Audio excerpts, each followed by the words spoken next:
Hello, hello, old gamer dude here. And we are back on 20 days later. Hello, Chris. Let's go, old dudes. Let's go, let's go, let's go. Let's go, old dudes. Let's go, let's go, let's go. Yeah, right. 20 people playing on here. I saw just now. That's pretty cool. Quite active server, Mr. Feudal have put together. And yeah, so the theme for us today is actually hitting up abandoned bunkers. Because I really want to get that trench gun and that SKS, but I don't want to go to the traders and just flat out buy it. I mean, that's one of the reasons why I like a feudal server is that his traders are quite limited. But I did notice that I think it was the trench gun you could buy. But I'm not gonna do that. I'm gonna scour the map and see if I can find it myself. And let me pull up that SCUM map, and I wanna see the World War II bunkers. Yeah. That.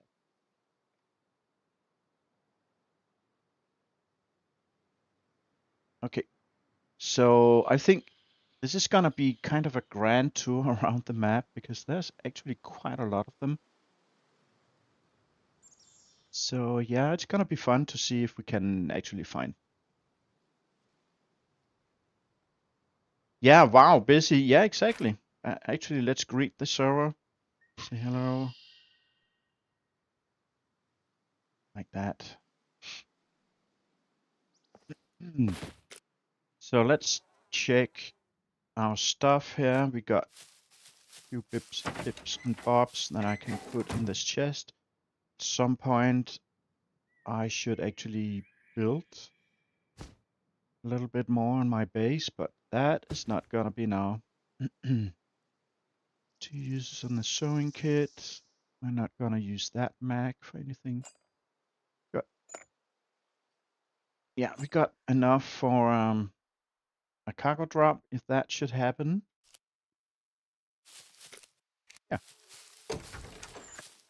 Let's just get on with it, really.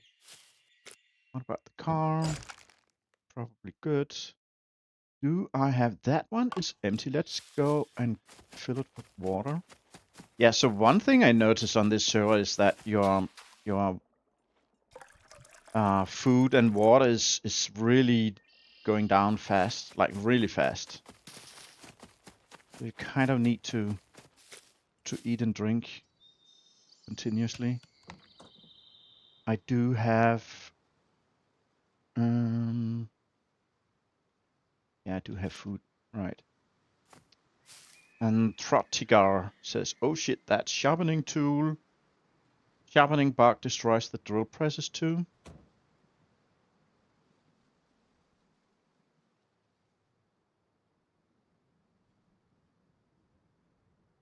You're loving the new graphics. Looks so good. It does. It does actually look quite a lot better. We're gonna go in the woods and stuff like that today, so.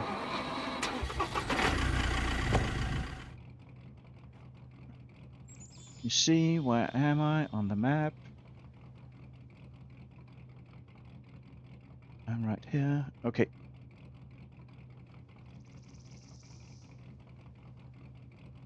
Yeah, let's just go.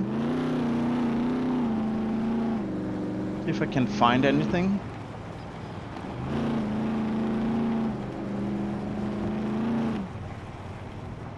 Yeah, I saw Raked, he put out like, I think he calls it a community concern video, talking about that bug and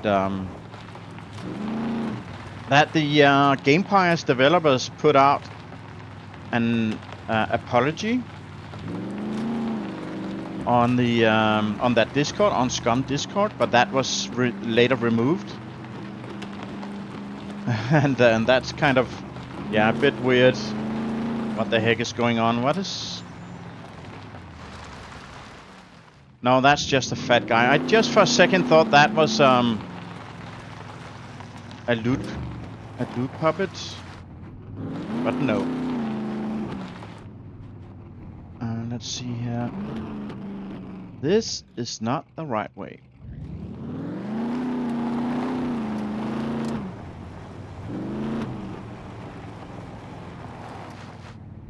Chris will watch the stream for an hour or so, and then you're jumping onto Havoc.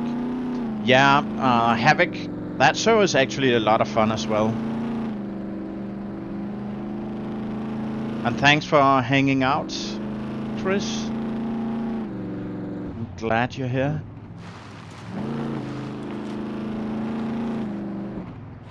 Chris, what do you think about my thumbnails? I've been trying to, you know, up my game on the thumbnails.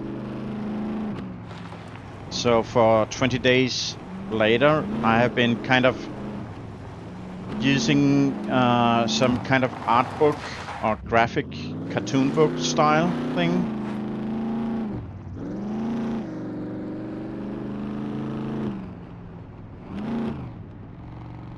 Let's see here. Oh, that goes all the way around. Yeah, so we go to that little town here. That's usually is good for screwdrivers. But behind it, there's a World War II bunker that I don't think many people go there.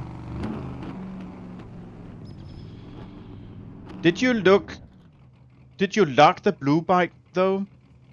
Or only the red one? I did not lock the blue bike. I pushed it a bit away and into a bush, so hopefully nobody sees it.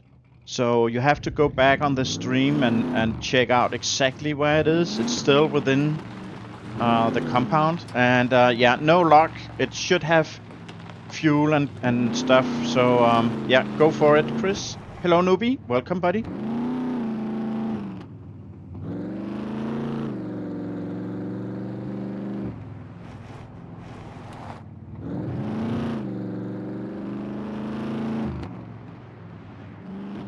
So let's see. It's up here on the hill somewhere.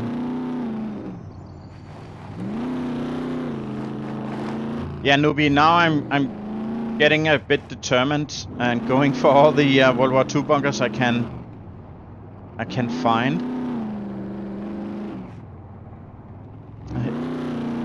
Here it is.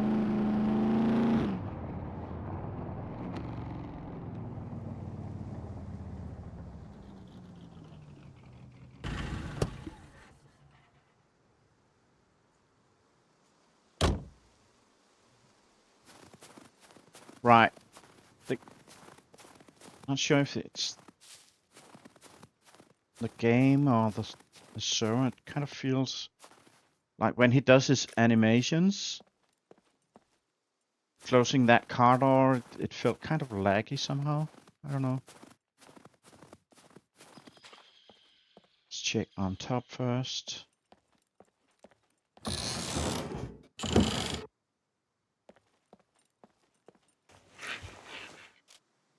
Right.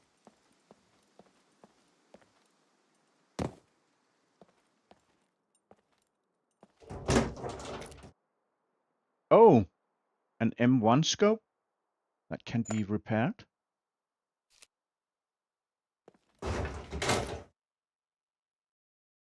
Okay. 9.5. I don't think they got the quests, do they? I'll take it along for now. Yeah, I don't want that. Although I could break it down for a repair kit.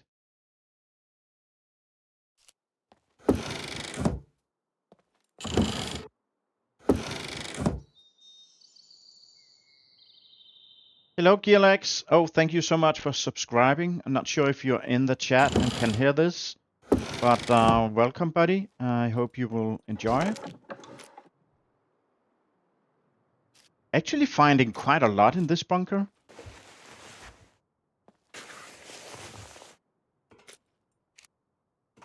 I mean, pineapples and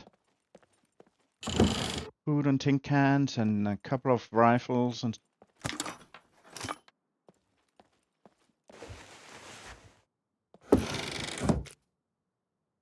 bunch of ammo. But not the things I want though.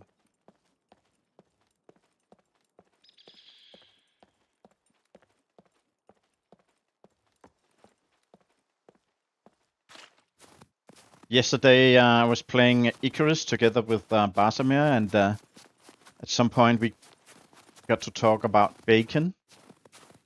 Because you can cook bacon in that game. And today I just needed to have some kind of dish with bacon. So yeah, I made mac and cheese. Right, and we are so out of room.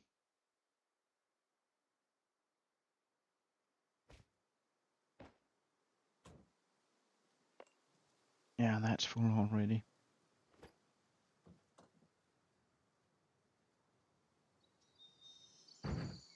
Can it go in here? No, of course not. I don't know what the frick. I still carry these in sticks. Really? Problem solved.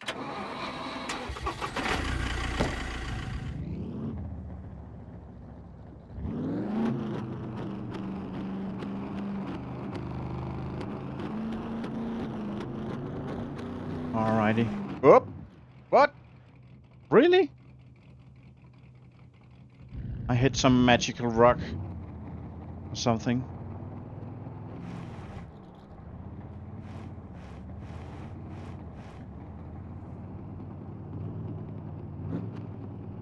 Scratched the paint off my car.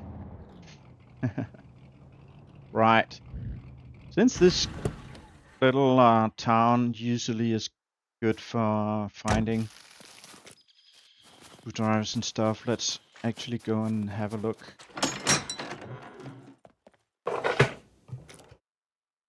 That's not a screwdriver.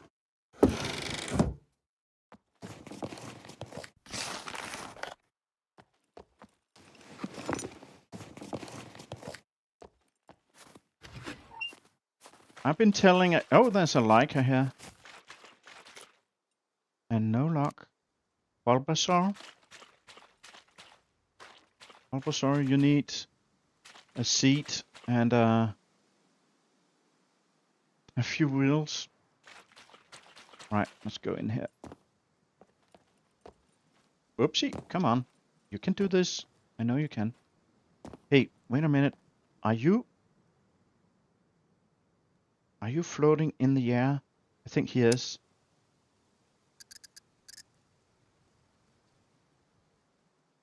No, maybe not. Or maybe a little bit, actually. I don't know. Ah, never mind. Let's open the door instead.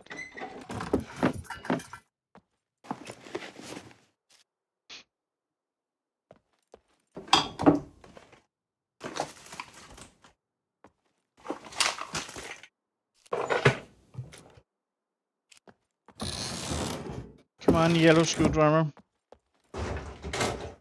I know you're here. I know you're here hiding somewhere.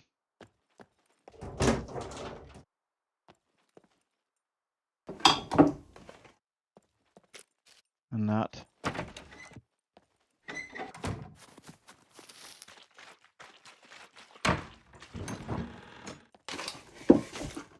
Yeah. Oh, one use. And there's the... Oh, it's the front right. Do I actually have the front right? I have to go and check.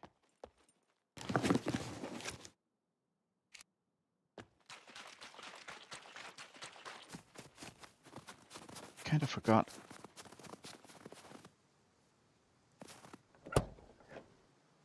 I do. Let's check the workshops down here, and I think that's about it.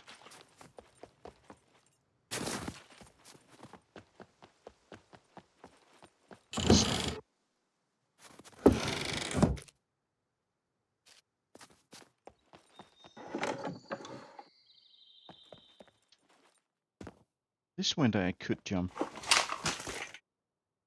Crowbar. You know what? I should start collecting them because at some point I want to go to the power plant and loot that one for uranium.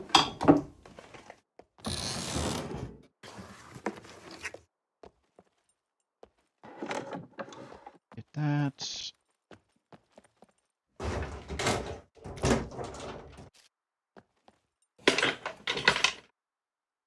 Another red.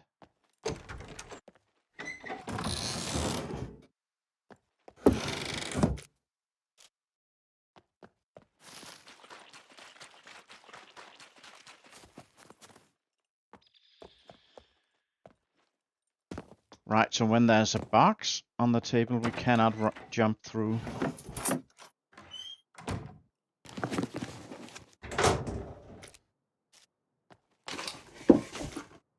Oh, that brown paint. Gunpowder, I'll take that.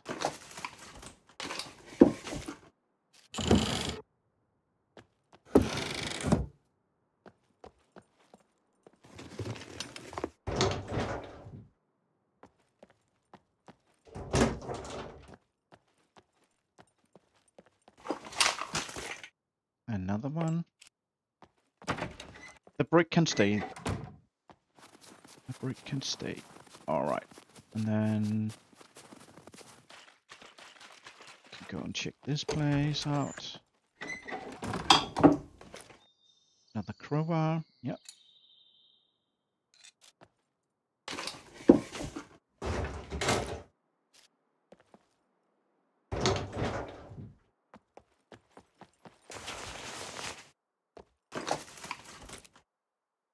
Yeah, let's take some lead plate.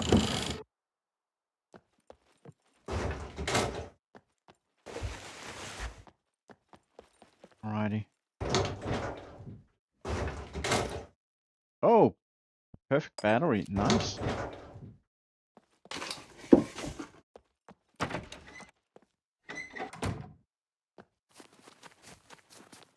Check the food market. See if there's anything on sale. Oh yeah. And what? I want the pan. Take the water. Let's see. We got. Yeah, that's an upgrade. That should be fine. What else do we have? Nothing really. What about here? Another water bottle. Yeah, I can take that. Why is the shoe above the shirt now? And not a single puppet. So this is exactly like Chokeslam worked last year, when the settings were just kind of cranked up to max. The maximum amount of puppets and all that. That puppet spawning system just can't handle that.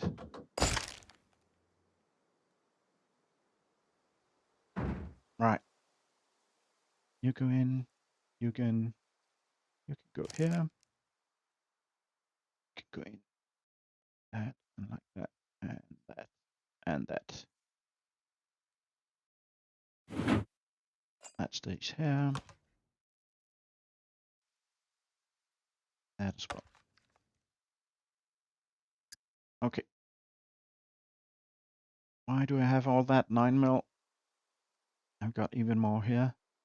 And full max. Put that in the car. Right, let's see. Where's that next bunker? So we are in this little place. So, yeah. Go that way. Whoopsie.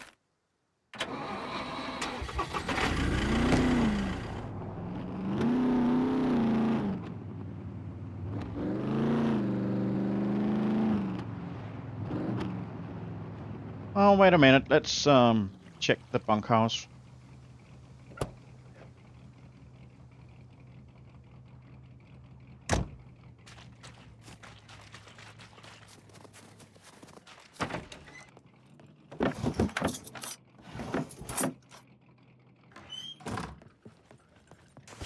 Baseball bat, money, threads.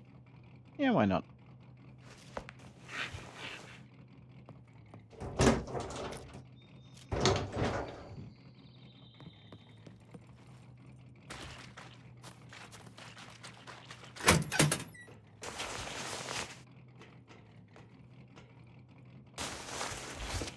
Yeah. Let's just move on.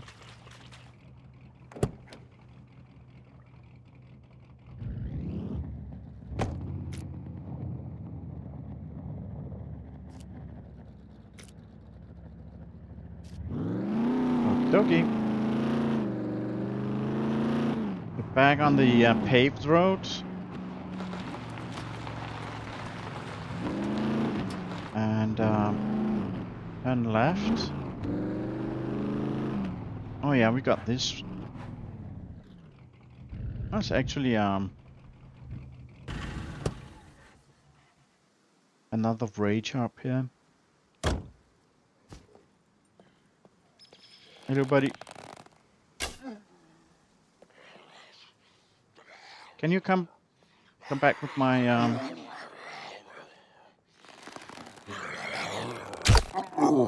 Oh, B2 drop. How's that? Oh, all the way down there. Yeah, not gonna go down. Okay.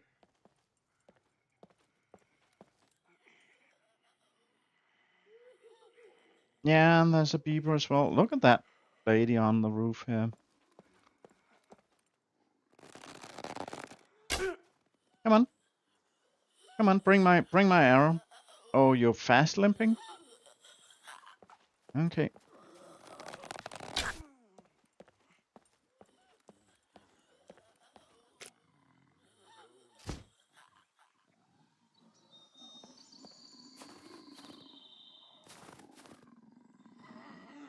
Now you're hiding.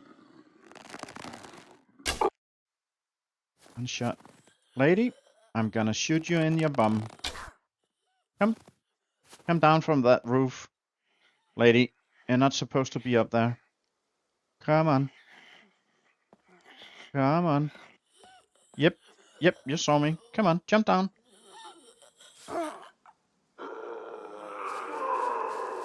And she's fast limping. Okay. That's enough.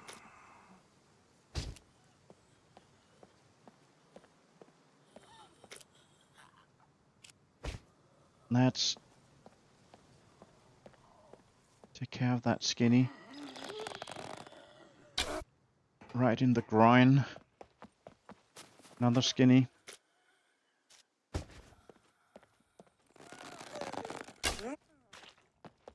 There we go. I think that's about it. And he has the backlight. I think I need the right one. I totally gonna steal that.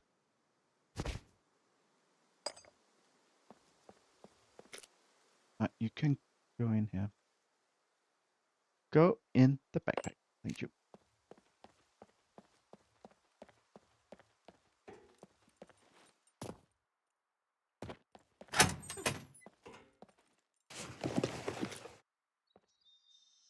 Drop is actually close, you think?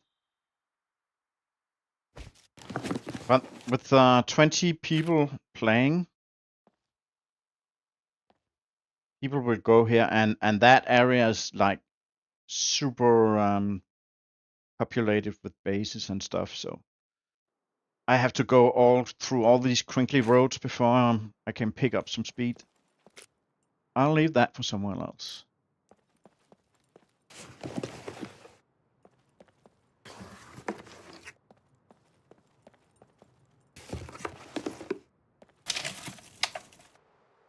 Okay.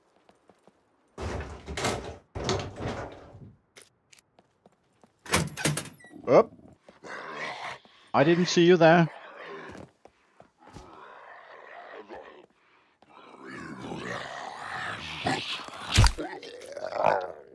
Okay.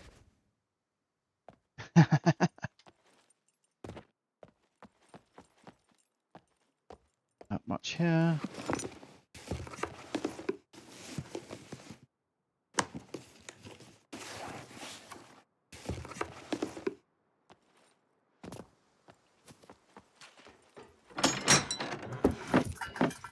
Oh, silver lock. I'll take that.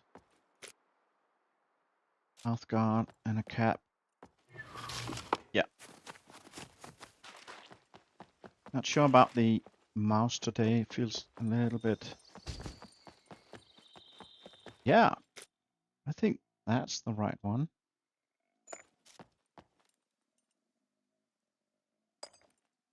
Bingo. So right after the gas station, I can turn left, I think.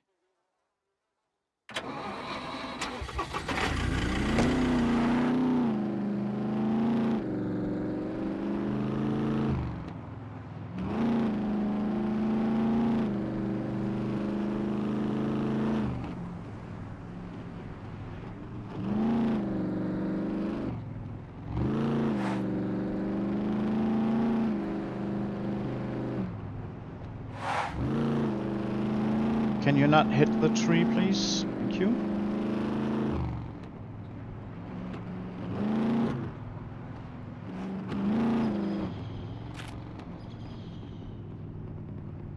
Yeah. It's up here somewhere to the left.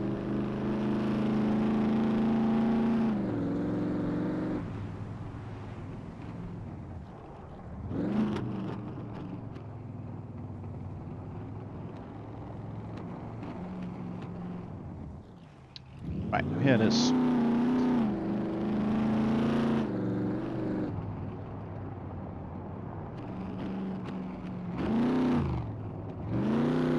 Have you ever seen bandits in the World War II bunkers? I don't know. There should be some, like, kind of a nice... Oh, that's the drone.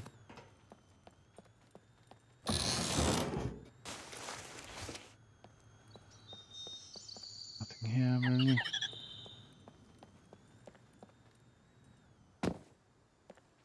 Okay. Bad ammo. Nothing. Nothing.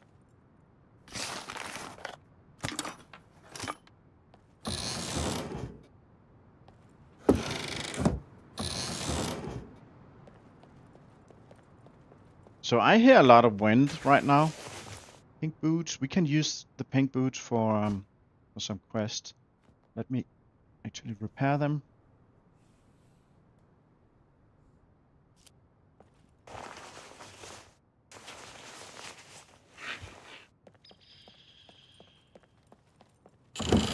I think one of the quests on the server is returning a pair of black boots, military boots, and a pair of pink boots.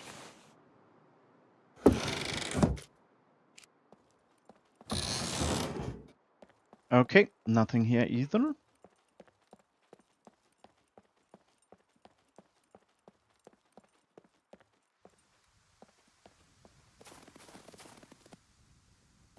Will we have any anything spawning up by the gun?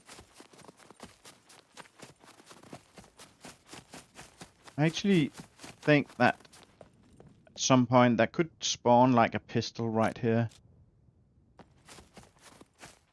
on each side. Not sure if that's the case anymore.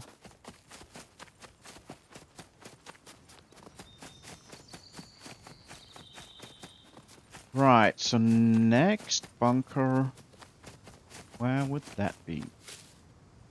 First, let's put stuff in the car. Right, put you in here, put you in here. Whoopsie, come on. That can go here. Stats are looking terrible. Okay. And it's cold. Should fix that. You can put that on as well, buddy. Right, so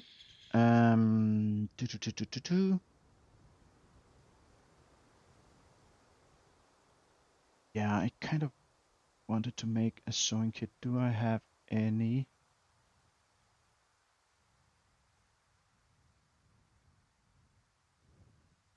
Got that.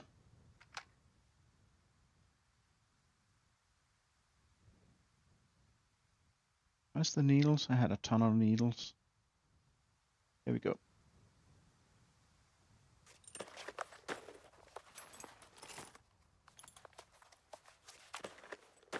And while he does that, I can look at the map. And the next couple of abandoned bunkers are actually in the radiated zone. I'm not sure I want to go there. And then they're actually quite far off. There's a bunch of them at the D4 airfield. Maybe we should actually go up there.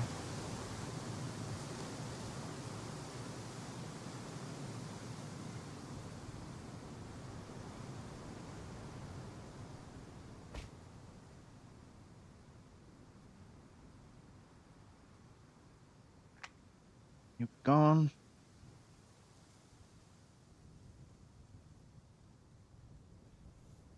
That one. And we need to eat stuff. Let's have a look at that. Oh yeah, I got another crowbars here. Right, beef stew. You know, buddy, you can eat that.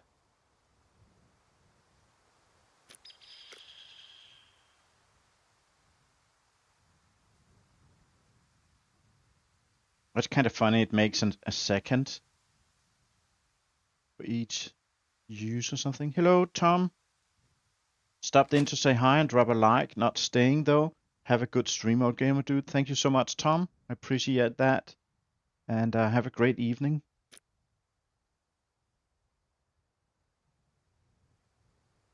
Oh yeah, the mushrooms are kind of gone bad anyway. Let's throw them away.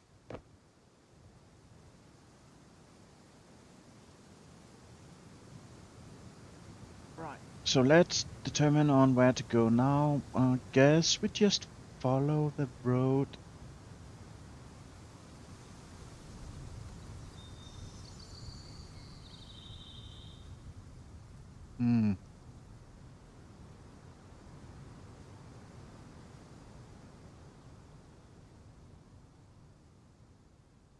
I think we follow the power line, if we can, up to these sectors.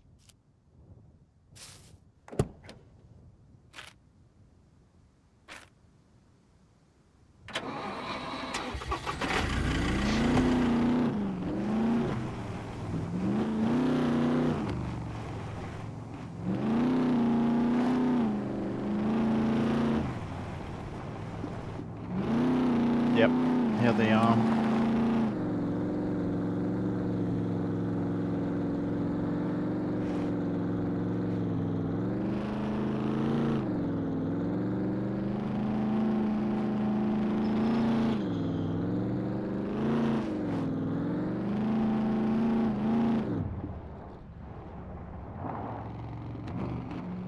Whoop, rocks.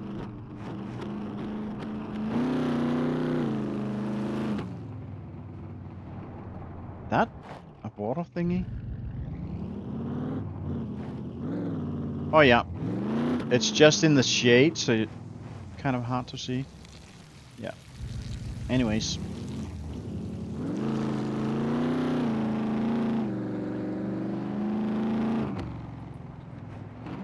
Thanks, Tom.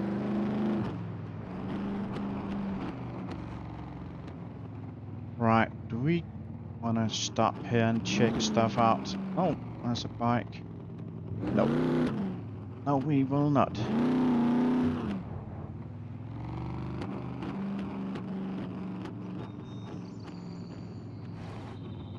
Yeah, we will follow the power lines for a bit.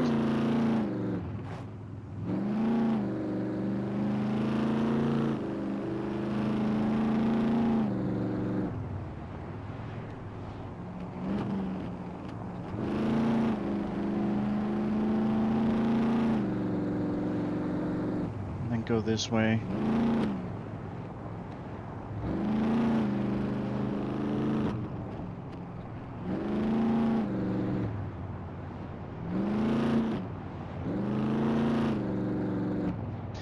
Yeah, so another thing we could do is actually go loot some police stations.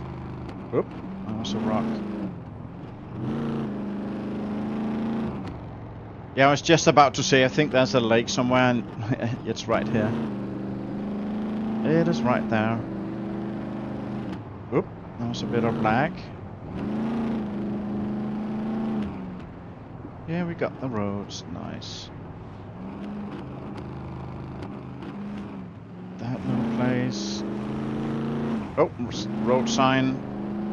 Danger, danger.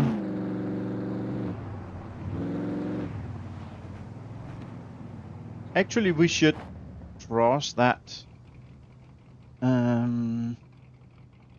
mountain ridge.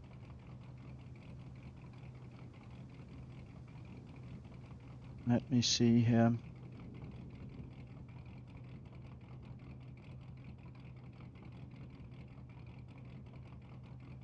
That just end here. Yeah, otherwise we are going to go on such squiggly serpentine roads. If I can just go across here, that would be kind of awesome.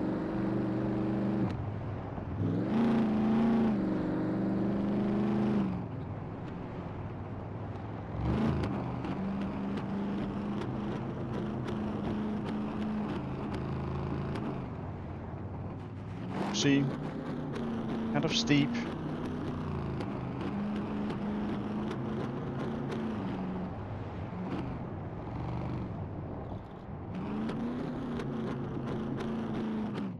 No, you didn't. Oh man, I need to take care of those front lights because I cannot buy new ones, I think.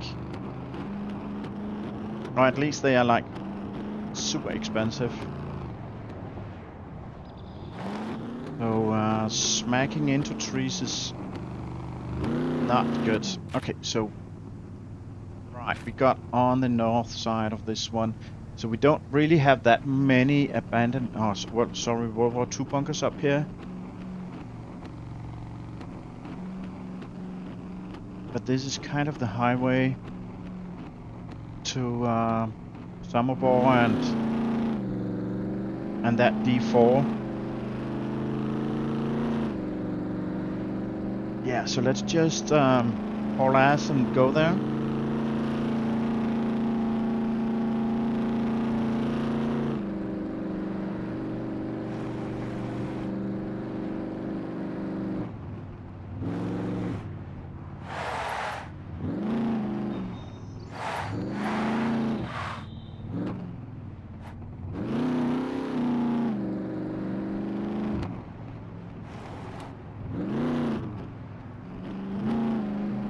Righty. See.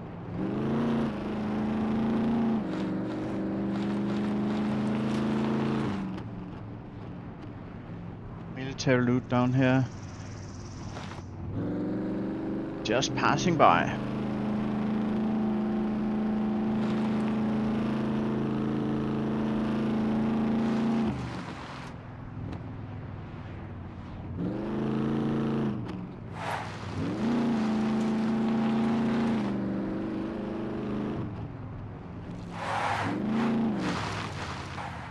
Don't go off the mountain, buddy. Stay on the roads. What is my driving skills, by the way? Is that Dex? Yeah, driving. Oh, medium?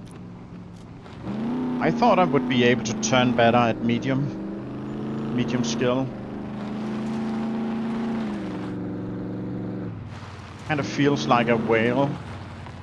Oh, another lag thingy. I guess we're gonna go this way, or what? Let me just check. Yep.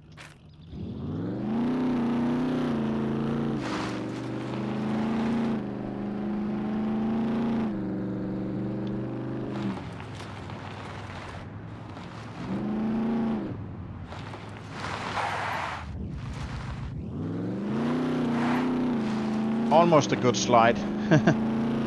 Almost.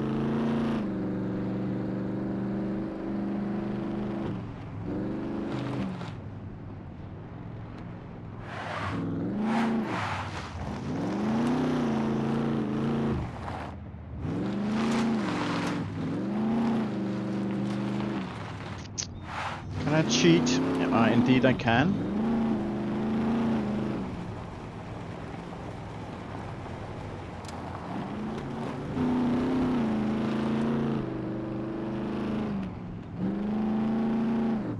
And then we got this gas station down here. We should check that one out.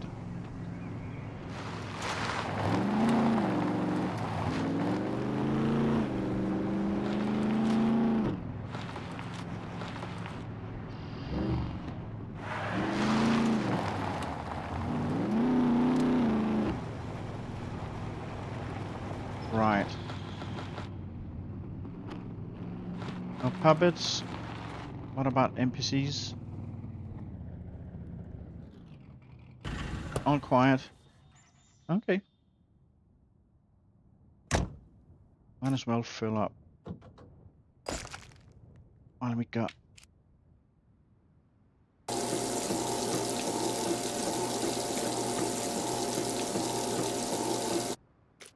Okay.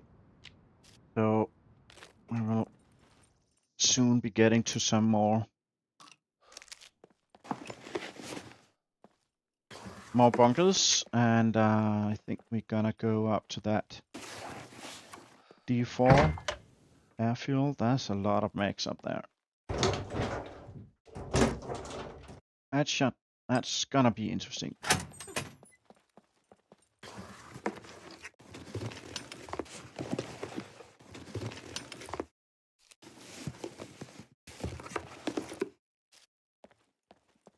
Right. Just to talk about him.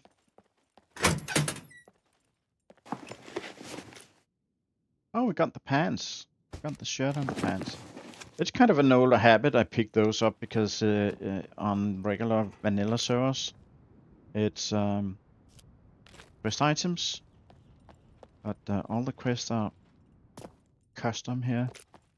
Raisins, nice. An egg? Oopsie, what's that? Battery, I'll take that. Onion rings? No, I don't think so.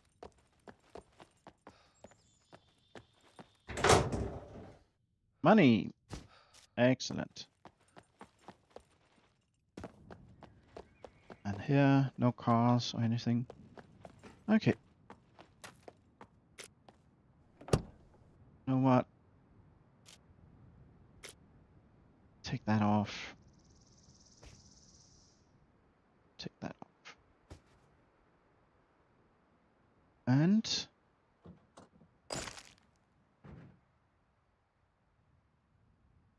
put that in here.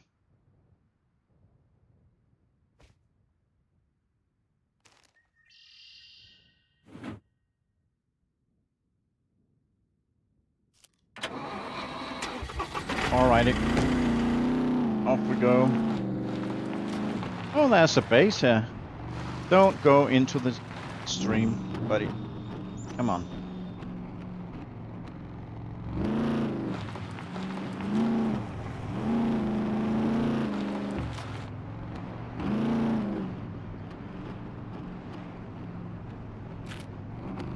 Yeah, so we're here. So that's the bunker in here.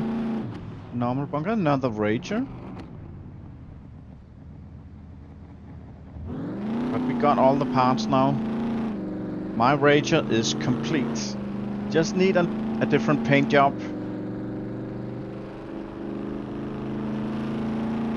And someone is building here as well. Cool.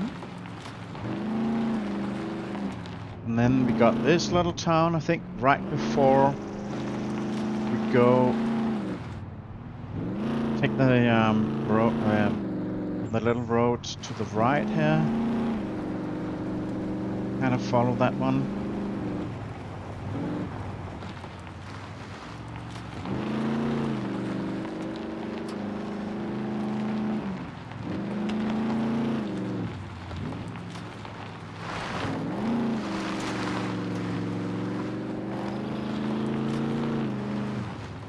A lot of nice little spots up here. It's just kind of far away from any action or other players and stuff. Oh, that's a big lag spike.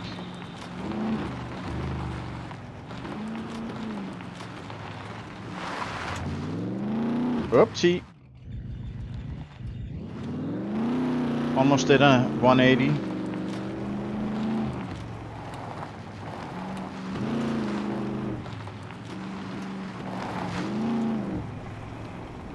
Right, so we got this little town. We should go straight through it.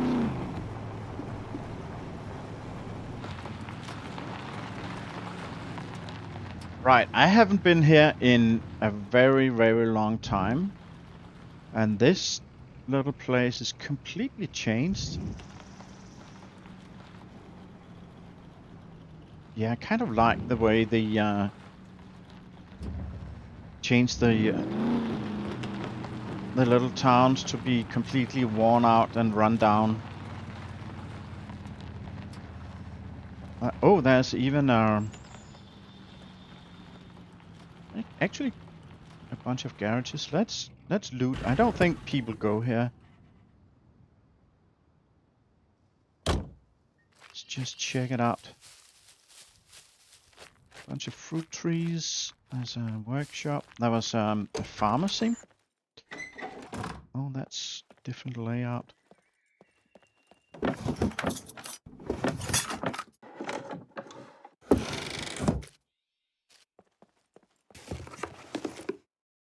Another crowbar.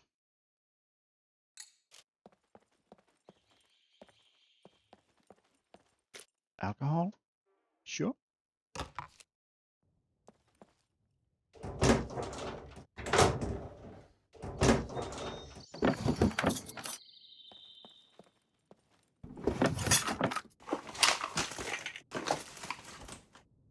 Needle.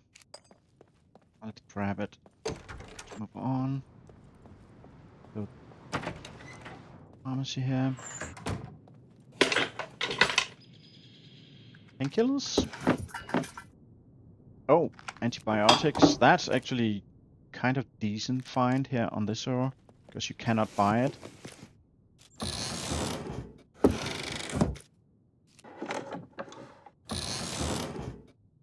Kind of funny that the dirt look makes you look kind of beige or brown.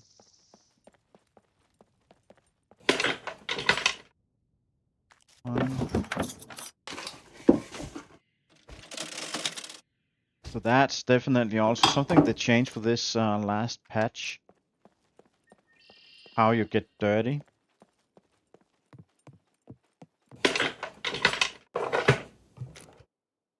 Vitamins and vitamins, yeah, and vitamins are actually kind of bad, so let's eat these.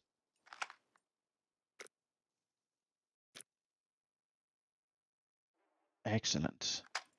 Oh man, I got so much fat again.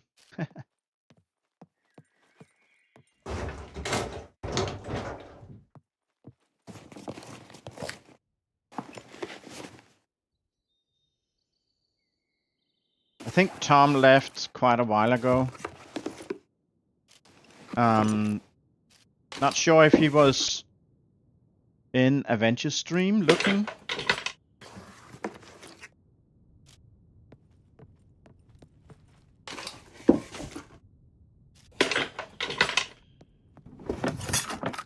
Okay. And let's go for the other garages. Chris, you probably didn't hear. I asked a little while ago what you think about my new thumbnails.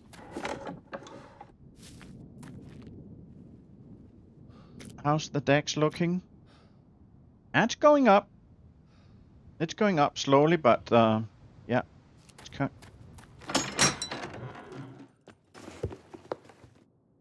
Yeah, about the thumbnails, I'm kind of trying to up my game on those. Making them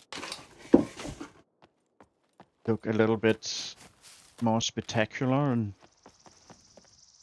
hopefully people will click on them. It's kind of the idea anyway. Okay, so we've got a Volkswagen here. Kind of pulled apart, it seems.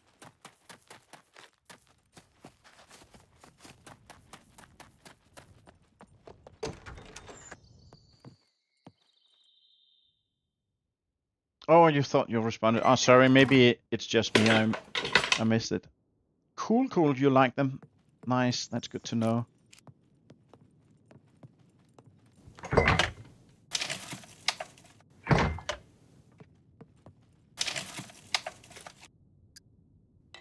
Beer.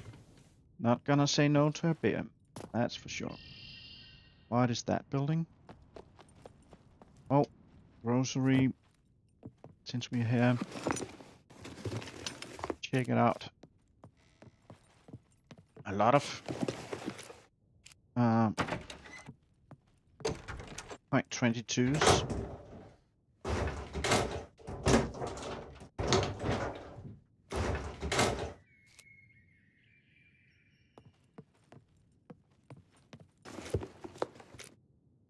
Block 21, let's take it.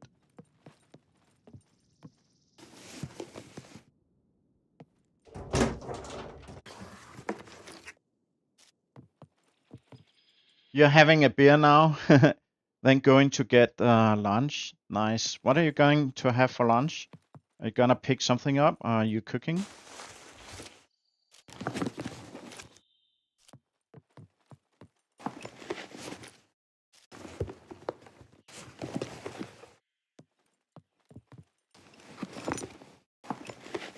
And I'm just about to go to the D4 area.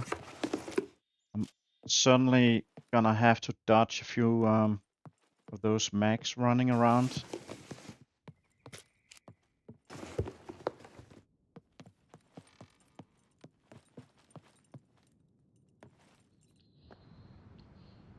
You're gonna pick up some pizza slices. Nice. Pizza is nice. Look at all this.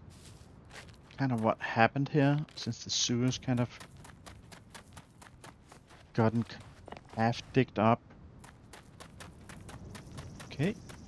A lot of garages here.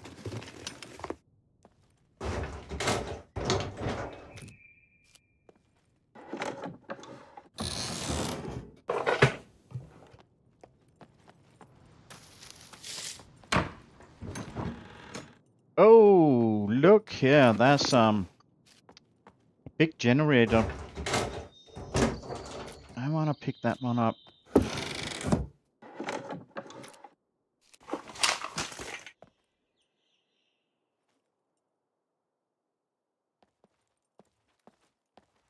This is a great find. And we got this propane tank.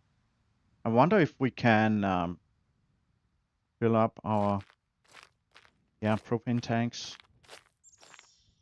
Did I go in here?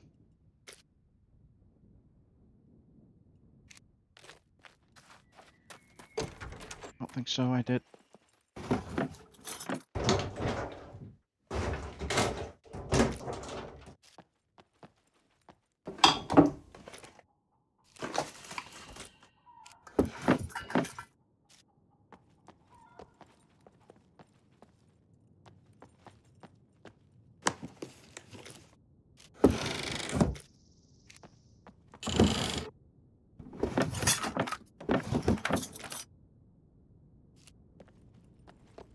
Okie dokie.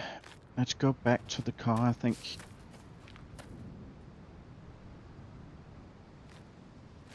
Oh, there's another garage right there. This is actually a decent little town, I think.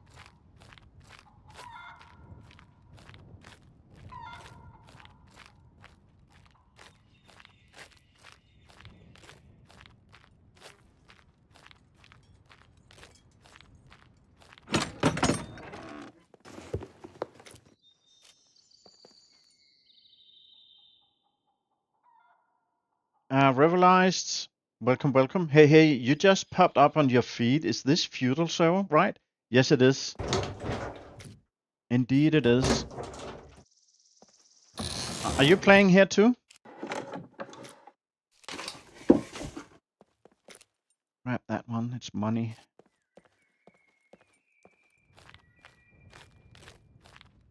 I'm looking for the trench gun and that SKS.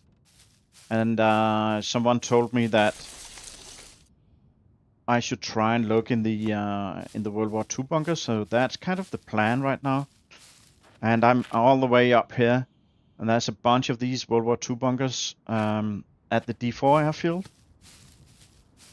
And that's gonna be fun because I rarely go to the D4. It's kind of too far away. So I don't really know the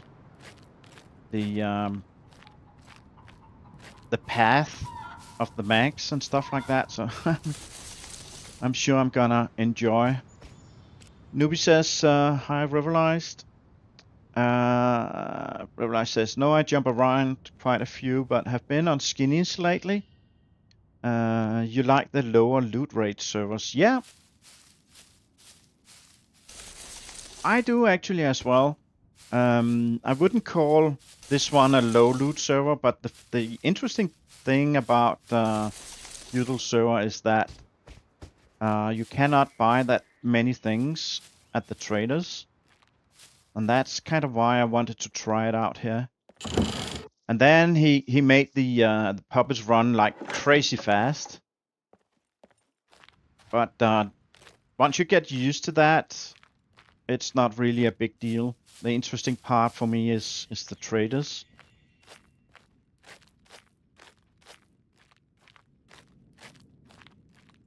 Chris says he's been considering playing on Skinny Pete's. Seems very hard. Yeah, I'm gonna try to play there as well. You go in here? No, of course not. Of course I do not have room. I should actually chop up that bear. Right. I mean, it's taking up so much room.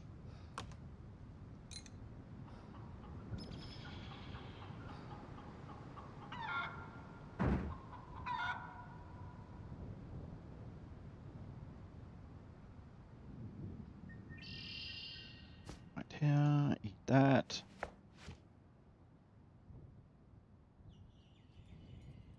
Oh, look at the cherries have 3 uses now. I didn't notice until just now. Right, so chop you up, buddy. You gotta go now. Hello, Solo. Why are low loot servers better in your opinion? Revelai says less traders I personally think is good for people getting more out in the world. Before the traders, people were everywhere. Exactly. Exactly. Yeah, Solo, my take on the traders having less services is that it kind of forces the player to actually craft more stuff. For instance, on this server, you cannot buy ammunitions, just like that is kind of a common thing on just about every other server, is that when you have a gun and you got a bit of money, you just go and buy whatever ammo you need for it, really. Here on this server, you either have to go out and find the ammo, or you have to craft the ammo. And I think that adds a lot to the survival aspect of the game. And Nubi says, yeah, low loot servers means more playtime without getting bored.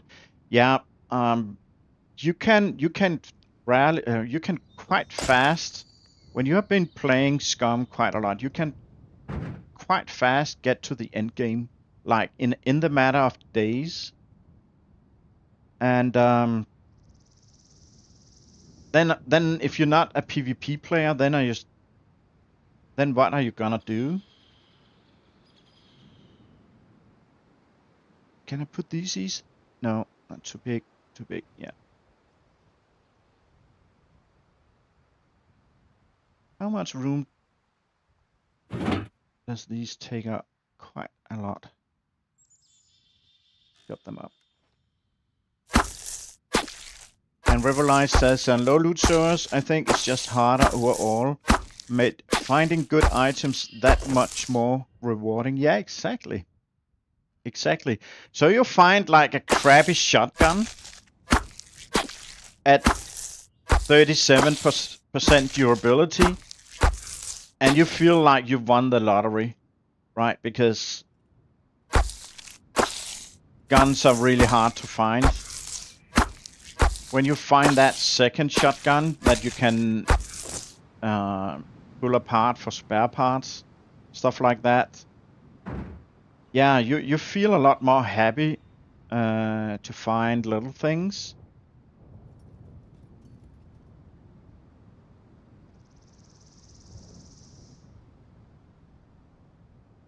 All this meat is probably gonna rot. I mean, it's already down to 60, but I give it a chance. And then we'll see. 93%. I don't want to eat more. Okay. So, a bit further up this road, we should have the first World War II bunker, kind of right after this bend in the road here. And then we are gonna, I think we can go all the way with the car behind the, along the wall behind the airstrips or the airfield. But all the other bunkers, World War II bunkers, they are where the mechs are patrolling, so that's gonna be fun to see how I'm gonna solve that. And Newbie is in the chat. I think he can sit and laugh at me because he knows this place really, really well.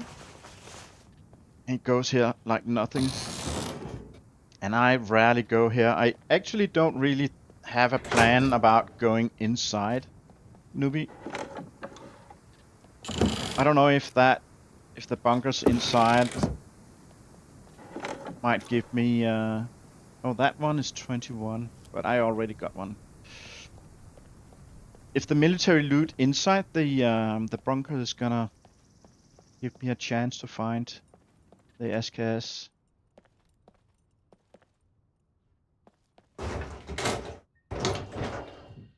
How many raincoats are in this bunker? That's kind of insane.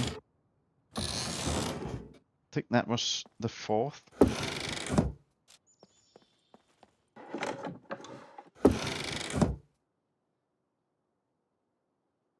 Solo says, have you found the new weapons?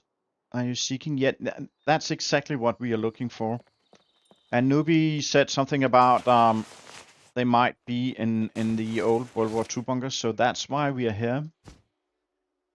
That's actually for the Carbon Hunter, so even though it's in real low percentage, I am gonna take it because I will only use that gun for hunting. And as a bolt action, I'm actually not sure it can jam.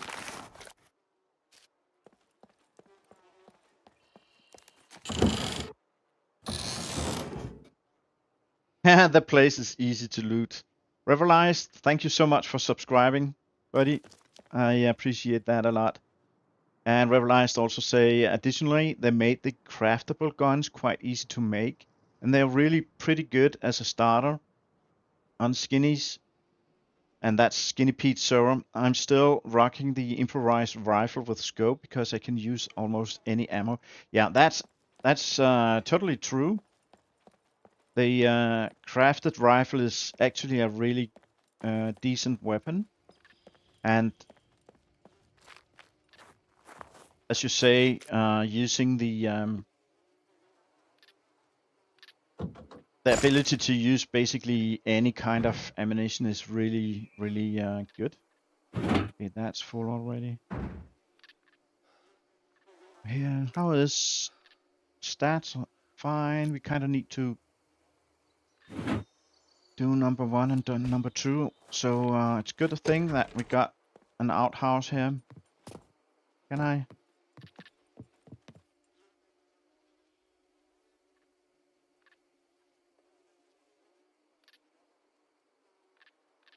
Right.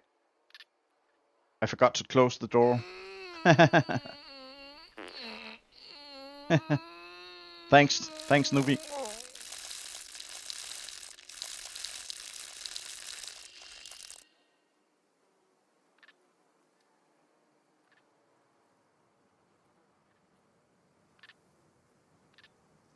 Right.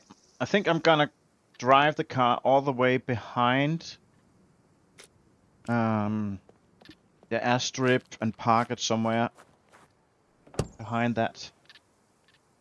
I think that's possible. If I remember correctly.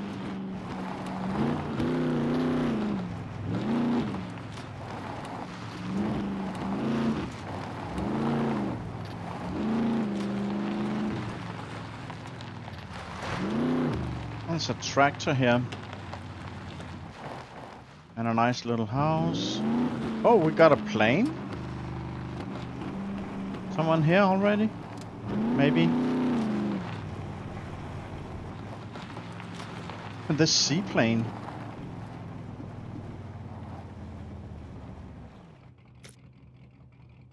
Last chicken. Alright.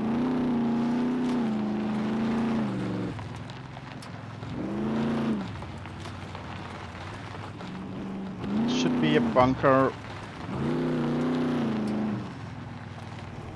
right about here.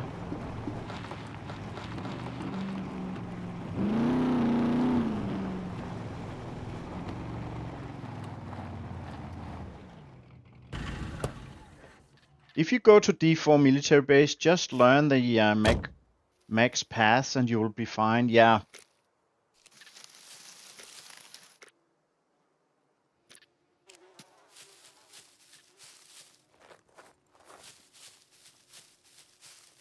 Yeah, it's just because for me it's always kind of been too far away, and I never really felt like the need to go up here. Where the heck is that?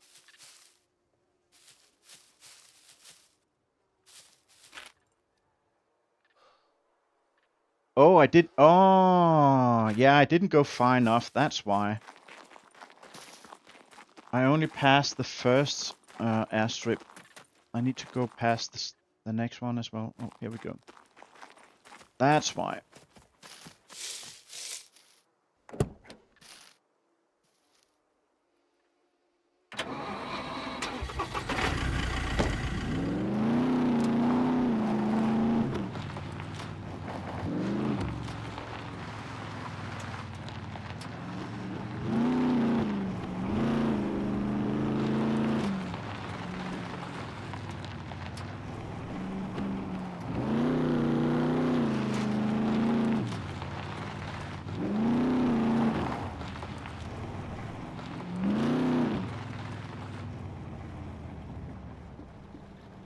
Yeah, and I think it's above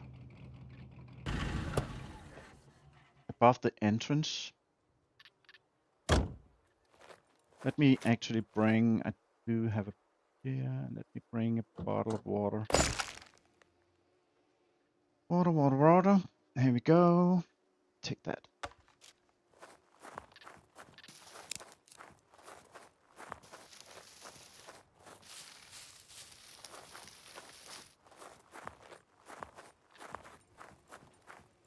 I could probably have driven the car further up.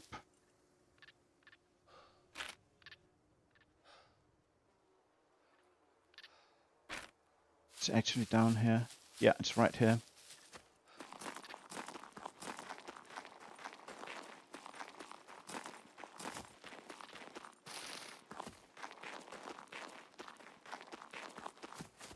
Or so I thought. It was just rocks or what? No, no, it is here. It is here.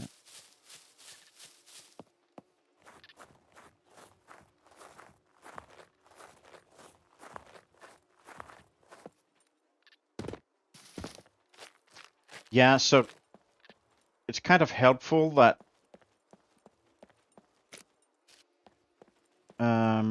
feudal server is kind of weird when it comes to the puppet spawnings, because usually the surroundings here is crawling with puppets. We don't have anyone.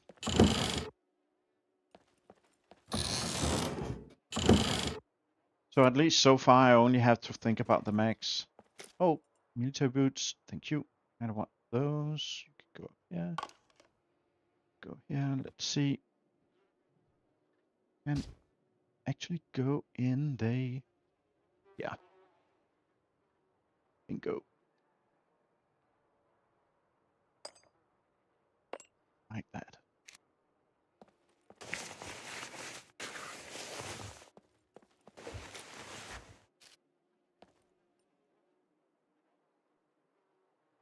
Hello, Ethan. And the wrong entrance. I'm not going in just yet. I'm checking World War II bunkers, Ethan. I hope to find the SKS and Trench Gun. And then let's see if I go in. And Revelize say, I think the update bugged up the puppets pretty bad. Might be the reason why too. I think actually it is the settings that Mr. Feudal decided to put on, because a lot of us here in the chat and myself, we played a lot on another server called Chokeslam, and the owner of that server last year turned up the puppet spawns to like 3x or 4x or something like that, quite high. And what happened was that one player could go to a POI and have like the amount of puppets that the server under kind of wanted. And maybe a second player could go to a different POI at the same time and also see a lot of puppets. But all other players on the map didn't see a single puppet at all. So it's something about the puppet spawning system, and it's been like that for quite a long time, at least since 1.0 was released. So you cannot really turn up the puppet numbers that high. Definitely not past 2, and maybe not even up to 2. So they did quite a lot to optimize the game in order for it not to, be laggy and have bad frame rates and stuff like that. But that also means that it's really hard to have a high number of puppets. So I believe that's why. And then Ethan says, I believe this entrance and the third one are blocked by cave-ins. Lots of bugged with this new update. That's nothing new. We are how they test their updates. Yeah, I think it's not that bad. I mean, we got that repair bench. If we use that, where did I put the car? Up here. If you use the repair bench, that's gonna be problematic because it destroys itself in just one use. We got like tiny bugs, like this dirty look, that even clean clothes looks dirty and stuff like that. I don't need all these screwdrivers. Can just take a few. Eat all these.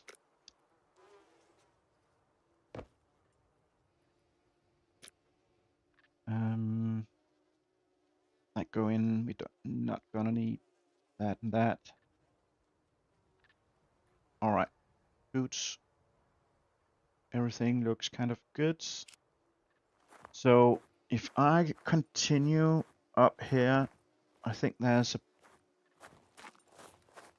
kind of a base on top of the hill, and there's at least one mech up here.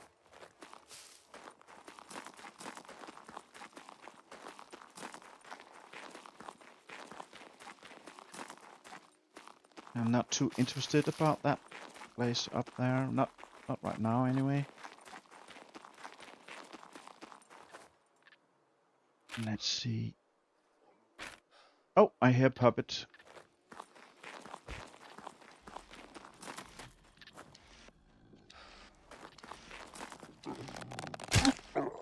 And I hear Max as well.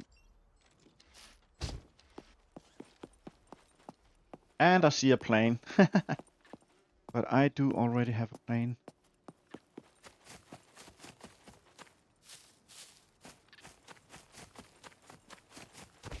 Oopsie. Hello.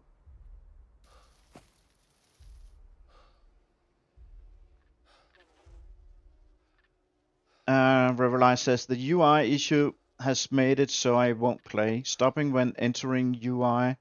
If the cursor is in a certain location, it will get you killed. And you play permadeath. Yeah. I can understand that.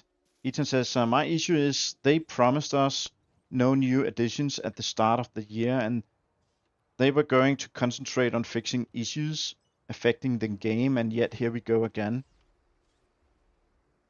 Meanwhile, you still get soaked wet while wearing a raincoat, and I soak up 20 pounds of water. Yeah. I saw, I don't know, maybe you already saw Raykit put out a short video. I think he called it something like community concerns or something like that. And also about that apology, Newbie posted a copy of that in his Discord. That SCUM put out a written apology at the SCUM Discord and on X, I think, as well. And that got deleted hours later. And what I replied to Raykit in his comments is that we all need to remember that Gamepires is no longer in charge. They are not making the calls anymore. That went out the window the minute they signed the contract with Jagex. And Jagex needed the money, so they were just there for milking the game, literally. And that's why we have seen all these freaking Chinese skin DLCs and stuff like that. That's just to pump out money from SCUM. And I'm sure that the original Gamepires developers wanted another direction.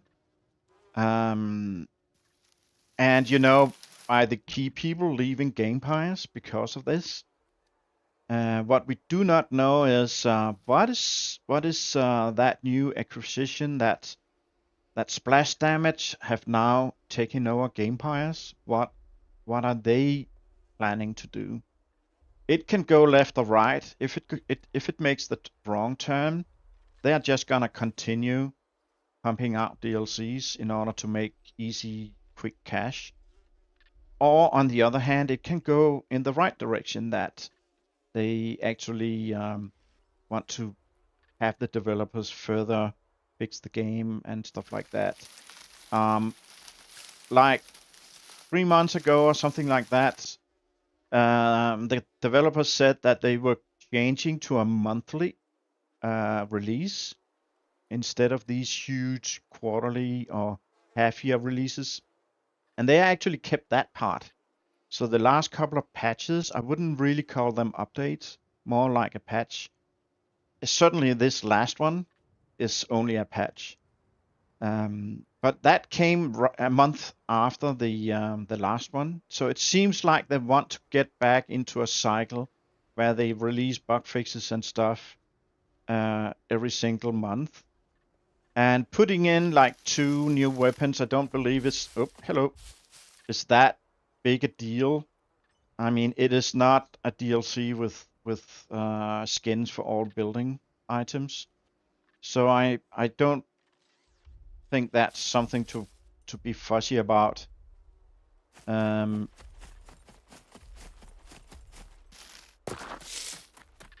But yeah, they definitely do not do well enough Q&A. Hello, buddy. Come here. Oh, no, no, Jumpy. Oh, delayed death. That's another one up here. Can you come here, please, mister?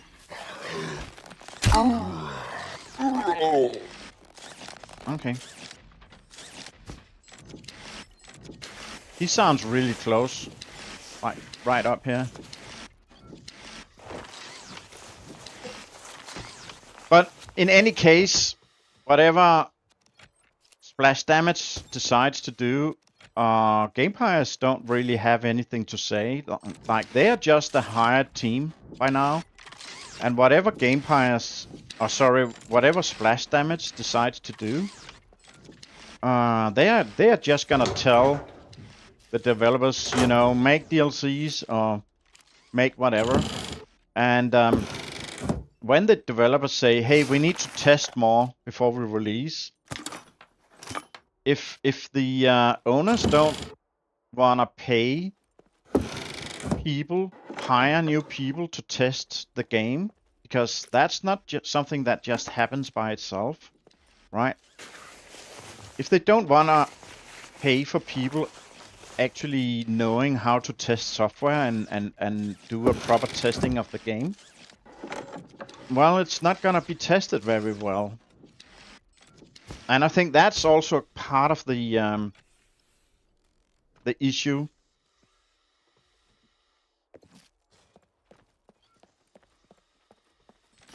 That they have, like, some of you know that I work developing software as my day job, and we do a heck of a lot of testing all the time, and it is actually a specialized skill, and the worst testers ever is the actual developers that developed whatever feature that goes into the software. And a computer game is virtually just like any piece of software. It's actually more complex than most. So if you let the developer test his own feature that he put in, like say this looking dirty feature, right? Clothes looks dirty. And he's kind of behind schedule, so he starts cutting corners, thinking like, well, when we get past this deadline, I'm going back and gonna fix this and this. I know it's kind of not done completely right, but I remember and I will fix it later. And the manager goes and presses him and say, hey buddy, when are you done? We are gonna release on Thursday, right? Did you test it? And the developer will say, yeah, I tested it. Here, I can show you. It looks dirty, right? And then they just release. And that's more common than you might actually imagine. And that's why, professionally, we always have other people testing. When I make some kind of feature for that software I'm building on a daily basis. How did he see me up here? Oh well. Chill, buddy, chill. So when I build a feature, when I program a feature,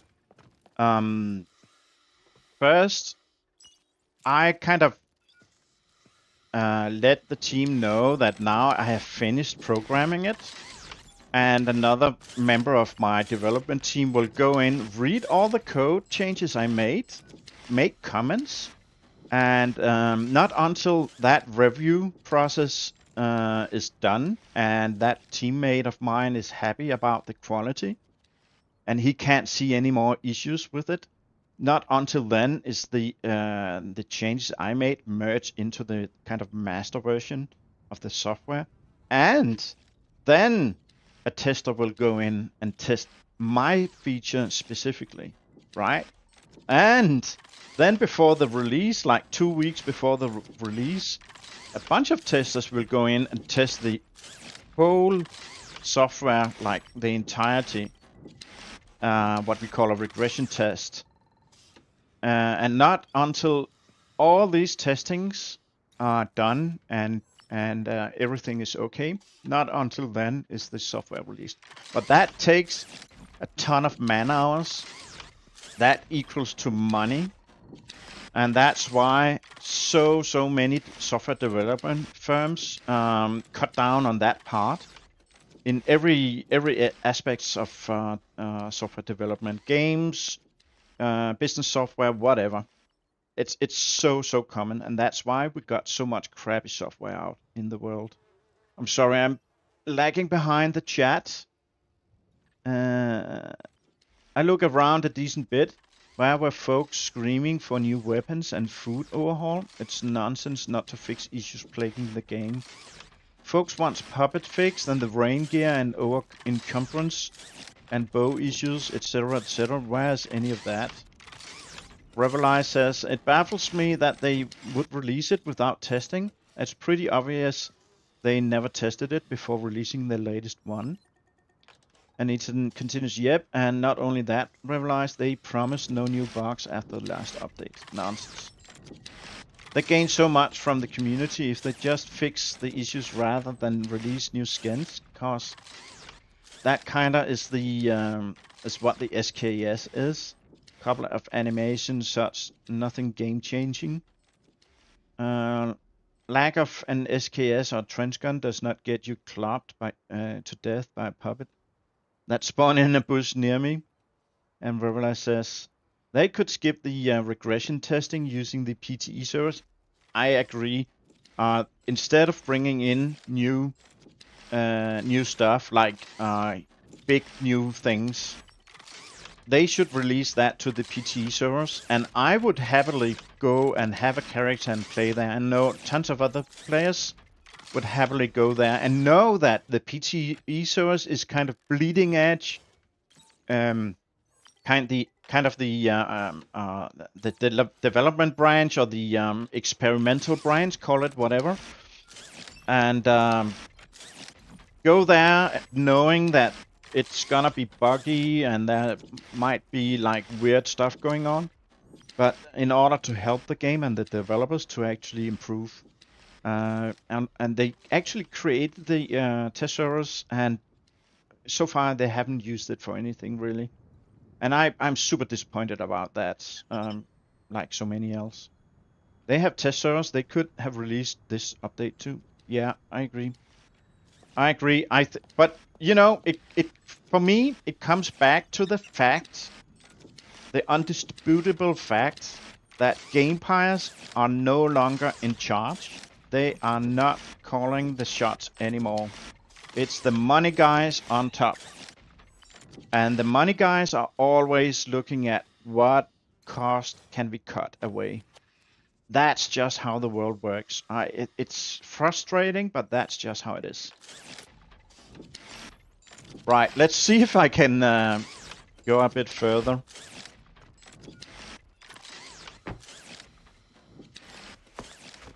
Let me look at the map. So I'm here in order. Okay, so I got that one going above me. Oh no, wait a minute. That Meg I hear, I think actually he's right under me, inside the bunker. It sure as hell sounds like he's up here though. There's one up by that antenna up here, I know. Yeah, he's inside. I hear you. Where are you, buddy? Where are you? Are you in the rock? Oh, there you are. Right, the server is kind of funny. That's kind of delayed death. The other two military puppets did the same. Kind of died delayed. so to speak. I just want to go up here and have a look-see.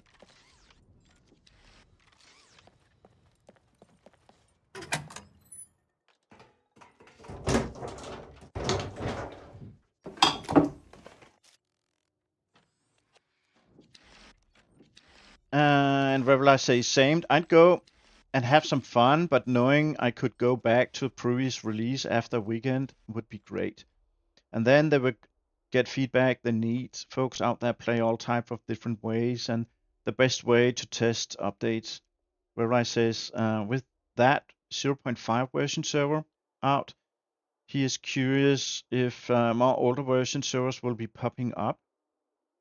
And Ethan says, yeah, I think that's right. That one always freaks me out too when I'm yeah, about the guy inside the compound, and it sounds like he's above. Motorcycle battery, I don't need it. Don't need it. Yeah, I think we all kind of more or less agree about the state of things. I just sometimes feel a little bit sorry about the developers because, in my opinion, they really can't do much about anything because they are not in charge anymore.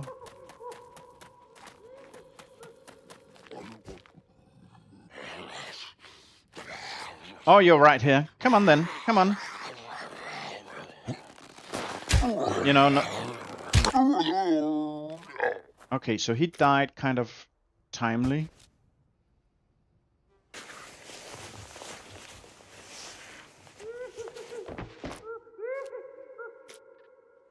Oh, Jesus.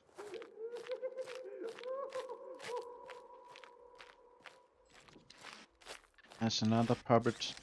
Mr. Puppet, can you come to me, please?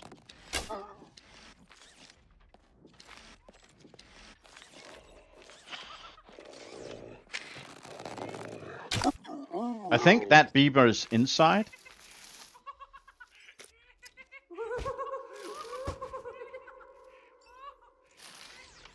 Where did he go? Oh, well, never mind.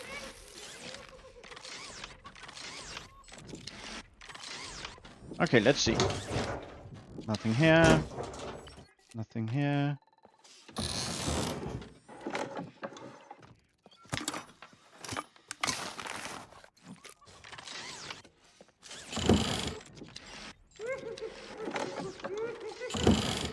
Well, so far these bunkers haven't been that impressive. I mean, I got a few boots.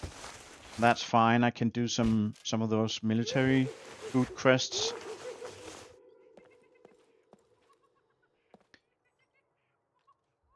Ethan says, I get what you're saying, old gamer dude, but imagine your cheeseburger tastes like shit. What do you care about?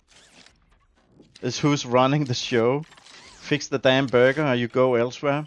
It's not rocket science. I absolutely agree on that. I totally do. And I really can understand why people feel so frustrated, especially people like us that have been playing SCUM for years and years. And I totally agree that every time they kind of make promises. I mean, last time when they said that next update will be without bugs, that was just plain stupid. They should never had said a thing like that, because there's no thing like releasing software with 0 bugs. It's just not a thing you can do. You always have bugs. So it's also kind of bad communication. They should have said something like, we work really, really hard. We promise that we work really, really hard on releasing with as few bugs as possible. And then when people see there's like 1 or 2 bugs, they are not kind of freaking out like they do right now. Okay, he sounds like he's right in front of me. Holy crap, I don't like that. Is he in that bush?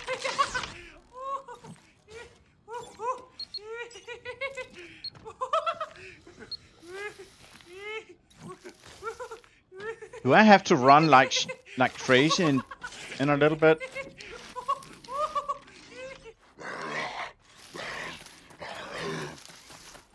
Well, for a different reason though.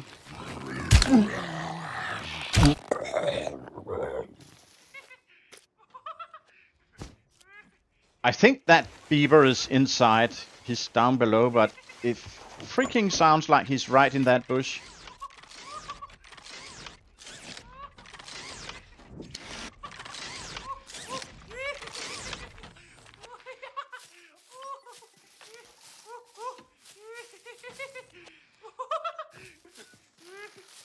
Gonna make me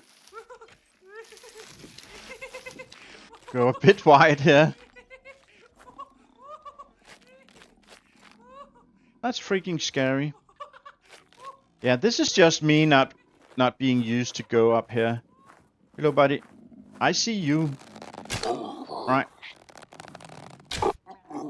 And that's the next bunker. So I think we've gone to basically all the bunkers on the west side. Or maybe we have a last one way down there. And then we got 3 bunkers in a group right in here. That's gonna be kind of interesting how to get up to those.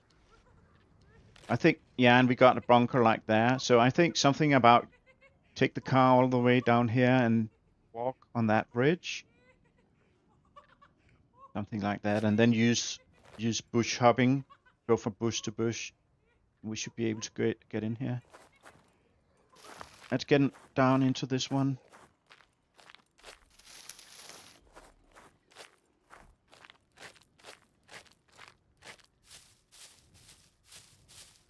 Ethan says, I cannot come out of this D4 bunker this way without alerting 1 mech or more. You think those 2 weapons are in World War II bunkers? Newbie said that, I think he said that he found the trench gun in a World War II bunker. Last time I played here on Feudal Server, I went to the cement factory, I went to the refinery, I went to the barracks, I focused kind of on the military green chests, right? And the half moon and stuff like that. Right, so cement factory, refinery, the barracks, then what? A secret bunker, then what? Yeah, and a few other stops like that. And I didn't find anything really. So yeah, that's why. Just going in sandbox mode and spawn them in. Well, I kind of want to find them without cheating.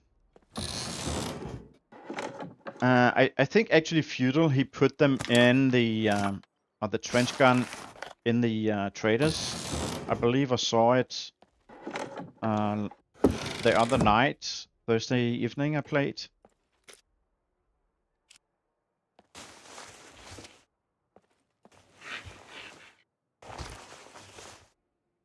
Funny.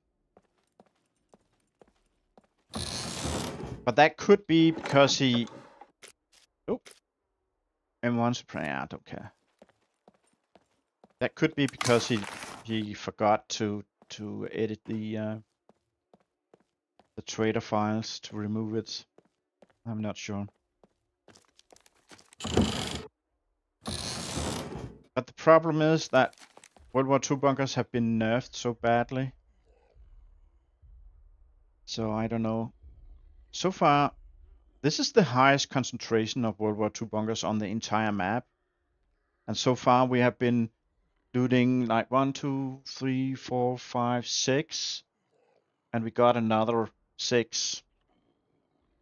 And and we haven't found not a damn thing. So yeah. Oh, I need to eat stuff. Let's eat some.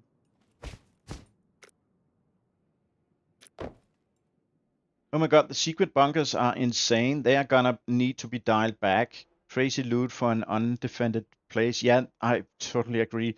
I mean, I was like happily surprised to begin with. But after sleeping on it a little bit, I have to agree they are like insanely OP now. Insanely OP.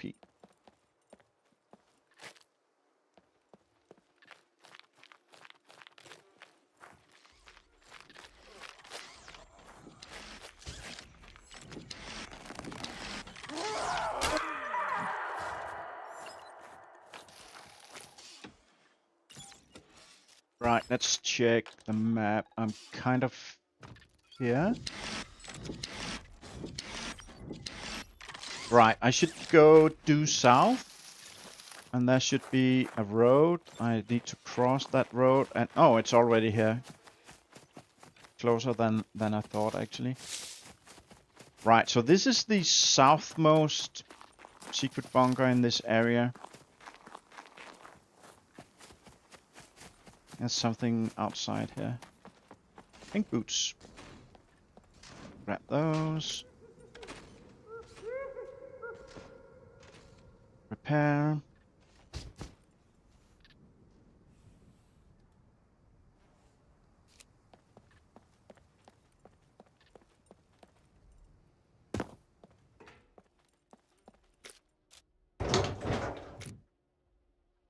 %, no thank you.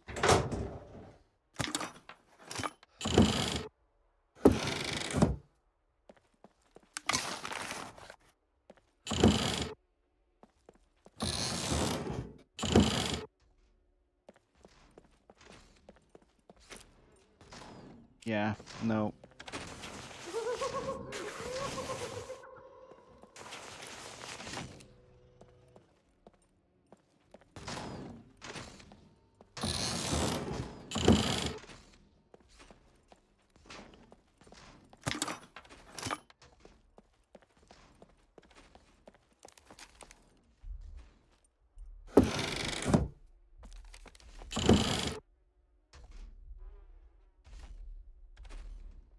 Ethan says, yeah, we've read that message already. Okay.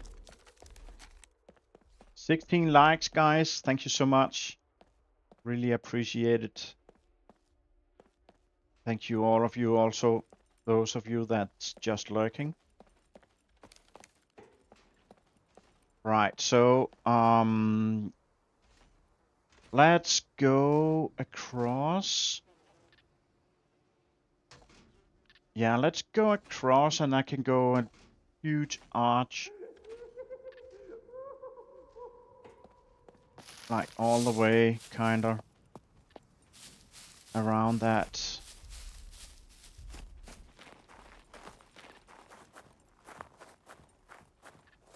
Can I get down from here? Or is it just two high cliffs? I think it's two high cliffs. I have to go more or less to the end of the... Yeah, okay.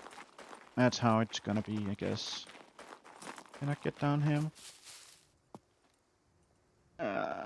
Looks risky. Let's do it anyway.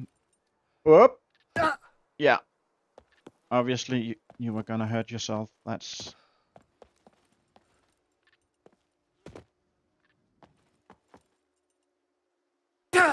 Ow.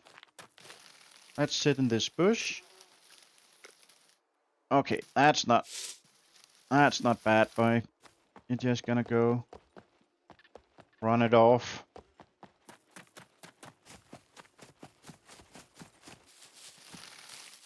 Bet you find them weapons inside in a locker, maybe. Yeah, that could be actually. And I am really here. So which entrance is the best to use? Like this south one here? This first one? Is that the one you go in? Where he's going up right now? Run it off like a man. Yeah, exactly.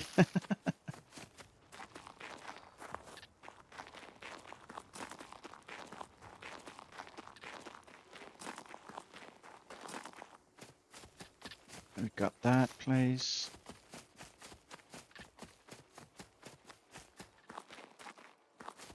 Hello again, Chris. Let me just lay down for a little bit.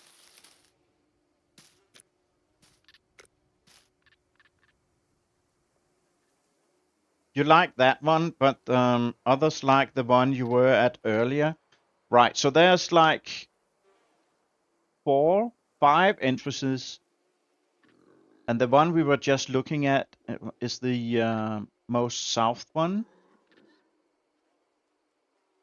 And then was it you that said the 2 northern ones are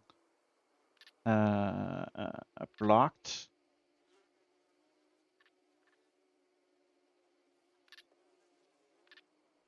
Yeah, let's see. I will probably go all the way around back to my car and just put some stuff in the car before I go in, if I go in. Right, so the southmost is kind of here, then number 2, and there's a number 3, 4, and 5 all the way up. 2 or 3 entrances are blocked by cave-ins, yeah. Getting in is not really an issue, it's getting out, and that's what she said.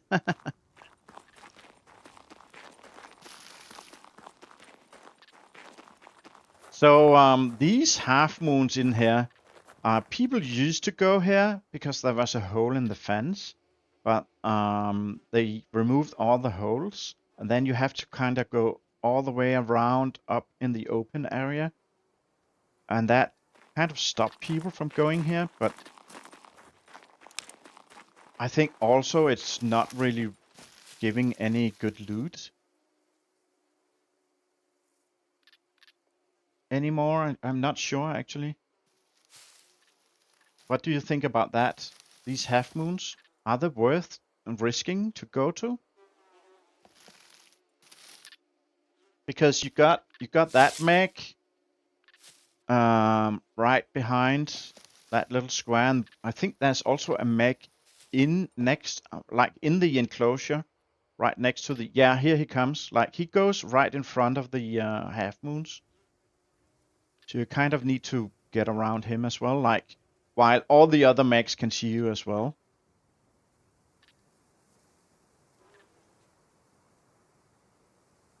There's still a hole, it's just in a very dangerous spot. Right. And Ethan says, on Supermax, they were insanely covered by NPCs, etc. for nothing. Yeah, that's kind of also what I'm thinking, that it's not really worth it. Guys, let me just lay down in a bush here. I'm gonna run for the bathroom real quick. I'll be back in just a sec. Right, hang on, guys. See you in a sec.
Right, I'm back.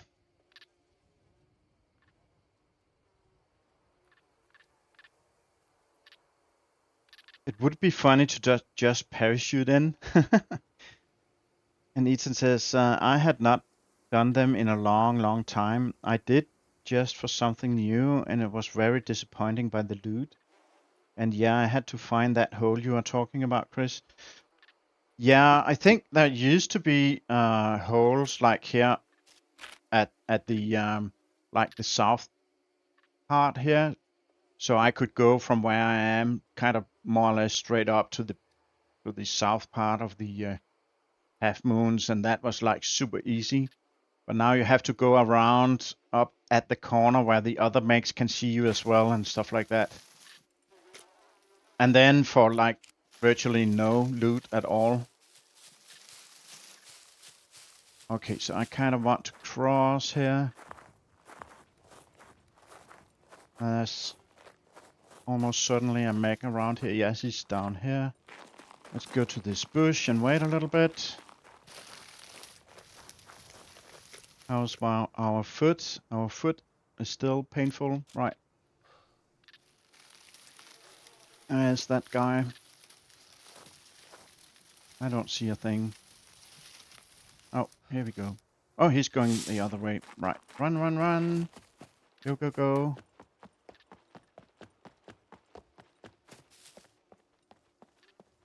I'm not sure how far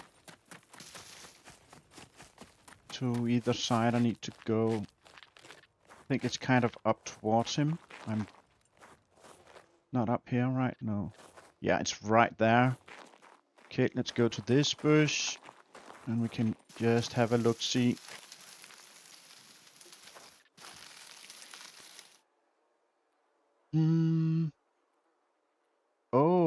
Oh yeah, okay. So he passes kind of right in front of it. Yeah, and then he goes on that side where he is now. And turns around. Should be able to run through it now.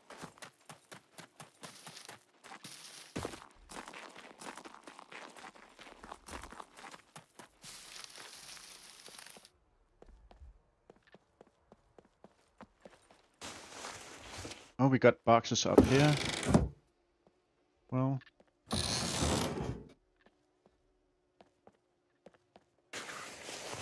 Can I reach from the below? Indeed I can. Oh, that. I like that loot. Of course I can't. Stop right there. Assume a non-threatening posture now. Yeah, that was kind of I'm a judge, jury, and executioner. bit immediate that he saw us. Oh well. Now he's angry. 52, I don't really care.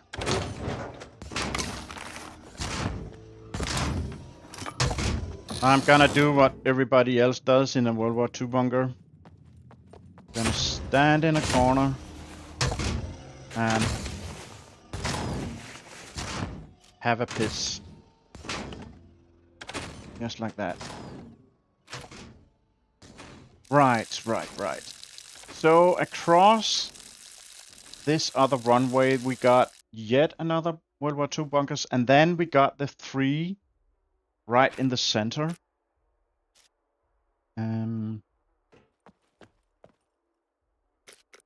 Our foot is almost good again.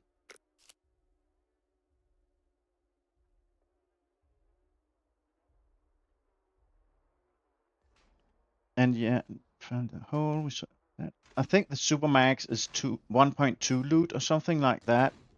So it's not like it's a low loot. Like to build a base here, like the Red Room did. See, reach all around. Yeah. Sometimes they have like laser sights.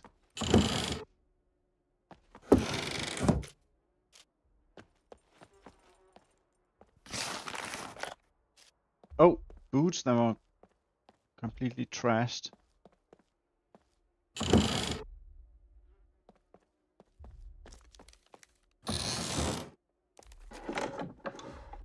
Right, so there's a bunker right up here on the across the airstrip. And then we got, let's see, maybe we can see it better from here. Yeah, we can see that bunker here. And is that like the obstacles, like right? Oh, that's the entrance.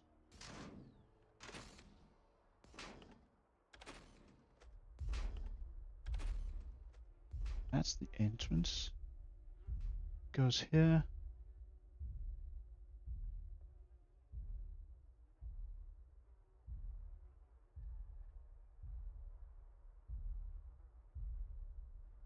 Right now, I don't see the three bunkers that are grouped together right in the middle of everything, but they're somewhere like over here.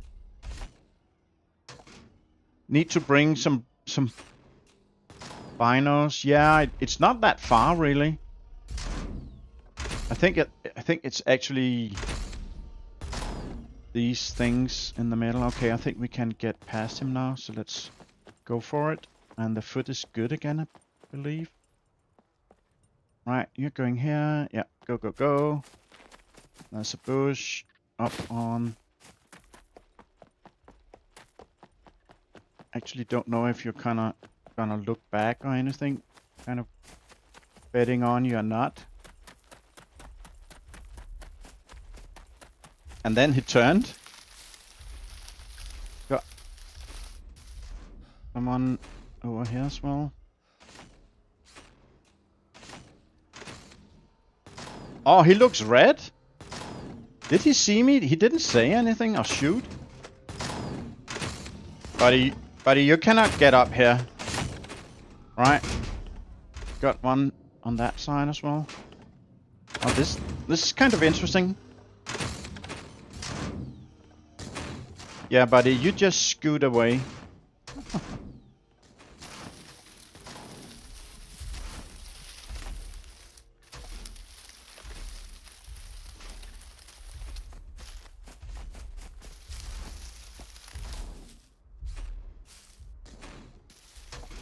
Maybe first person is better.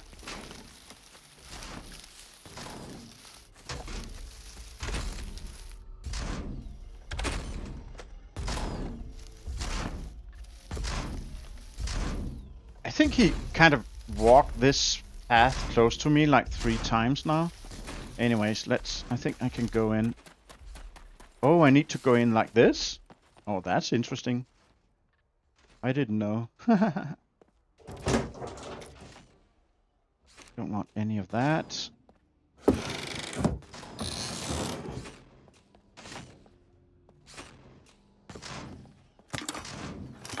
So there's no like basement on this one.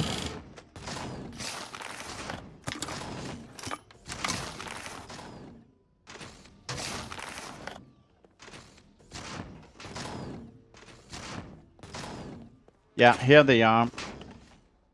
The ones in the center. It's kind of insane to go there, I think. And we're not gonna find anything. Or maybe we are. That's the thing. There's one mech doing a complete circle around them 3. If that helps. This can end well. So many mechs around this area. Yeah. Yeah, it is risky business, and that guy, he got yellow eyes, so he's gonna get real pissed off right straight away. The other ones, but we do have the bushes. Oh, we got some crates here. It's more like, as you say, the one. So this guy here, he's kind of behaving a little bit odd, methinks, because he's supposed to go like down to that spot, then turn around,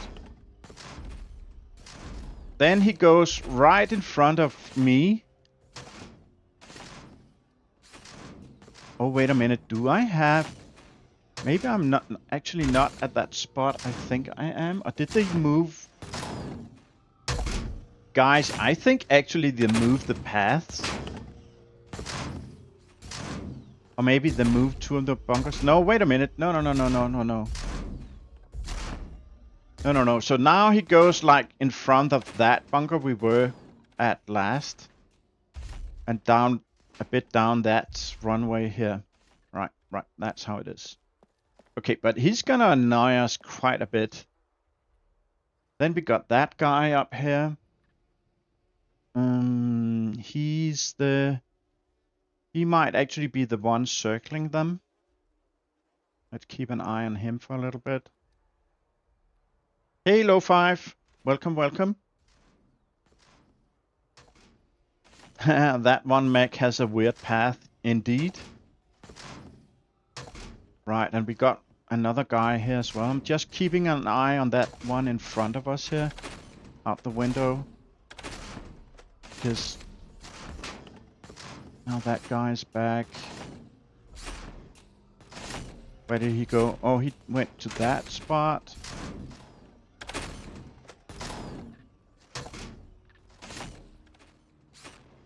What? Do you go back and forth? You're supposed to go around? Did they change the paths? Let's just sit here for a little while.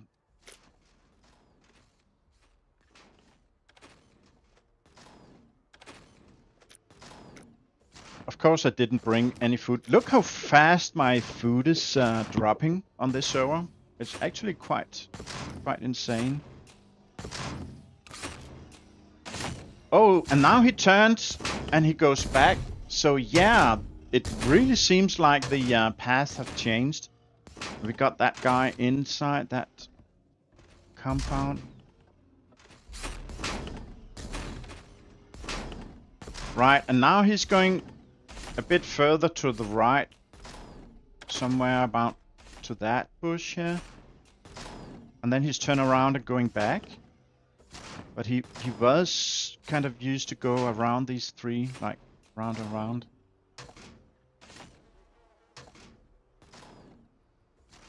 He's right behind the tree here, and now he turns around. Yeah. Okay. So, and then we got that guy here. That guy's kind of stupid because he's gonna mess with us. He has a super weird kind of path as well.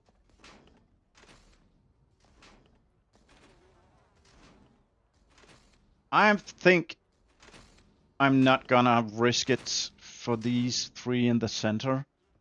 I mean, if I had if I had a dirt bike, I might actually just drive straight into them and jump off because the mech won't be fast enough to actually hit me. But on foot, we got that guy as well. Nah, and now we got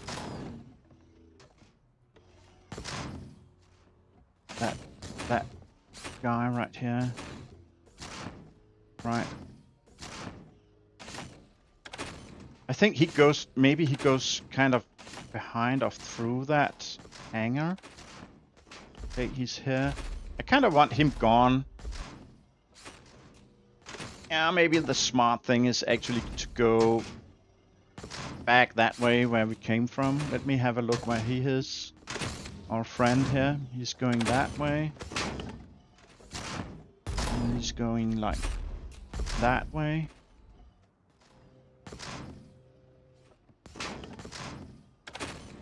Now he's kind of turning away. Yeah. I think we put ourselves in kind of a stupid place. Let's kind of go like to a bush. Go first person. Yeah, he's here. Okay. Hello, Barca. Welcome. How are you today? Are you busy working?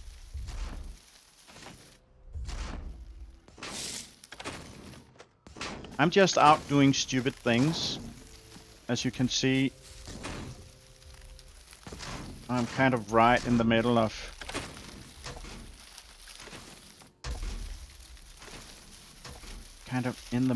everything here. Yeah, now that guy is coming.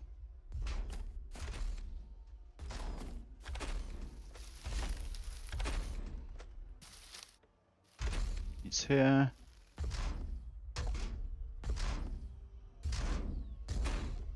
Oh, I'm gonna crack open my Coke.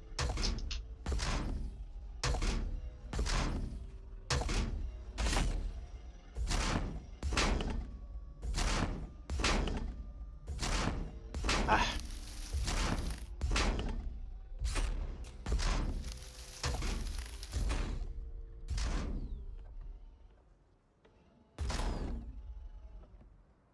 This is fine, yeah, working. Was an early start today and hardly a chance for a break. Oh no. That's not good. Okay. Now that guy's also kind of in a squeeze here. Where's that guy?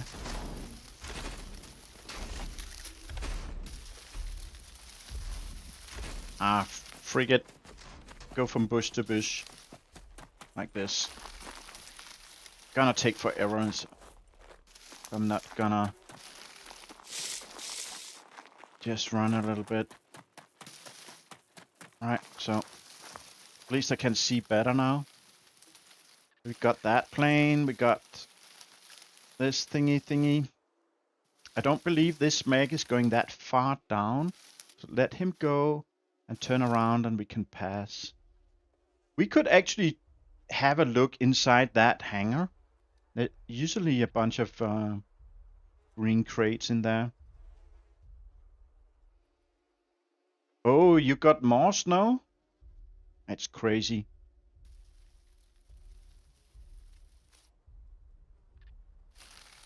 Right. And we got the cliffs. Of course we got cliffs. Can you maybe go down and not break your foot this time?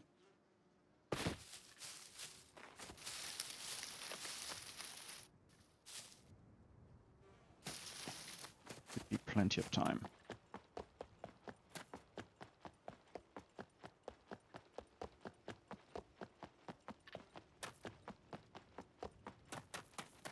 Okay. Right, let's see.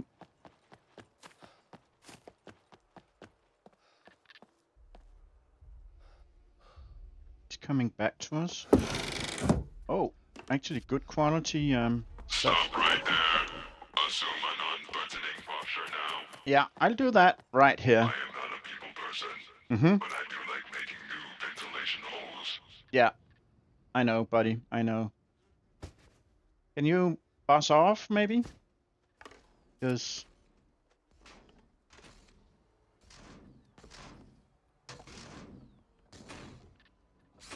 I should have. Can you go here? Oh yeah, he can go here. Hello.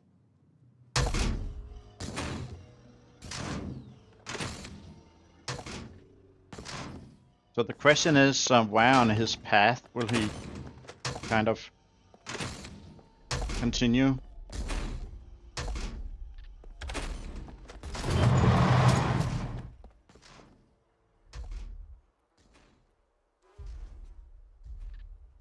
Now doing it down here where I can kind of navigate a little bit, it's a bit more bit easier to actually get around.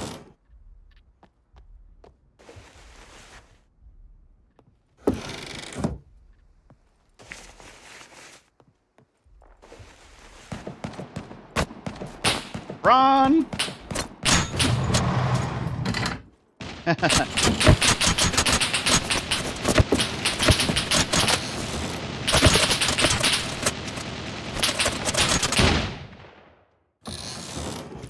He didn't like me.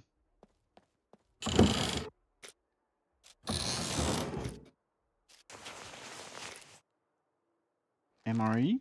Beef stew? Come on, you can't see me anymore.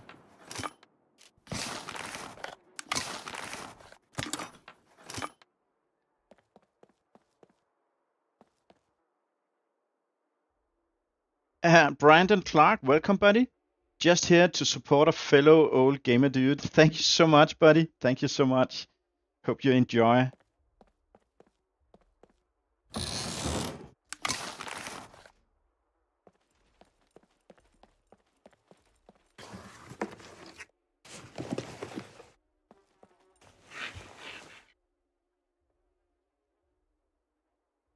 Look at the holes he's putting in that wall. Yeah, that 50 cal should go straight through. I really shouldn't have any chance. But you know, it's scum, so. But I have been hit through a wall.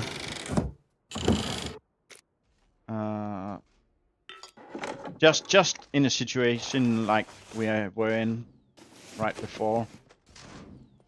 Just at the B2 airfield. So you can't really sit behind this thin metal wall and think everything is all good and cozy. Okay, take that, thank you.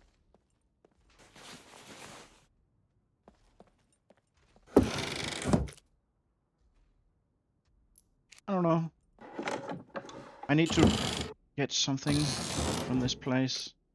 Is there an admin on here? I don't know. So, yeah. Basically only have fat in my system. Okay, so let's do it like this. Have a look-see. Yeah, he's looking right at us. Let's stay put for a little bit. Hey, had to flat to hear you're busy. Oh, hey, Bass. Sad to hear you're busy and making money. Or maybe not sad, glad. The mechs have better aim through a wall than they do when they see you. Yeah, that's actually a good point. That's actually a good point. And I think you're completely right. Okay, so we got boxes all the way up here. Probably not gonna go for those though. I think I'm going just behind these containers here. And there's also a mech kind of roaming around on this backside. I don't need to think about. Okay, so he's here. I think we're good to go in here. And no, not. Stand up, buddy. Completely lay down. You're flat. I don't know how he saw me, but he did. So now he's probably coming here.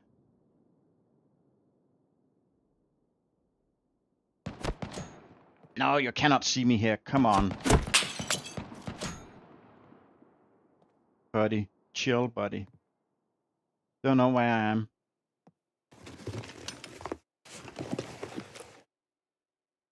What color? Dark urban paint. What color is urban? Urban paint? Is that a gray or brown or something?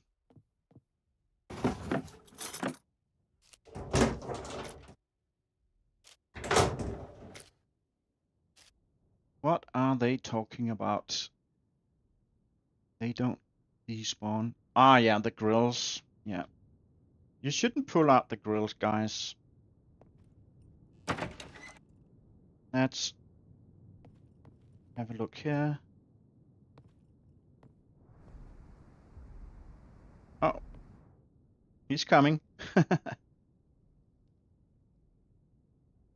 Dark urban, probably some form of gray like concrete. Okay. Yeah, to me, urban just kind of means city-like or something. Right. You should have time.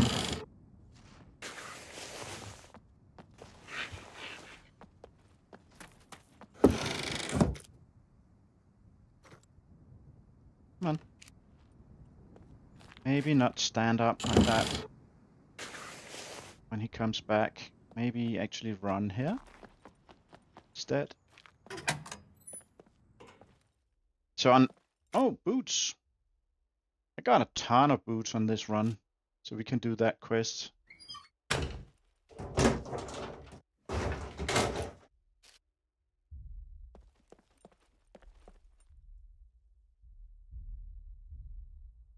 He had red eyes. He saw me. He saw me.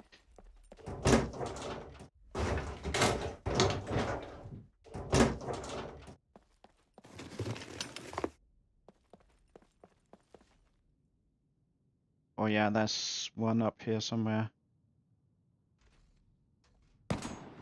You cannot see me right now. You gotta be kidding. Come on. That's just plain stupid.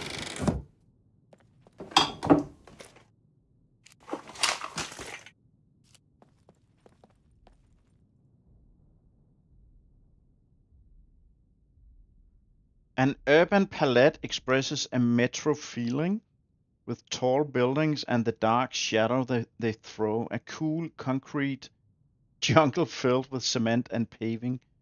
Pull that off, Google. Cool, cool, thanks. Brandon Clark, thanks for subscribing, buddy. I really appreciate that, buddy. I hope you're gonna enjoy. I play a lot of SCUM, but I do also play other games. And yeah, really glad you're joining.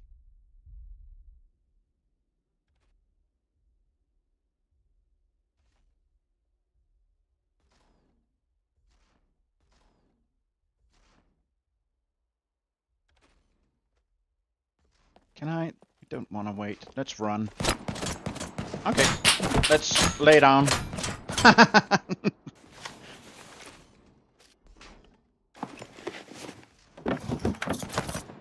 Oh, really? Are you freaking kidding me? I mean, I'm all laying low and invisible here, buddy.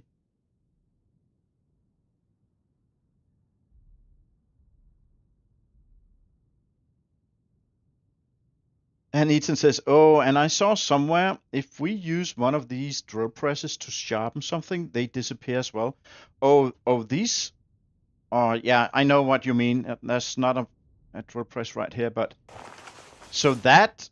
Is that the drill press that disappears, or is it our knife or whatever we are trying to sharpen that's disappearing?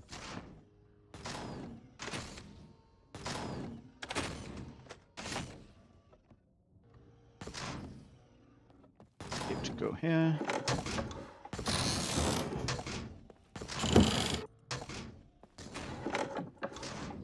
Right, let's figure out how we're gonna loot the boxes right in the center. That guy's kind of pissed off. Got like two guys kind of roaming around as well. That's... How is that even a thing? And yeah, now I'm kind of pinned down. Yeah. Really? Yeah, so that box here is, or that top, that's apparently transparent. Because he still kind of shoots at me. I mean, come on. And that guy's gonna see me as well, I think.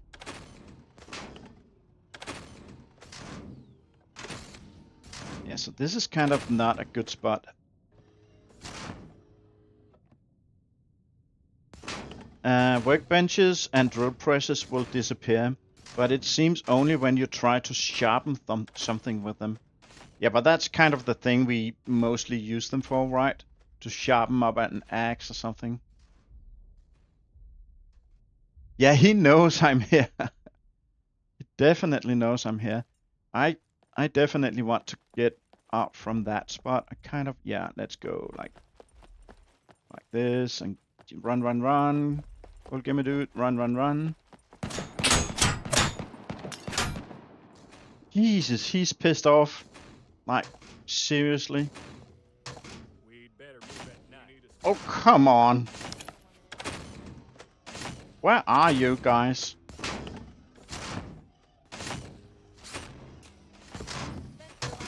Too slow. We'll need to train more. Fences are lacking. We'll secure the perimeter.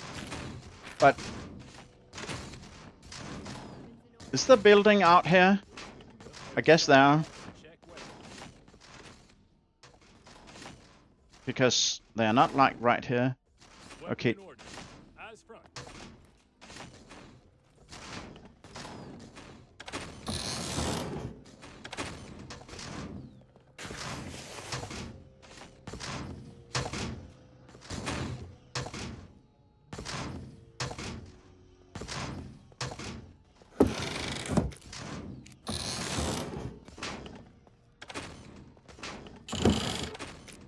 I think the game should give me that trench gun right about now. I think I've been sticking my neck out.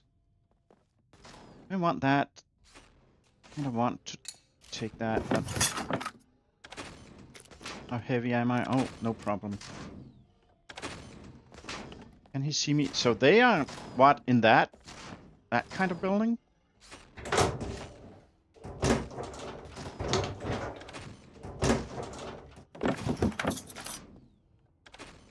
Got a screwdriver. Just tons and tons of issues with this new update. Base is full of crap.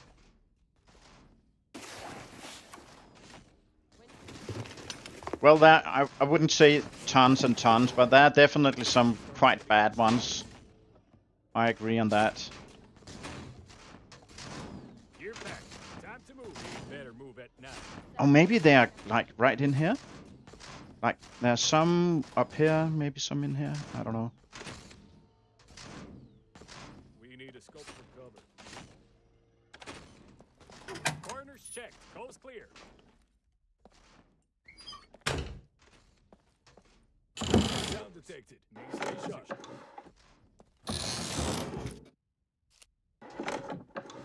Sound detected. Oh, this is a death trap. Can I go like this, maybe?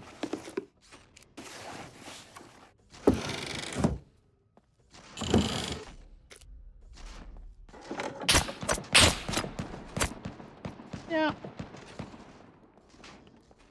Maybe not.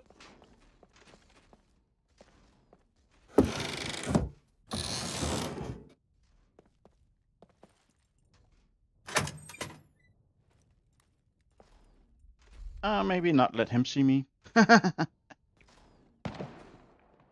Buffmeister66, welcome buddy. It seems to have caused more than it's solved.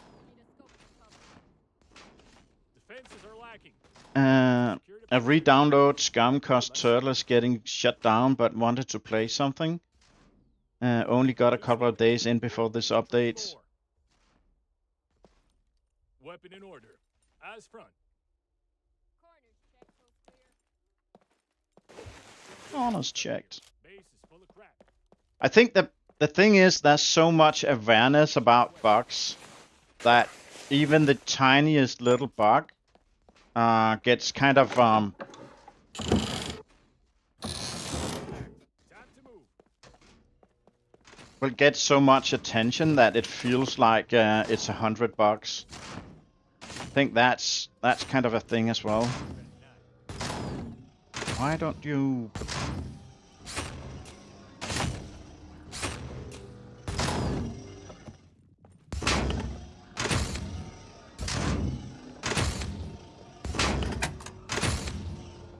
Yeah, so that's kind of also kind of exaggerating the issues we have with everything.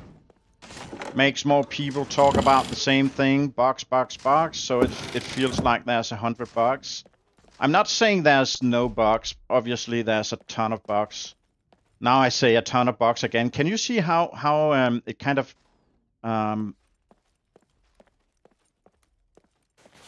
makes people kind of saying the same?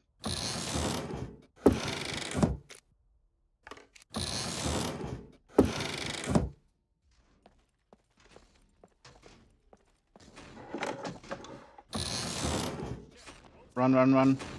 Don't want to be seen here. Fences are lacking. We'll need to secure the perimeter. Yeah, so my point is just that everybody talks about there's so many bugs, it's so bad, that it makes more and more people say the same, so it kind of creates kind of a chorus of people kind of saying bugs, bugs, bugs all the time. Yeah, sure there are bugs, but you know, we are all playing the game, and the game is still very playable. So maybe sometimes we should just kind of chill a little bit and just enjoy the game as it is, knowing the bugs. We can kind of play around them, for the most part at least. Don't want that.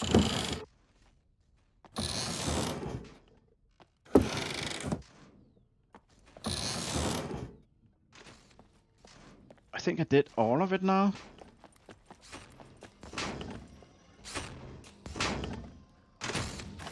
Right.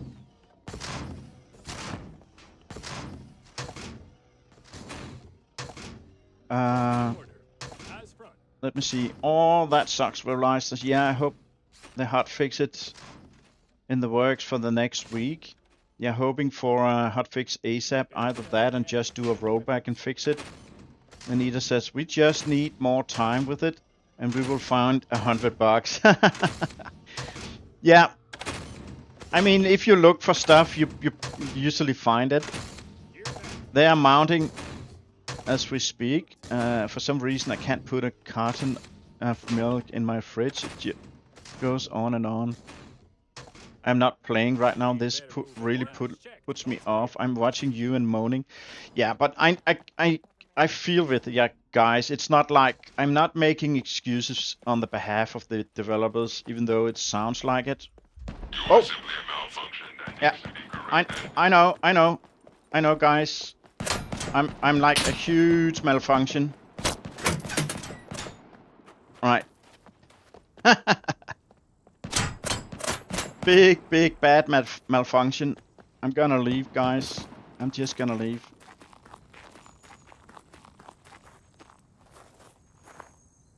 Okay. Yeah, so it's just like sometimes when talking about something that is bad, you know, keep talking about how bad it is will just getting you even more depressed and stuff. Sometimes you kind of need to say, okay, let's not talk about that anymore and try to look at the positive things of stuff. I know it sounds like almost like pocket psychology here, but it is kind of truth. And the game is still really good to play. Honestly, I play it like 5 times a week or something like that, 4 or 5 times a week, because I really enjoy playing SCUM despite the bugs.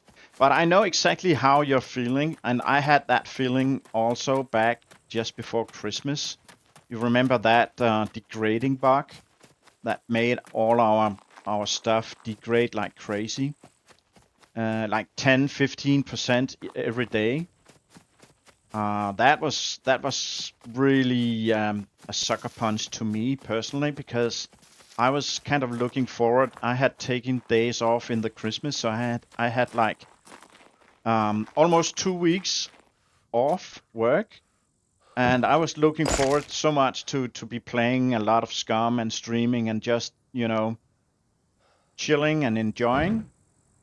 And then they released that crap, and I just didn't want to play all that time, because of that decaying bug. So I know exactly how you're feeling about it. I'm just trying to not let that feeling kind of overpower everything I do, and yeah. Why do I have jeans? That. And then go here. Yeah, I got all these cement bags for a quest. You can go in, you can go in, you can go in. That, like that. Yeah, that's probably good. Okay, I think I got another idea. I mean, we have been searching something in the order of 10 World War II bunkers by now and found jack shit, to be honest. So I think we're gonna do something different. I think I'm gonna go and loot some police stations, see if we can get some a green card and take it from there. Uh, Puppet Psychology 101, yeah. Eden says, yep, each update issues hit people differently, can depend on your style of play. I think I missed that decay issue because you were too involved with Arc Raiders. Yeah, you would have really hated it. I mean, it was like my all my clothing, all my guns, everything. Like, look at this HS9. It's at 76%. If I logged out because of work and I came back 3 days later, it would be down to like 10, 11, 12%. And it was like that despite you having the stuff in a chest or in a cabinet or in the car or whatever. Everything degraded so insanely fast. And the developers, they went on their Christmas holiday, so it was just like that for well into in January. I think it was like the 10th of January before they pushed out the fix for it. That crushed me. I mean, that really crushed me.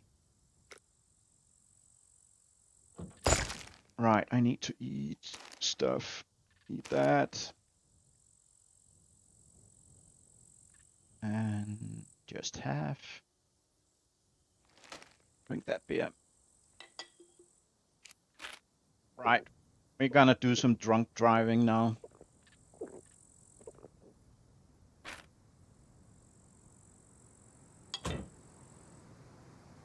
Let me see. Yeah, let's, I don't know, can we get down here without getting killed by the mechs? Probably not. Sure as hell gonna try. Yeah, that was really really crazy. And I ended up not playing SCUM for the entirety of that Christmas holiday. Hello, Maggie. Can you turn around, maybe? Thank you.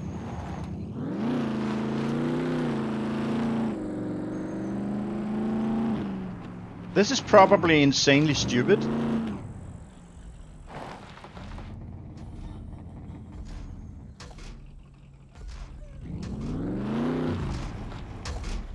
Stop right there. I know. Primary asset. Stop right there. I know. It's bad. I know.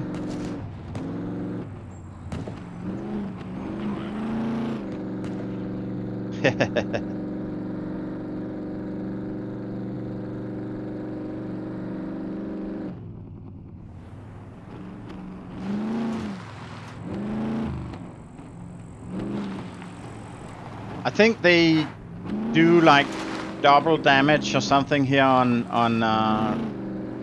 feudal server, so they can actually one-shot kill you, and then you got your car standing right in the middle of where all the mechs are. So it's not exactly smart. And Basa says, yeah, and it was the update after they had the test server, wasn't it? Yeah, exactly. So I was exactly like we talked about just before you came in the chat, Basa, that why not use the PTE servers to check or test out stuff before they put stuff out for release? And it just struck me like a lightning bolt. Like, how stupid are they not putting out that huge update, Christmas update, on the PT source, but I guess it was like there's a surprise element. Like they put stuff out. It's kind of like a Christmas present. They want everybody to you know be happy right when it lands and all that. But I mean, yeah, still.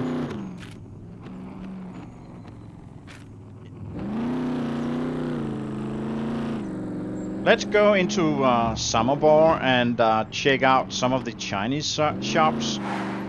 And let's go and have a look at the police stations inside Samobor, big city. I don't think I looted that police station in a really long time. Let me see, left or right.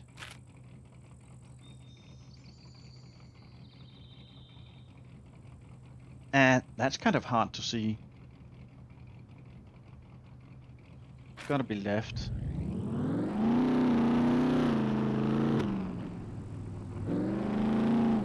You won't tell Feudal, don't worry.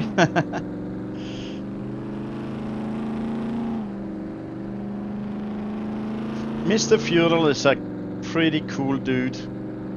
He's very chill. As long as you don't screw him over or run around being a dick. He's really chill with just about anything.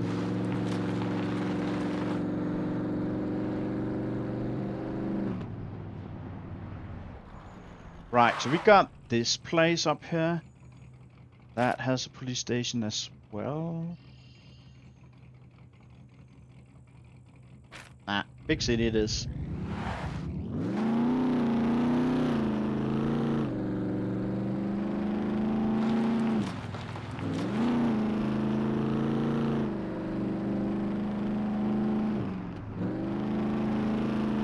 But it's not like they are not improving the game. I think when I think back to where SCUM was when I started playing SCUM for like 4.5 years ago or something like that, I do honestly believe that SCUM has been improved despite a lot of bugs and stuff like that.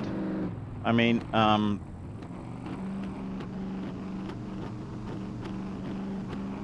this new lighting system is really good looking, just for one thing.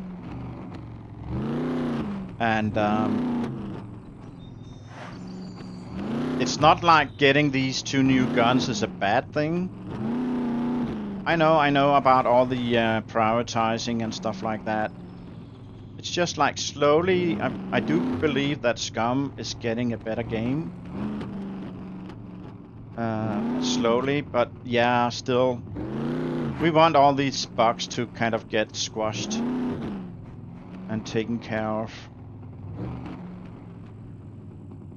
And I have no idea where I am. Let me see. I found an area here with a nice flat ground, great for a base. There are some little things they are doing that is great. It's great that when we craft a bunch of lockpicks, they auto stack now. True, and we finally got the stackable items and all that. So it's not all bad, and we should remember that as well. But as I said, I feel sorry for, kind of feel sorry for the developers, because they are getting so much heat and trash talk, and is this the police station? Yeah, it is. Oh, hello guys. That was a lot of you right here. I kind of want to go a little bit away. You know, we also got all these military crates up here. Maybe we should check those out as well.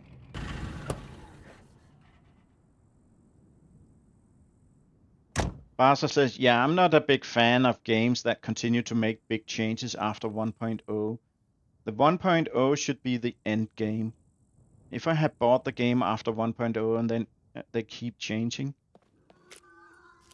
I'm not sure I agree on that. I understand that point of view, but I like Icarus we are playing. I like you. I really like the updates they put in and the new content. It's like you paid the game once. I know some of it are DLCs, but it's like you paid the game once and you keep getting new stuff. I don't see that as bad.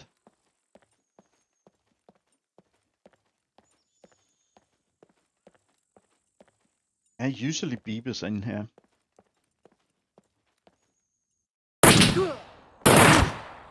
Right. Maybe not Beavers. Maybe they're NPCs. I didn't see them at all. There, he is right here.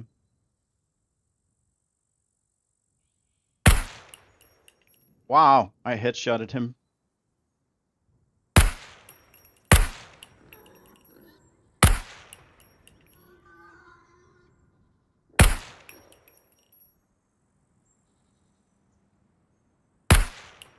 Okay. Check my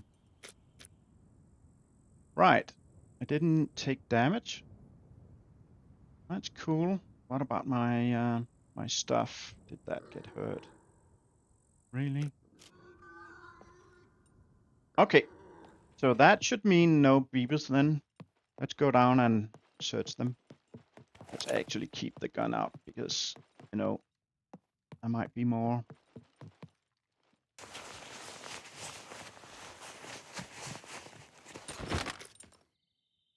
Okay, we've got a DT11. We like that.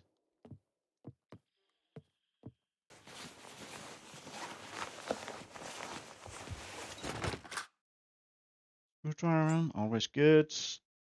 185, that's why I didn't take much damage. I'm not even picking it up because it doesn't really sell for anything, like 300, maybe 350. So I do not care about that gun. But I do care about all these military crates here. Ah, get a flare, come on. Come on, game, give me good stuff.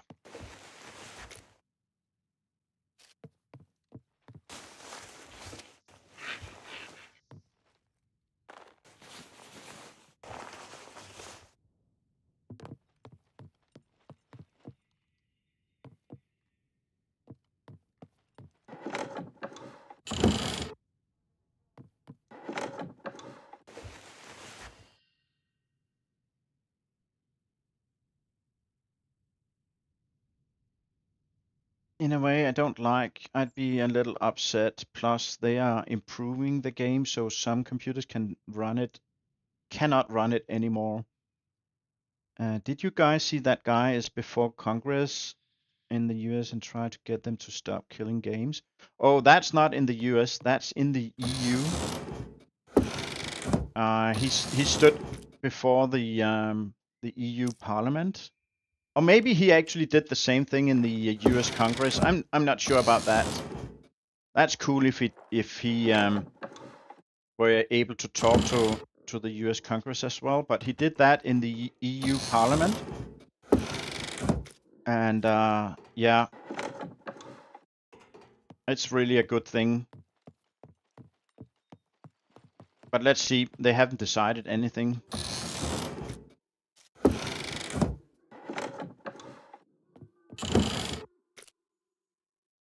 I'll take that.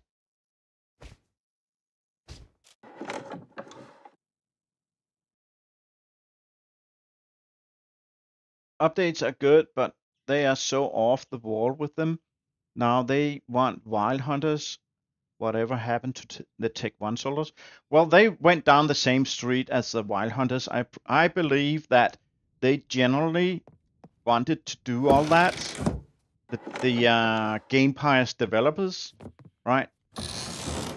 And then the new owners came and told them no. I think it's something like that. That plus they've realized that with SCUM on Real Engine 4, it's not gonna happen because of performance issues. And they might have been talking with Jagex about funding funding that SCUM was upgraded to Unreal Engine 5, and Jagex said no, because Jagex were only in for it to milk the cow, so to speak. And yeah, here we are. So I generally think that Gamepires had all these good ideas about future content, and they just basically got rug pulled. And the big question now is, what is splash damage gonna do? Are they also gonna say no to all updates and just, you know, do a few DLCs and just keep the wheels running? Yeah, we don't know. We just gotta wait and see.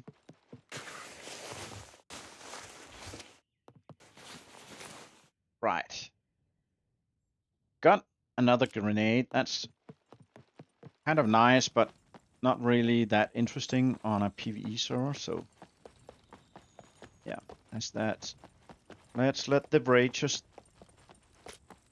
stay up here. Can that go in? No. Can that go in? No. What about that? Yes. No. That? No. Come on. No room for anything?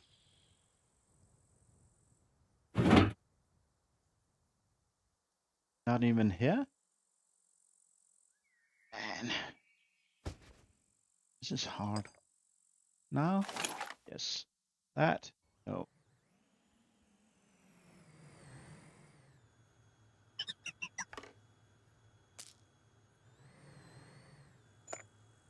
I think these are empty. Yeah. No. Could squeeze in a helmet though. That in. Can you reload? When will consumers get some protection from developers changing games they buy? I mean, if you buy in EA, that's different. Oh, you mean EU? But after 1.0, there should be some sort of safeguards. Well, at least for some period.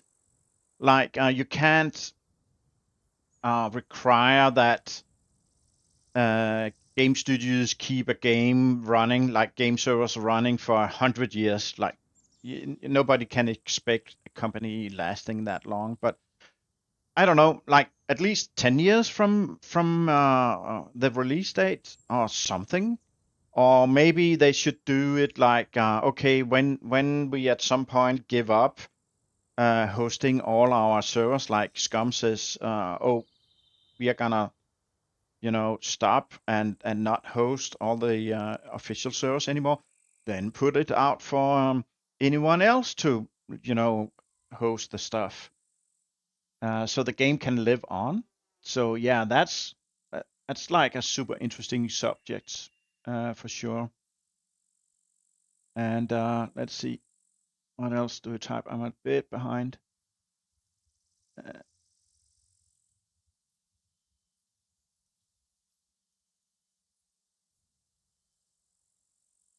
Revelai says, Basamir, this type of game has to have a lot of push and pull from PvE to PvP. Grant was talking about it yesterday. Grant was talking about it yesterday. Yeah, the streamer Grant. Both sides need to be heard and catered to. Yeah, I agree. Maybe because the anti-cheat? I don't know. Oh, is it in the EU? Yes, Ethan, I believe it's in the EU.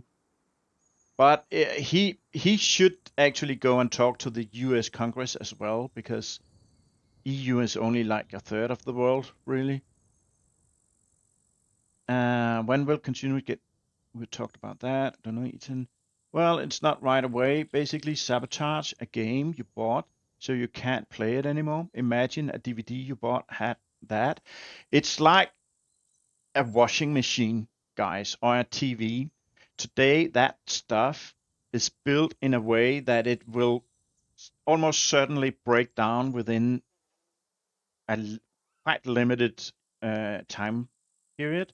Like you got in EU, you got 2 years of rights on like a TV, for instance, or like a mobile phone or whatever.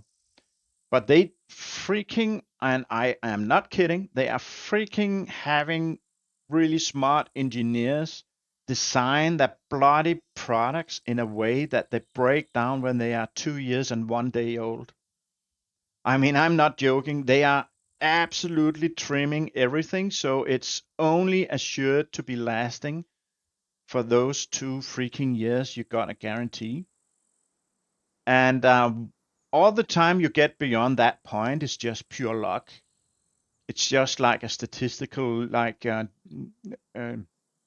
a thing that some goes off a little bit too soon and some last a little bit too long.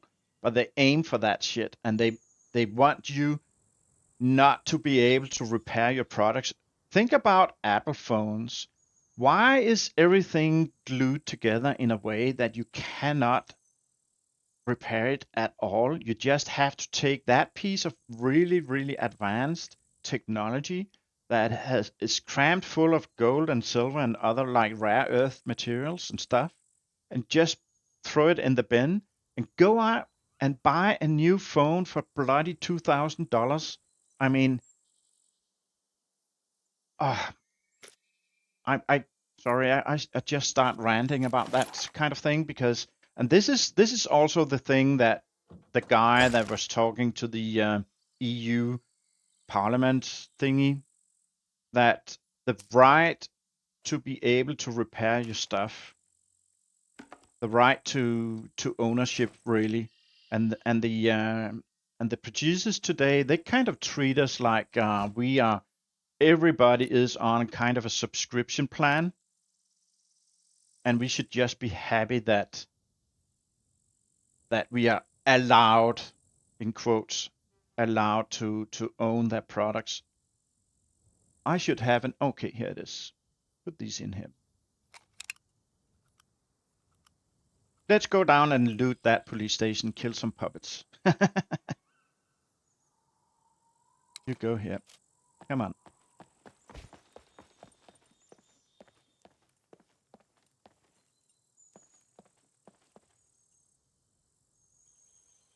Basa says, yes, Revelize, but players by now should have a good idea what direction the game is going in, not this constant back and forth.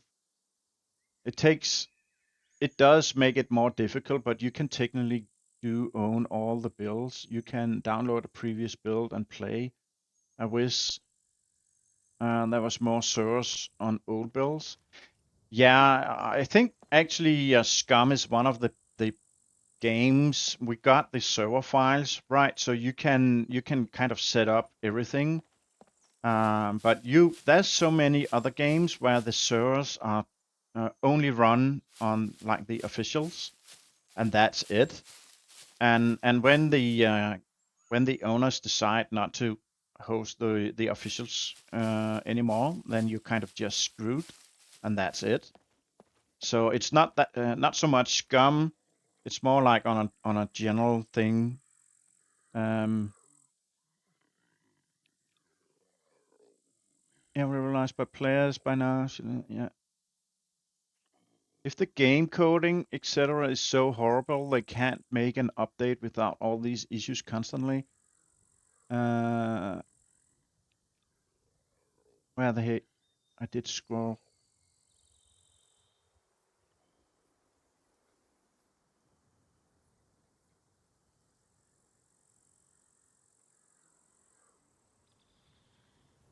And Barca's off lurking. Okay, see you later. Barca, thanks for stopping in. They have laws. They can't create a game and then not support it. There's so many years they have to support stuff. I don't believe that's right. I honestly don't think that's. This is one of the things that guy talked to the EU Parliament about, is that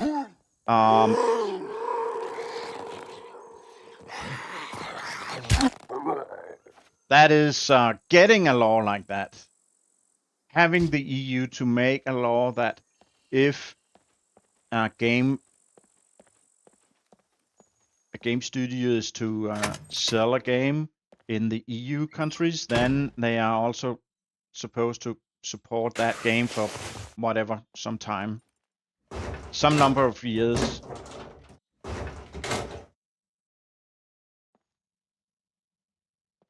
And built-in self-destruct. Yeah, really. Like they use the components that like resistors and whatever that makes up that thing. Hello, buddy. How are you? And they use the cheapest model of whatever, so that they don't care. They don't think about having it to last longer than those bloody 2 years. Everything else don't matter to them, because it's more important to get people to buy new products all the time. Like in the good old days, people were talking about having a car that would last, right?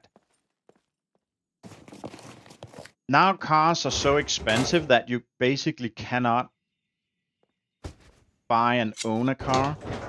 So it's all more or less on a leasing term. So what you essentially is doing is renting your car, like, forever.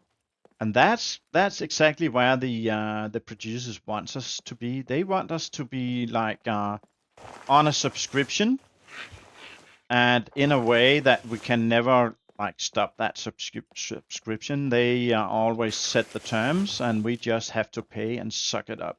That's kind of what they want, and that's kind of the thing. If you own your car, or you own your piece of software, or you own your washing machine, you should be able to repair it. And you're not assured that you can today, because everything is so bloody electronic. Like I got a nice Volvo V60, and I generally like Volvos. I like other cars as well, but it's a Swedish car. They are known to last for like years and years, and hundreds and thousands of miles. There are examples of Volvos that have been running for 1 million kilometers, right? Because you can bloody repair that stupid car. When it breaks down, you can repair it. Now all the electronics in a car is so locked down that you really cannot. I'm not talking about that you need to be able to repair it like yourself, like a house mother or something like that. But you need to be able to put it on a shop with, generic car repair people. But the Volvos today, they are totally encrypted in their computer, and supposedly because they want to fight people that are scrapping cars, like, oh, you're right here, okay. To fight that people go up to my car and just pull off the hood and take parts of it to sell on a second-hand market and stuff like that. So all the parts in the car are made with encryption key and encryption stuff. So if I take like one part of the car and move it to another Volvo, it won't work, because it won't talk to the computer in that other Volvo, because of the encryption key and stuff is wrong. And nobody can do anything about it except for the Volvo factory. Like, not even the Volvo repair shop. The bloody Volvo factory needs to fix it. And they would charge you so badly that you essentially don't really do that stuff. Instead, you just buy new fresh parts from the factory instead, and you're kind of forced to only use the certified Volvo repair shops and all that shit. Okay, no green cards for us. Yeah. No, he's talking, for example, say SCUM decides to end support. Some games, when they do so, you can't play the game anymore. Basically, they destroyed that capability. Exactly, Ethan. But he's not arguing the devs can't stop upgrading the game. He wants that they can't kill it. We should be able to play it forever. Yeah. And Realize says, if the developers stop supporting it, it should become abandonware, and those that purchase this should be given the ability to continue if desired. Yeah, exactly. And then Realize say, I'm pretty big into 3D printing, and that technology is really going to keep old products up and running that aren't being supported by those that build it. True, true.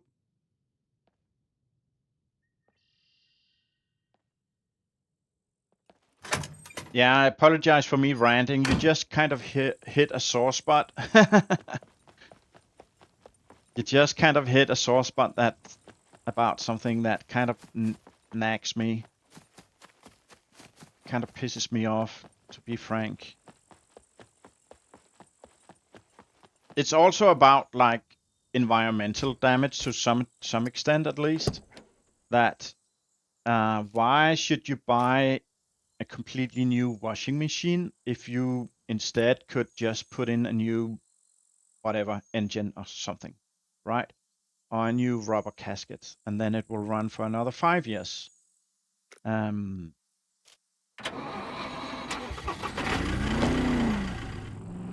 But the producers, they want you to buy a new one because that's what makes the most money for them.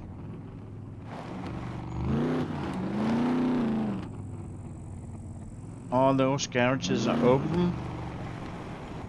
Right, that should be, I think, more or less around the corner. Oh!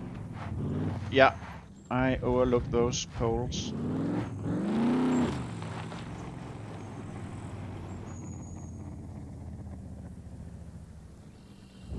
We don't need gas.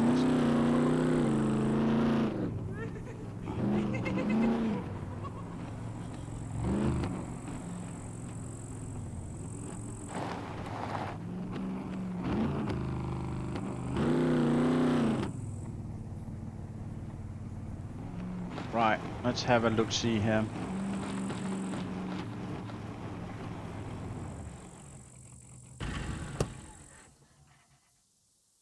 Sadly, big corporates don't care about the environmental damage, they care about profit. Yeah, exactly.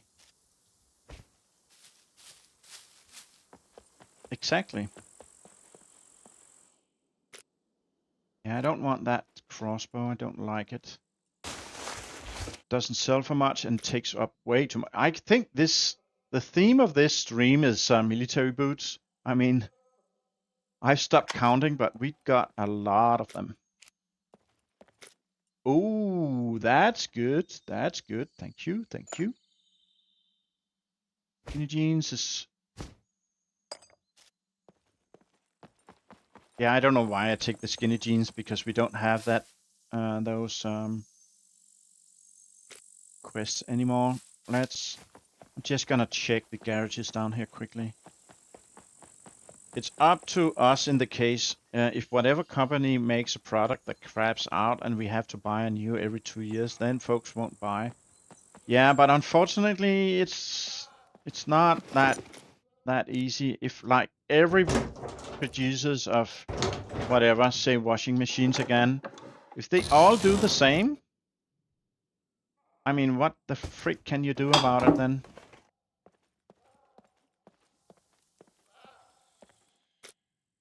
That's the rage at top light. Kind of funny it's turned on, laying there. It looks like it's turned on.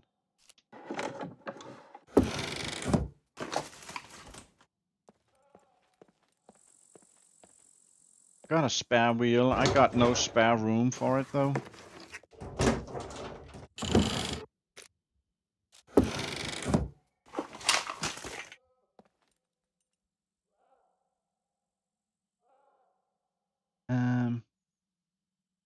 That is how products get a bad name, and you do what you do get what you pay for. Sometimes can't always buy the cheapest. Basa says I'd get a washboard and start. Anytime we buy stuff that we should take a bit of time to research what we buy. Yeah. Hand washing, yeah. Yeah, you're absolutely correct. You're absolutely correct. But it's kind of like the general trend is that the producers think that people only want the cheapest option. So they are only kind of producing the cheapest option. And then the competitors say, oh, if we are supposed to survive, we need to do better than our competitors. Oh, want that. And so all the competition is turned to be about being cheapest. And it's been like that for like 50 years or so by now. And actually going to the store and asking for a quality item. I mean, the salesperson will try and convince you that whatever product he wants you to buy is the best quality product, but it will almost always turn out to be, you know, just as crappy as more or less anything else. Let's grab these like so. Take that, put that here. Boots in here. I can do that boot crest like over and over now. And you know what? You can fill that one up. Right. So you go in here and that's like that. I think I got some. Yeah. We go up. That's disinfect. I didn't even see it go down. Well, never mind. Good. Go here. Eat some of that, buddy.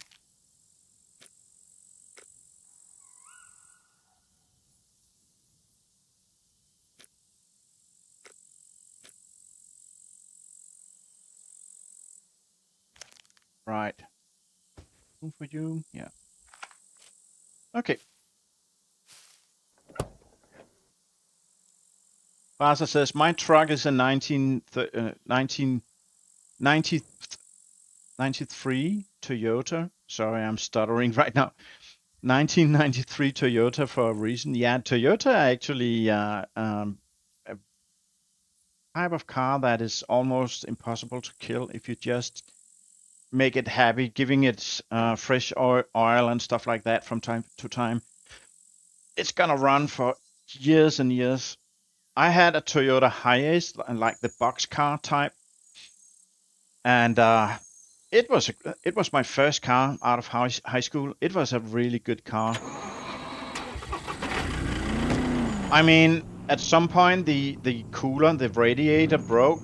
I ran over some does, like in early spring, in a cold morning.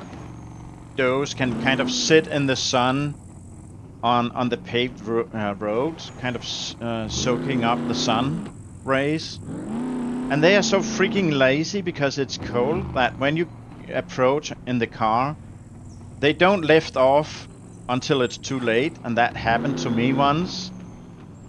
And that bloody dove flew straight up into the radiator and made it crack just a little bit. So so it started dripping. So I had like an empty 2-liter bottle of water, and I just added a bit of water from time to time. But that crack slowly got a little bit worse and worse. But that car just didn't care. It just started every time, and it kept on running and running. It was only when I actually ended up in a ditch because I was stupid. Look, there's a bow, but it doesn't show here in the vicinity. You kind of need to jump up on the counter like this and make sure.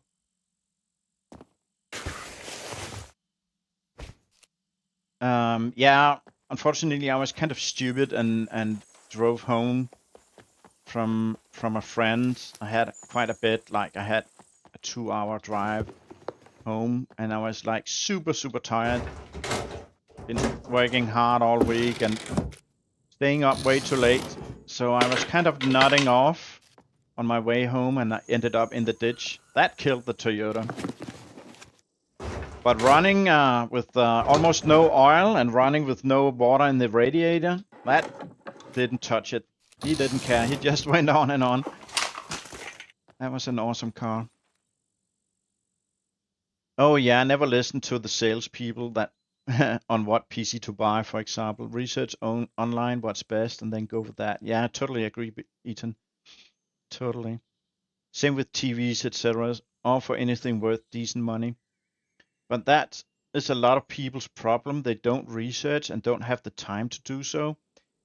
That, yes, and a lot of people are just plain stupid. I mean, you don't really have to be a super nerdy engineer to kind of learn about computers, learn enough about computers to kind of figure out what's kind of the sweetest deal, like not the cheapest one, but definitely not the most expensive. There's always like a sweet spot in price. And people just don't want to, put the time into it. 80s half-ton Chevy trucks. If you have the book for it, even folks who knew nothing about it, engines, etc., could keep that vehicle going forever. Yeah, we have like a series of books. Oh gosh, I kind of forgot the kind of the name for it, but it was also kind of a popular mechanics books. It's like the owner's book of, and then the name of a certain car. It could be the owner's book of the Toyota truck, for instance. Right, and it will have chapters telling you basically everything about every part of the car in quite layman's terms. Whoop, you were sleeping, buddy? Sorry, I scared you.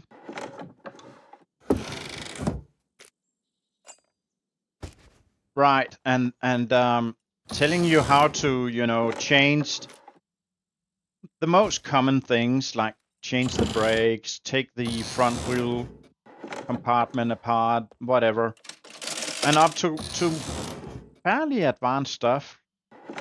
And I did, when I was younger, I did have like a French car. I'm not gonna own a French car again, but I had a Citroen. It was cheap. It was after that incident with the Toyota I had. And I changed the brakes. I changed the exhaust pipe and all that good stuff. Because I bought a book like that.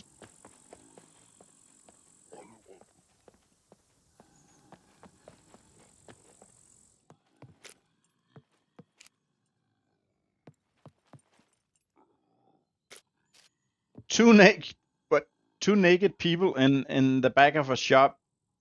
I don't know what to say about this. Oh, and a third. Wow, I want that. And that's a.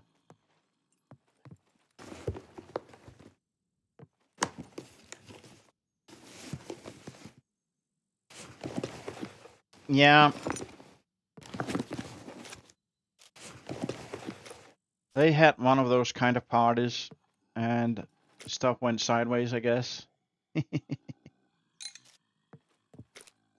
Okay.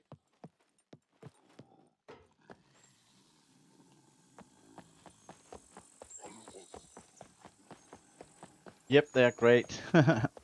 Basa says, yeah, I got the book for her trucks, or her truck. I think it covers the Toyota pickup from 91. That was far away. Toyota pickup from 91 through 96 or something like that. Yeah.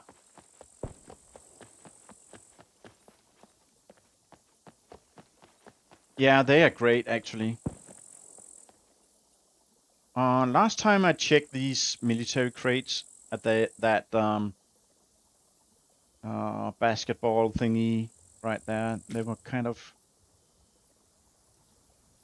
not very impressive, really. Okay, I don't really have the room for that. Don't have the room for anything, really. So let's use it to repair the other crowbars I found. These are 100. Oh, actually use it to repair that one. That's a good thing. Yeah.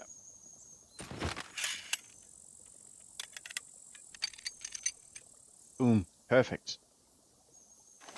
And you can go in here. Oh, no room. Yeah, I forgot about that. Oh well, oh well. Do the same with this one.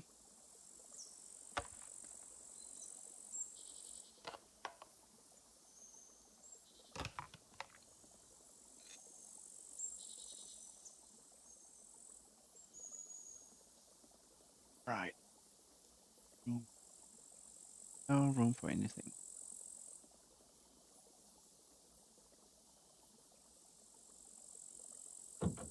Yeah, I'm officially stuffed by now.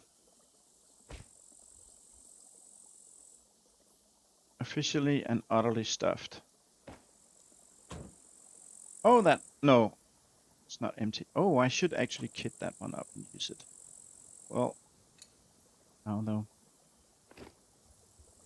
Take those, take that, disinfect. Okay, cool. Go in here, go in here. Right. You can do a lot of stuff with basic tools. One of them books and a set of rams. Save a ton of cash. Yeah. Well, you could. Today cars are a bit more problematic. Yeah, you need computers for all the new cars, and you need, you can get those scanners that can scan the error codes. Unfortunately, Volvo also encrypted that, so you can only pull out the most basic codes from my car, but it still works good for a bunch of other brands. But yeah, you will end up from time to time with an issue that requires that you connect a computer with the correct software on it, and for the most part you are actually not able to do that. I think there's a police station right here. Let's go to that one and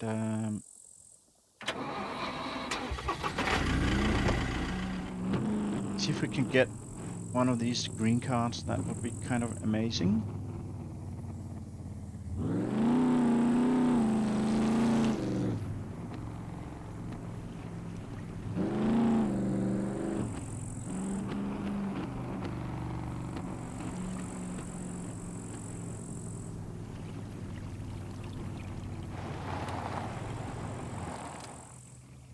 I'm gonna ask chat just because those of you that have found an SKS or Trench Gun, where did you find it, if I may ask?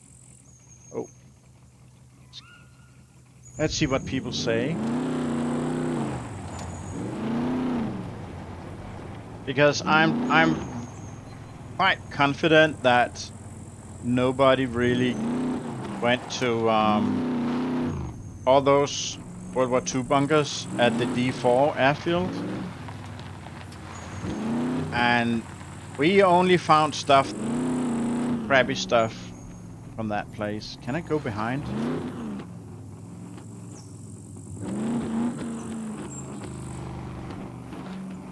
I think I can actually.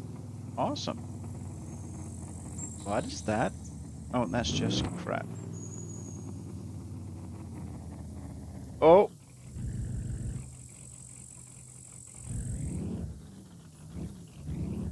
I can squeeze through. Nice. Yeah, might as well just check this this Chinese shop as well.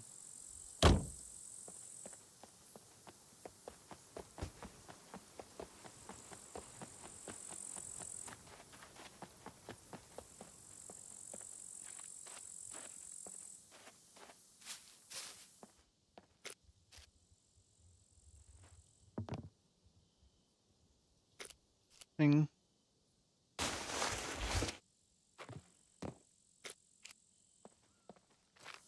That car's still here.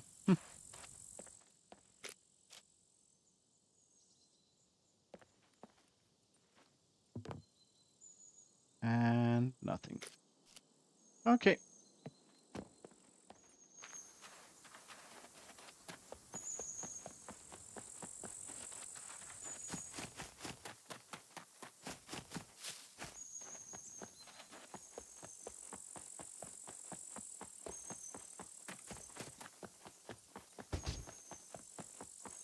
Oh, I'm thirsty. Really thirsty. Drink that. Oh gosh, my carbs are like crazy. I need protein soon. Yeah, I could actually grill some of that bear meat.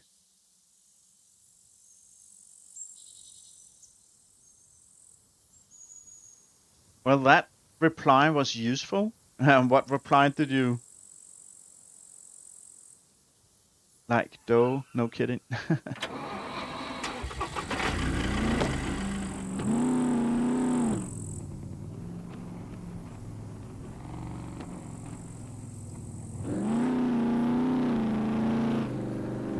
Oh, the reply. Yeah, I already forgot about that. Bunkers, military chest, lock cabinets in bunkers. Okay.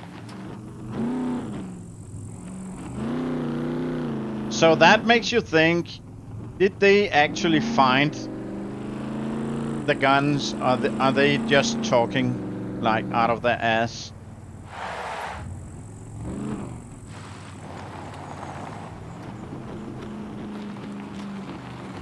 Yeah, some guy answered you in chat. Yeah. Yeah, let's go. I don't remember if that town has a. Does that one have a police station? I kind of forgot. Some of these coastal towns don't. So let me try and look at that one and that one. Oh, it does. It does. Yeah, let's go. Let's go down and have a look, shall we? So that's like 2 rows over. Yes, the general response. He found it. He found one where, yeah.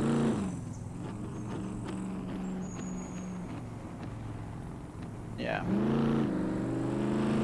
But we did bunkers.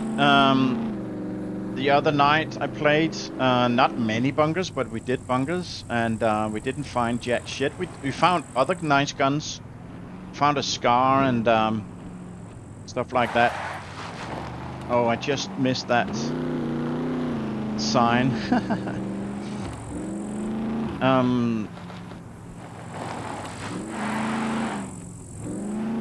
So we searched one normal bunker. And obviously that that secret bunker. But it looks like the theme of the secret bunkers is to give your kids,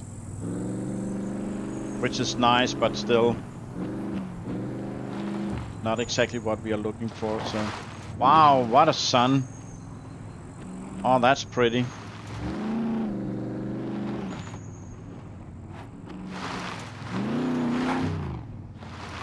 Oh man, that's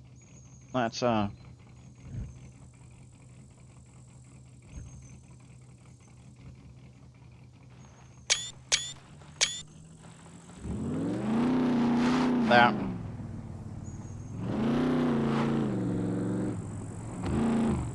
Let's see how I can integrate a sunny a sunset image like that and that new graphical art thing. That graphical art was from, so apparently there are comic books about these 20 days later and 28 weeks later, and so on. That series of zombie movies. Oh, another rager.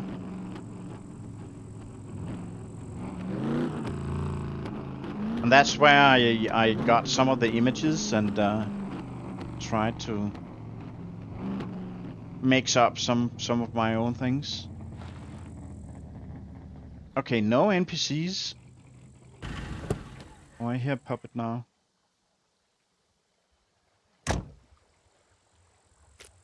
Happen to always finding something else. Drop done. Dot cam. Yeah.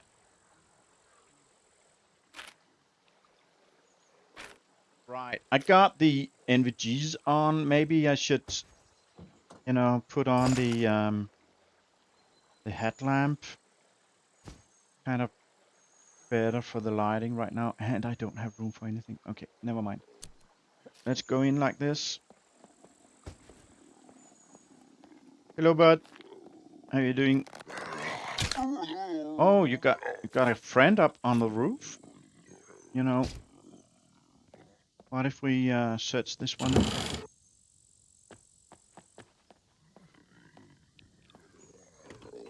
If I shoot you, I probably have to. Or maybe I can get the arrow. Nope. Nope.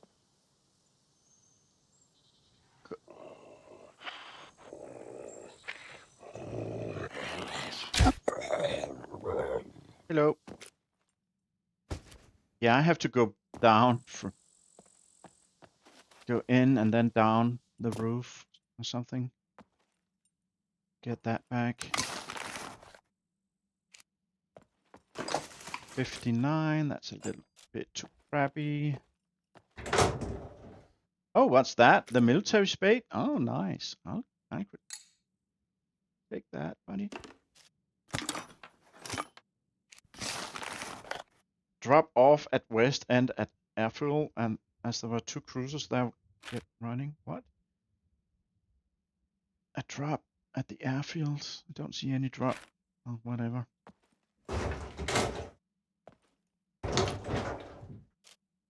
Okay. Coffee, please. Thank you. Thank you very much. This battery's gonna go soon.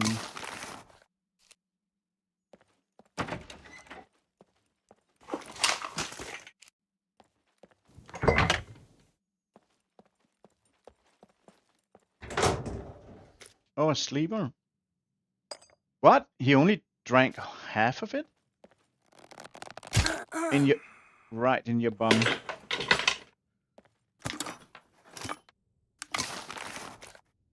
Yeah, the Sunset Scum got right. Absolutely. They I mean, a few other games I like the Windrose is also kind of pretty. They made a really nice you know what? Let's do this.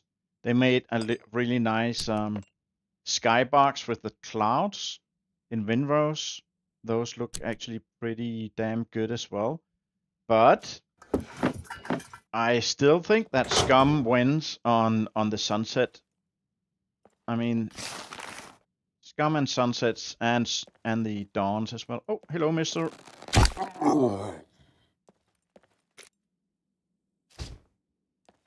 in SCUM, they are just epic. I mean, hands down, they are.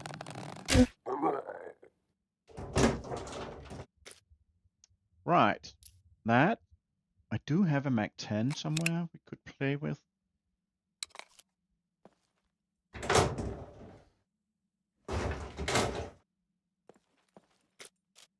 Oopsie. Oh, another coffee. So that's actually 2 uses by now. That's kind of, and he leaves that coffee cup. Interesting. That's new.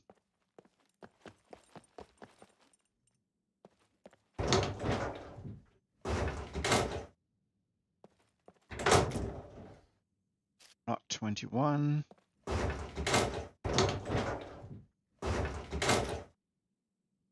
M9.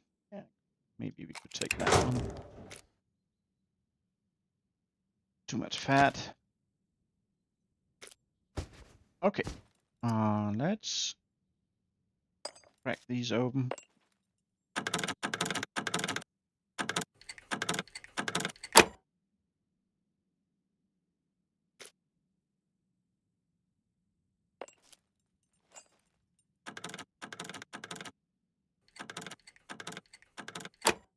Okay, the sound actually changes between first person and third person.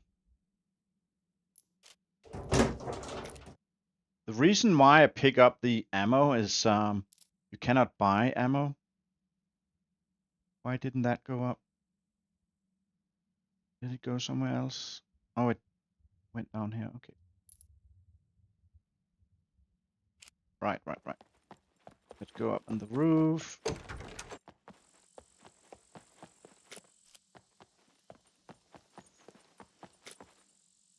The bat. That guy. Get my arrow back. Thank you.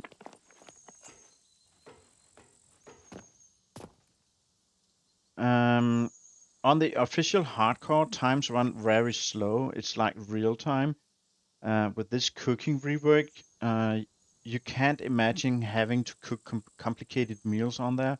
Oh yeah, actually you're right about that. Oh wow, look at this guy. It is actually pretty awesome.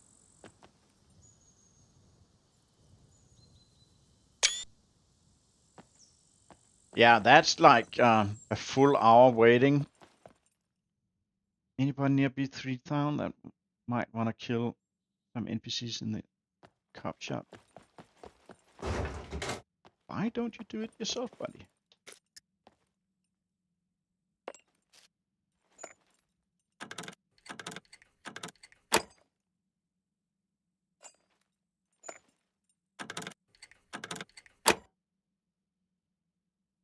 But yeah, they changed a lot of portions, and the proteins they give, etc. Drumsticks are useless now to eat, for instance. Oh, I didn't know actually. Peacekeeper. That's not good.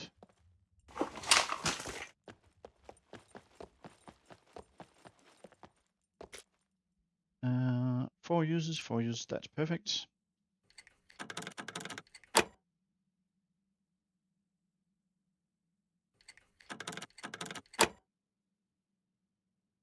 Right.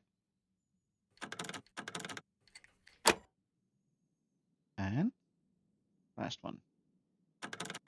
Yeah, I haven't really been cooking yet, but I tend to, because I kind of like that whole cooking feature. And on Feudal Server, because your stats go down so quickly, you kind of need to, or maybe not need, but you would benefit from actually cooking, in my opinion.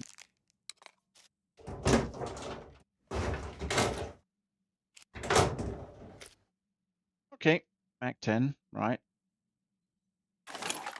So you know, put that in here.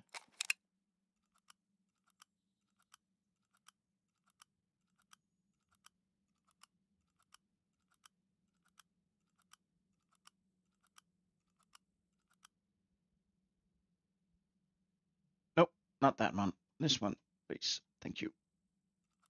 And I can have a sip of my Coke.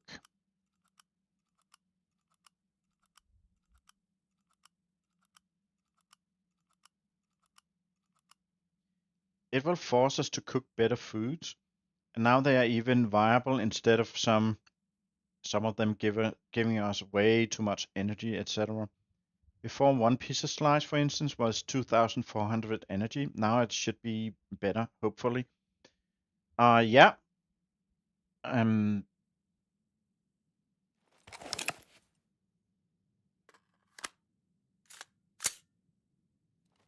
Right. Got the Uzi. Back 10. Okay. Should we go look for other things in this? Don't really think I wanna. Oh, maybe I wanna pick up some of these guys here.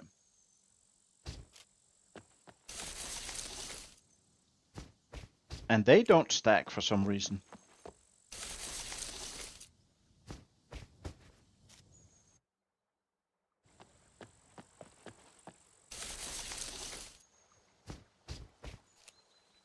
And I need to actually go and sell some shit. And make some room in that rager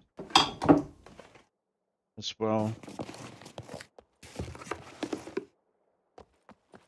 Is it too dark for you guys? I could switch to the NVGs.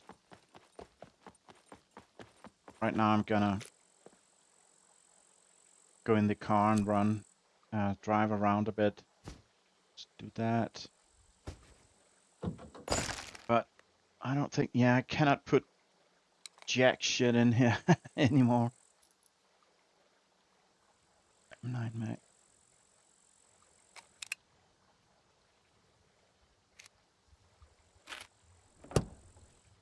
Let's go down to the next coastal town and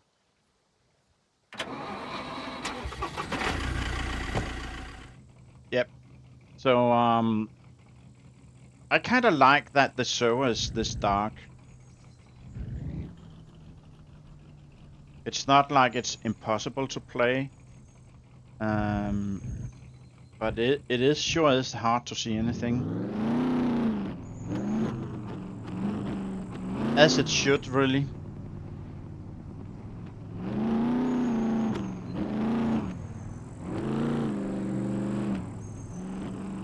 Make another chest. Yeah, I should make another chest as well. I think we can do all that. I'm gonna go, I'm gonna go down and check these coastal towns.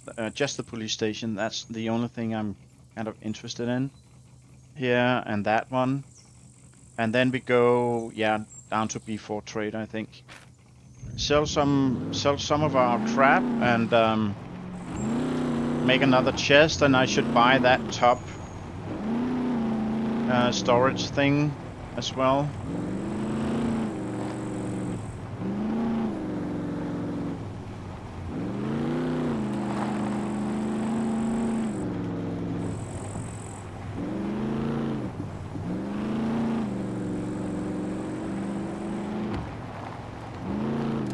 Right now I just need to make sure I don't drive off a cliff here and into the sea.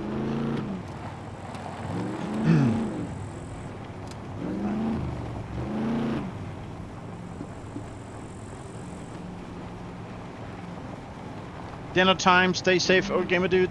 Thank you so much, Ethan, and great to have you hang around. Bon appetit, and enjoy the rest of your evening. See you next time, buddy. Bye bye.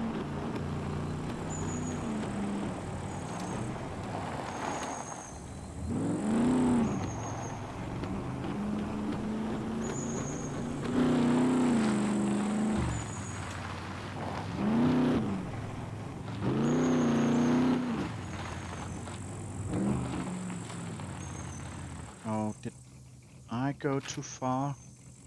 I think I did.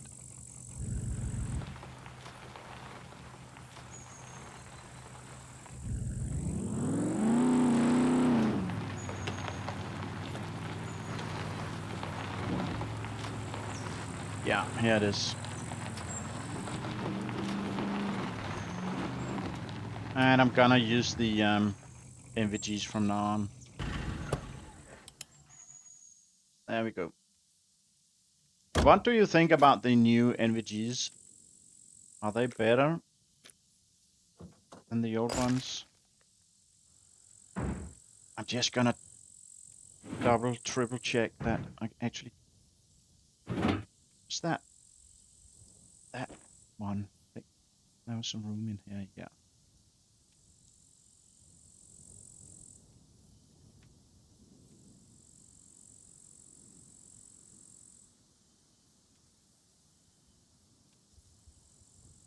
And we need screwdrivers. 3 of them. Got a yellow. Just making sure that we don't have any more reds. Rather use up the reds. Go.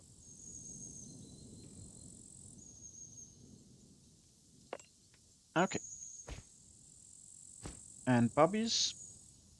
We have bobbies. Okay, let's go in.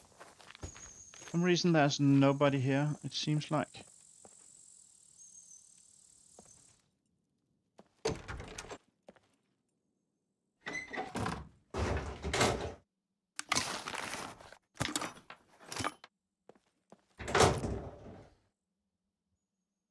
Those.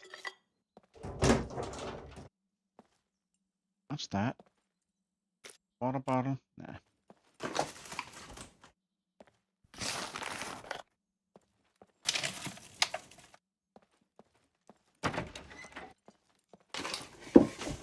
Oh. Yeah, I kind of want that, but...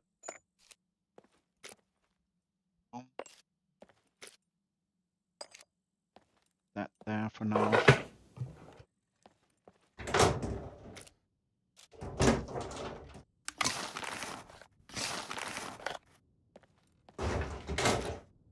Oh, perfect battery. That's good find.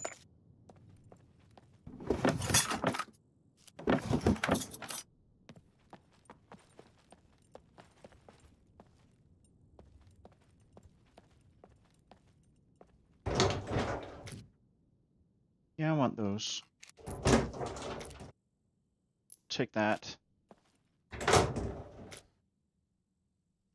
I had kind of too crab thick.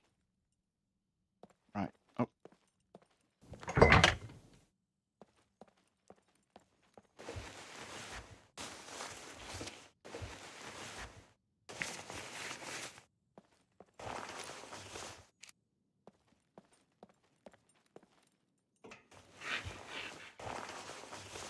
No money?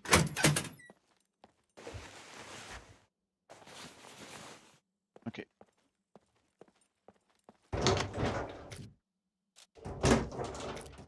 Another perfect battery. Right, so Feudal Server has a custom loot table. And I actually picked up like a whole bunch. That was Thursday. A whole bunch of NVGs, because usually you sell a pair of NVGs for about 1,000 or maybe even a bit more. And so I had like 5 of them to sell.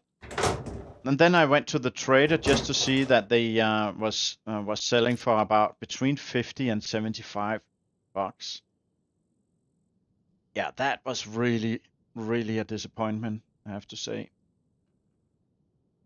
Right, so we need kind of 8 total. Craft that, please.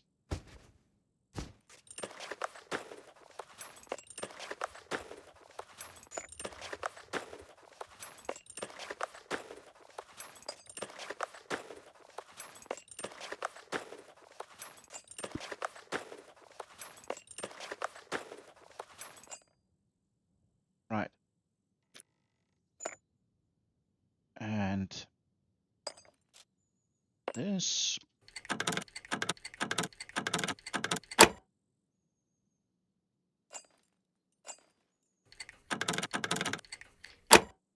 All right. Cut. card? No. Okay. Right.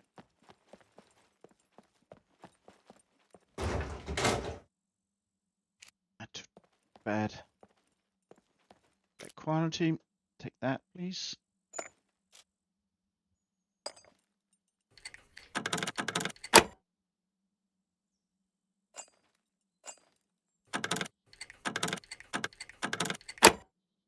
Okay.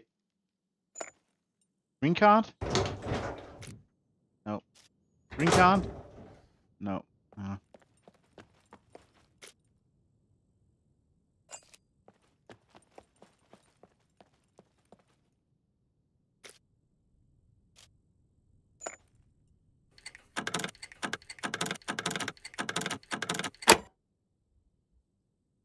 Right.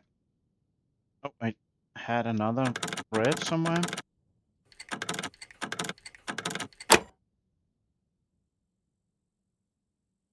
Apparently I did. That's good.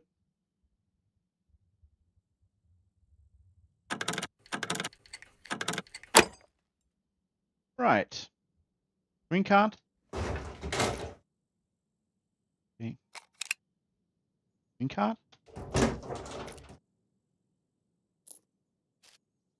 Green card. Green card. Ah. Okay.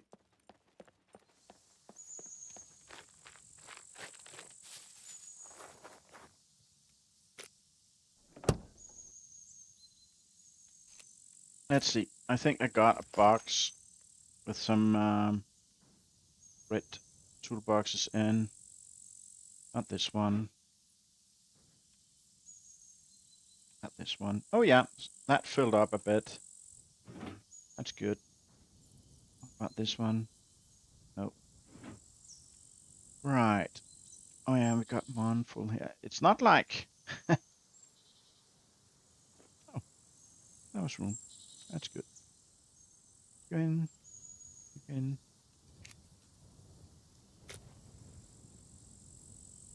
Could fill that one up, but yeah. Let's go.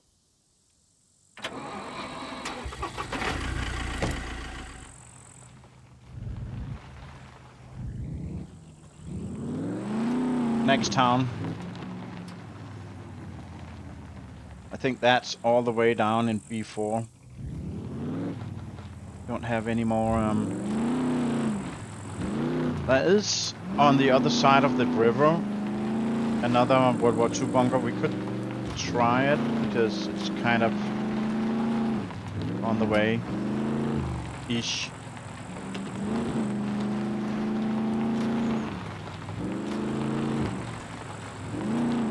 Would you prefer to... I can put on a filter so it looks more bright for you guys. Would you like that, or would you prefer me to use the NVGs, or would you prefer me to just continue with the headlights like I do right now?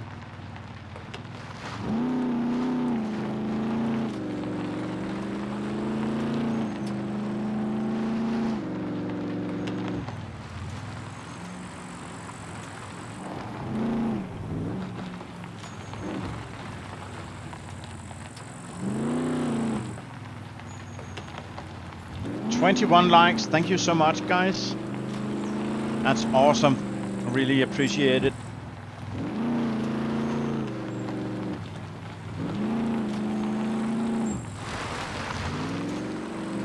Oop.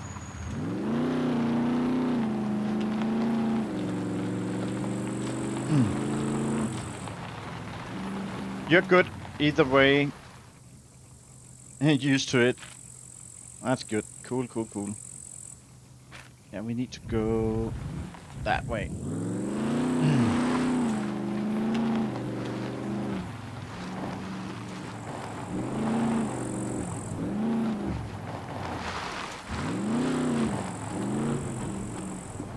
Barca is mostly listening, so whatever works best for you.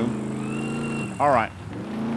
I'll keep it like it is right now. I kind of like the challenge of you know, driving the car with only the headlights on, because usually on other servers you can plan ahead and steer because you can see really far, and I can't really do that right now. So it's feeling a little bit more challenging, authentic, kind of. Right, so if I go all the way down, I think I go to the town and then by that church I should go straight west.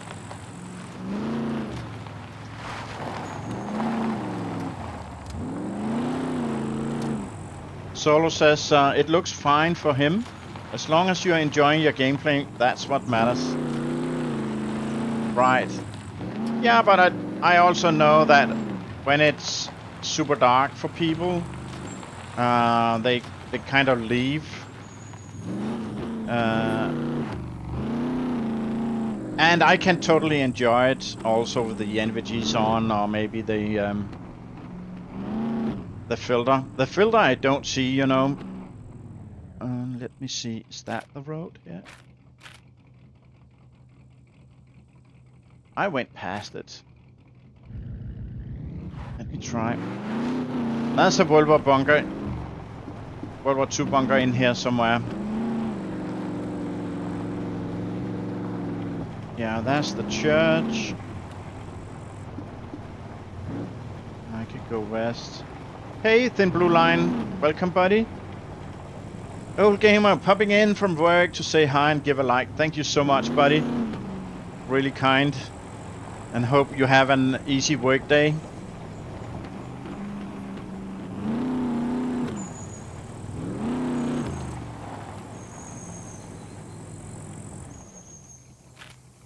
Oh, that's actually quite far.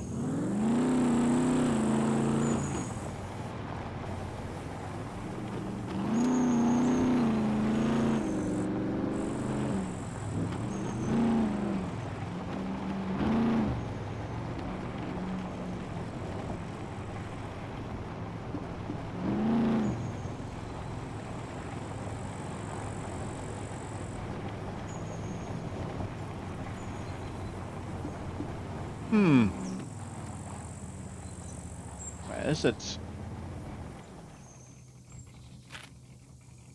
Just this to the south, right here.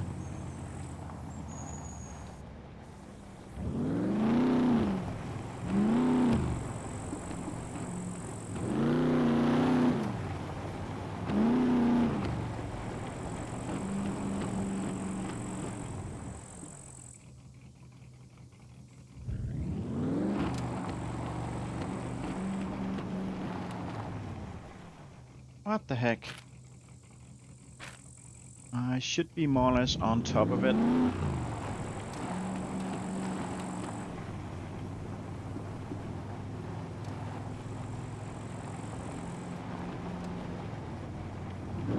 Maybe I was wrong and it's not a bunker.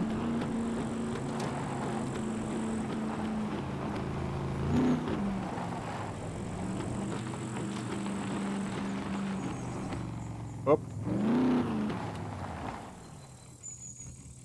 So that's, yeah, now I'm completely off. Now I need to go back north. That orange dot right here, I believe that is a bunker. So north, it's like completely opposite. North, maybe a little bit like this.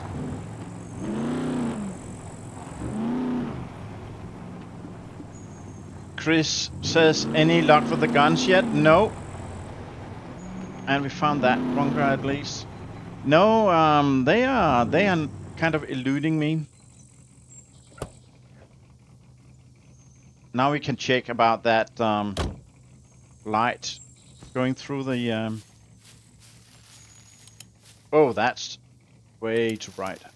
Yeah, so the light is totally going through.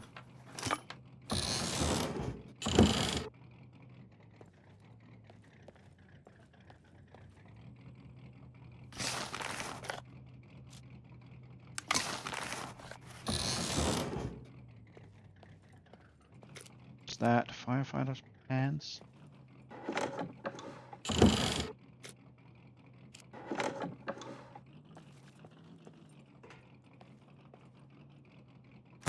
Yeah, they are hard to find, Chris. I even asked in the chat on the server, and people were like, you know, go search bunkers. That's kind of what we do.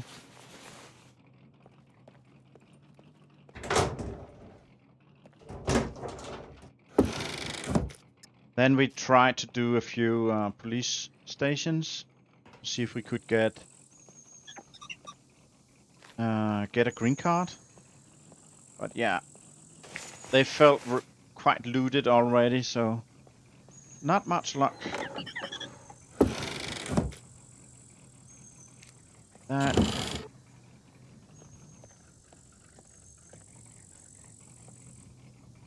Nothing up here. Okay. Yeah, that was a complete waste of time.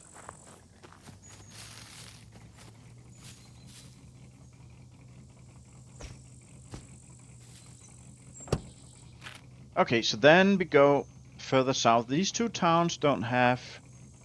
I forgot about that one. I don't believe it has a police station. Let's double check. Right, that one right here do not have a police station, so we are going straight down to that one. That's probably been looted like 100 times already today. So I think I'm just going straight to the trailer.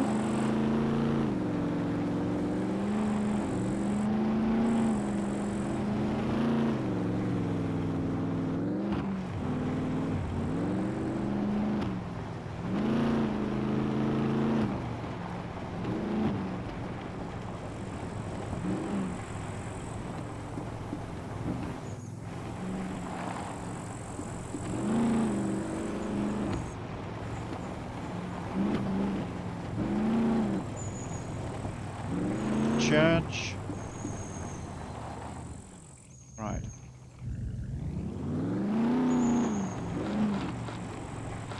Oh, that's too... Uh-oh. Old gamer dude. That was kind of not smart. What the heck do you do now? Push through?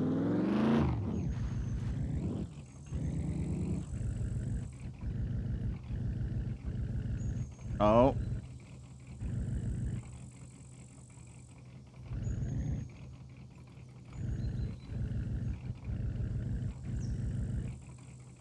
Bloody hell.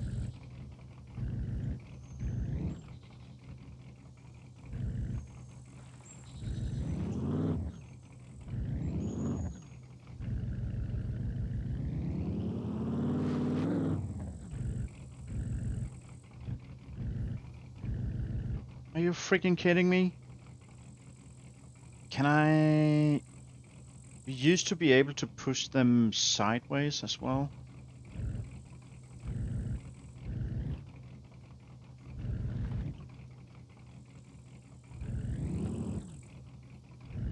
Ah, here we go, here we go. That was a trap. That was a trap.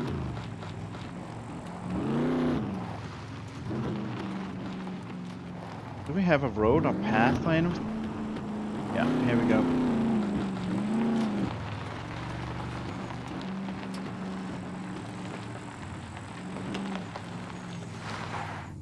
Let me check. What is the best road? Yeah, it's kind of going by the white down here. That means a left turn up ahead.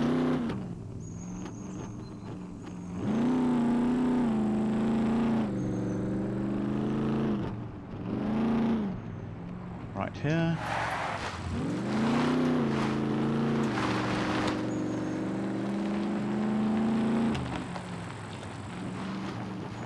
Well, we definitely have been driving around quite a bit.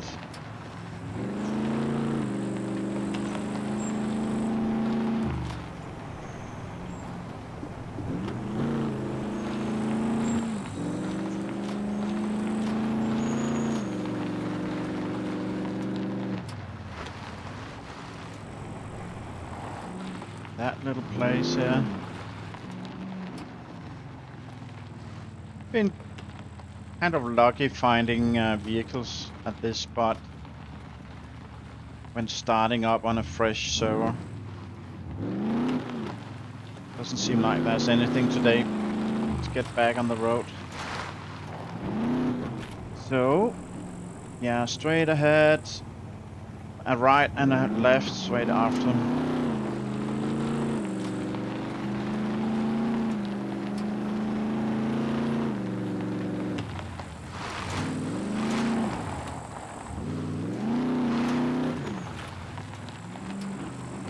No, that's the bunker. I mean, we could do that, but...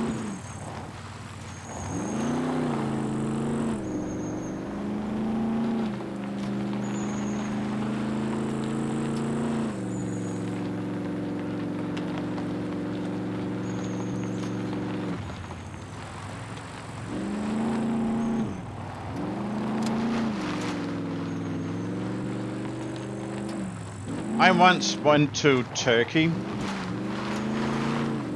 quite a few years ago. Whoopsie, I think this is my turn.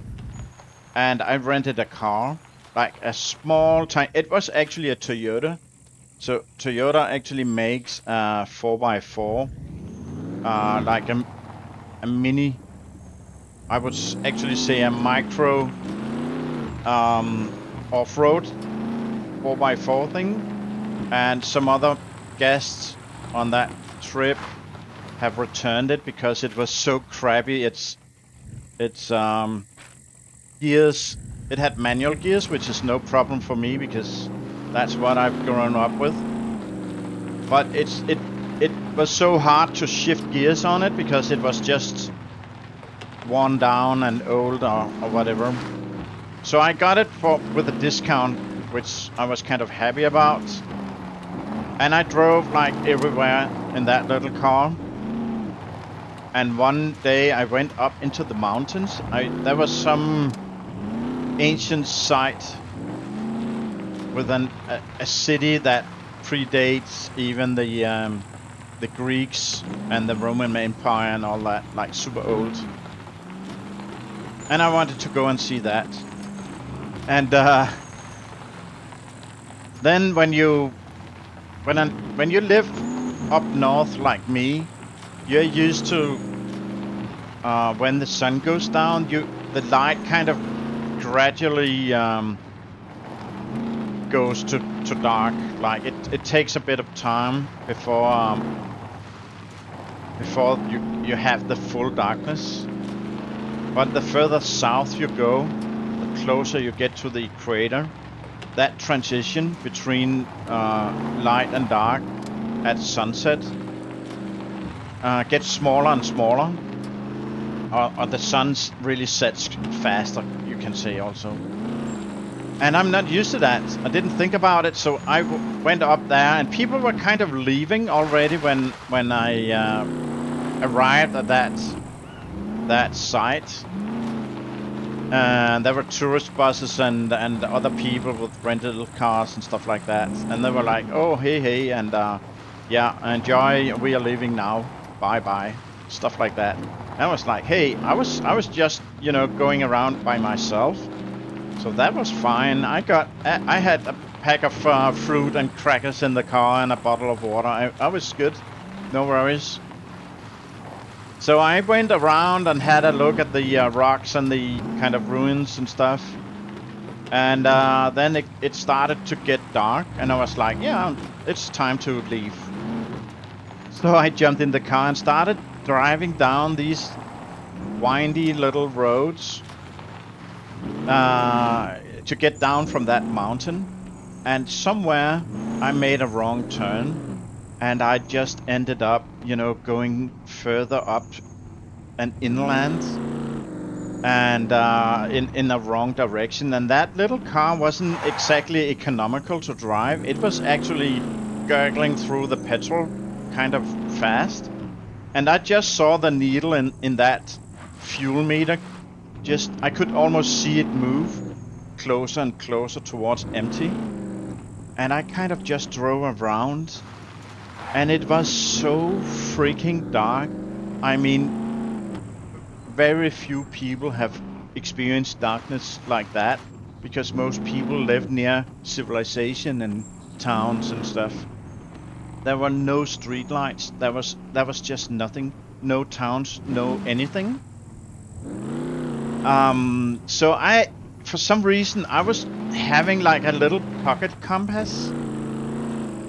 And I actually had to pull that out. And I was like, hey, bud, you're going straight north and the coast is straight south. That's not good. You have to change that. So, I kind of used that compass. I had to stay out on roads because it was too rocky and everything to I didn't dare leave the road. And yeah, after several hours, I actually managed to find a kind of a larger road that had pavement on it. And then go and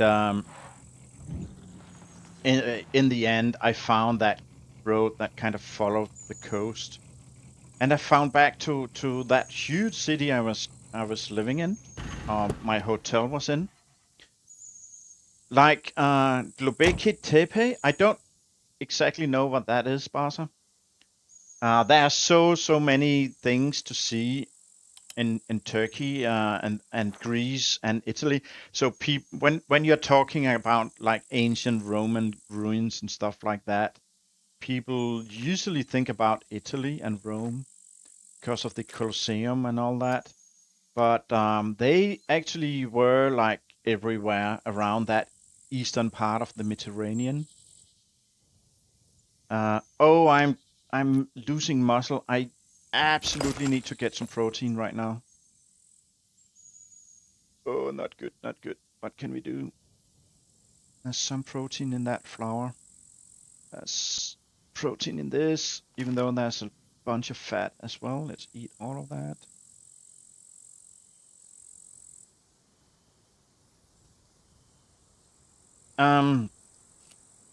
Yeah, and I got back to my hotel, and the night porter was kind of sleeping behind the counter, and I had to bang on the glass door in order to wake him up so he could come and open the door and stuff like that. That was quite some adventure. Right, we got that yellow, got bobby pins. I think we got everything, so let's just go in. Right, that was kind of stupid. I lost a bunch of, potentially I lost a bunch of muscle on that. It's a pre-civilization city, like right when agriculture was just starting. I don't really remember all the details about that place I went to. It was, I don't think it was that old, really. But it was kind of like rather large city-state from before. Usually you say that it's the ancient Greece that was kind of the cradle of civilization and all that.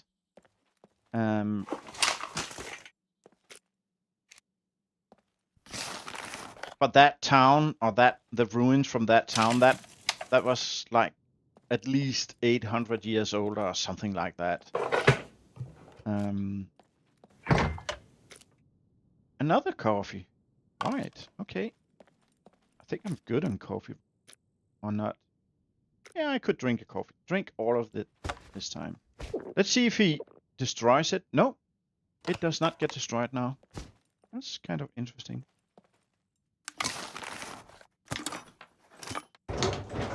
But I kind of got reminded by that little adventure I went on back then, because of me driving on that bunch of roads just before, and the only thing you could see was what was in the light cones of your car lights, and that was just about it. Yeah, that was some adventure, I have to say. What? Another coffee? That's crazy. I never found that many coffees. Can we... Does that mean, buddy, that I can get green cards here, maybe?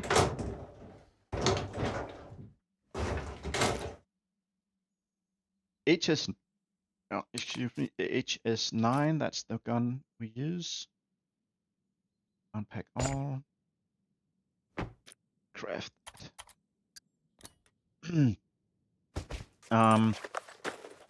Barca says they believe it actually started with the people were still mostly hunter-gatherers and just morphed into a city when agriculture started. No. Ancient Greece was the cradle of modern government, not civilization. Ah, yeah, you're right. I misspoke. I meant modern government. That's true. That's true.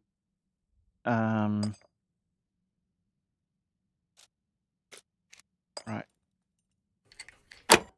Yeah, it's not as old as the thing you talked about, Barca. It's not like all the way from hunter-gatherers or something. There are some cultures like up here in Scandinavia as well, where they have some dig sites and stuff. Right now they are building like a huge tunnel going from the southern part of Denmark over a strait to Germany.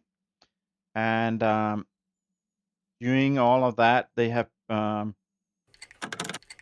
been looking in the ground where they are gonna put up the pillars and dig and all that to make sure they are not destroying, you know, some archaeological site. Oh, that's good actually, and I have no room. Right.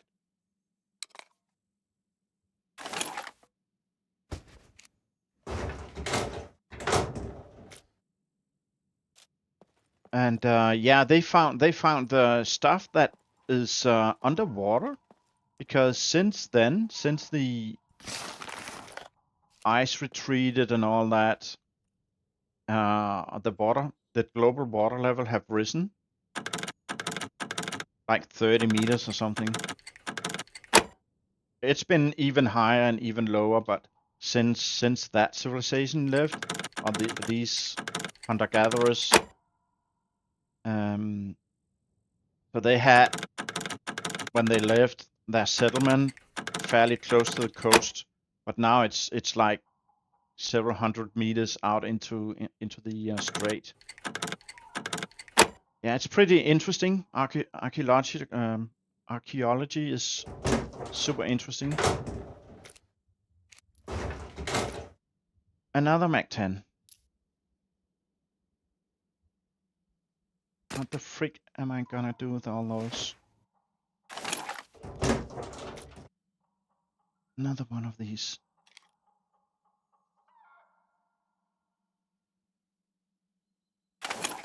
Well, it's good. It's good the traders are nearby. But we didn't get any green cards. That's sad. Oh! That's not exactly a good place to restart. Okay, I can catch up on the chat at least. Ancient Mesopotamia is more the cradle of civilization, yeah. Lobeki Tepe is thought to be between 10,000 and 12,000 years old, I think. Civilization, at least as far as we know. Yeah.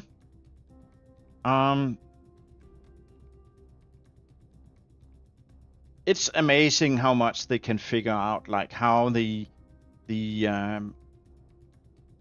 ape-like humanoids immigrated out of Central Africa and up towards modern-day Israel and Palestine and all that, further up towards Greece and Turkey, and how later man migrated towards Asia and all that.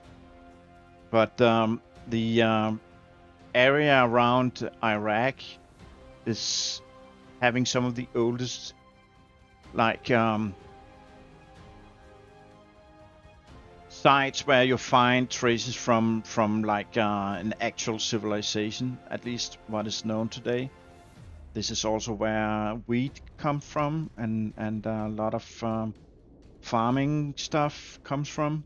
They migrated to modern-day Turkey and further up around the Black Sea to Ukraine, and then into Europe.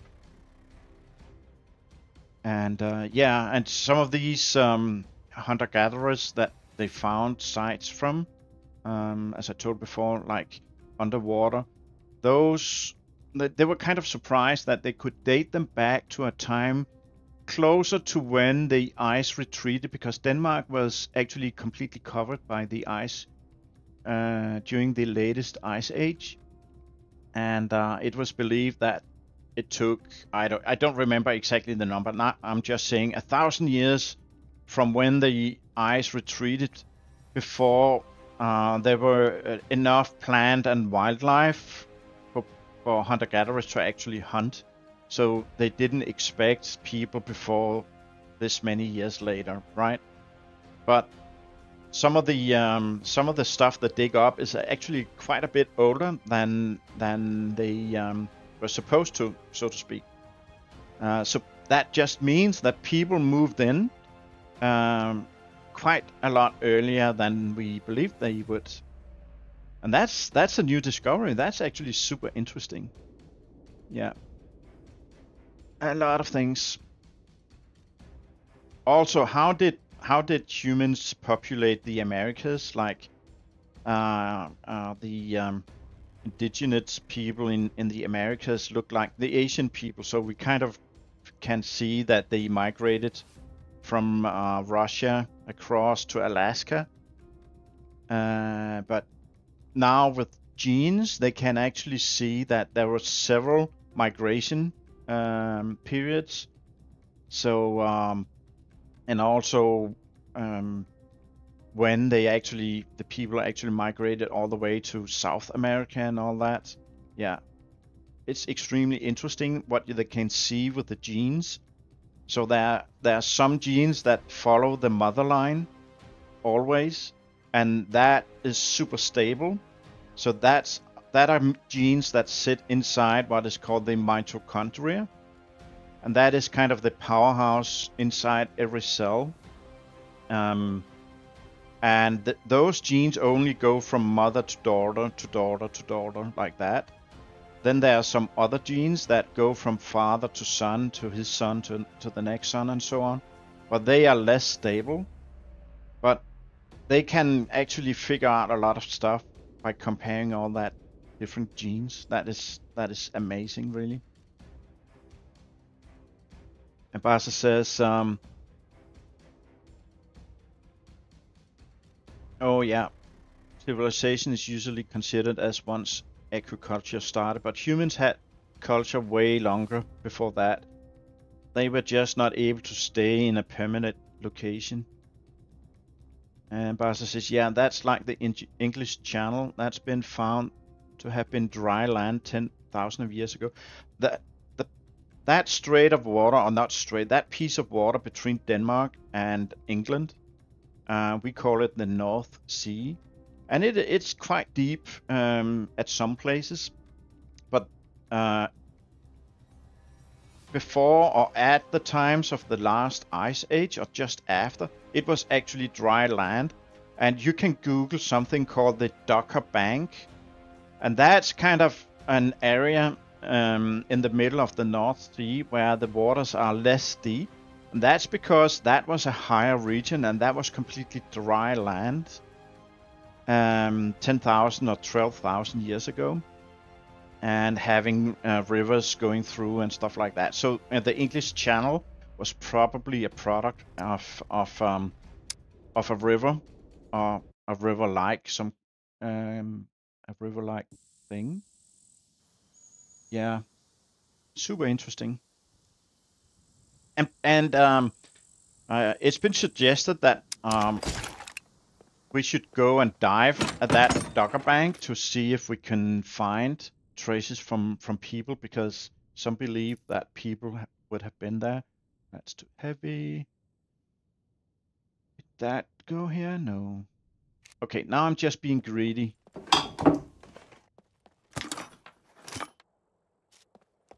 Just being greedy.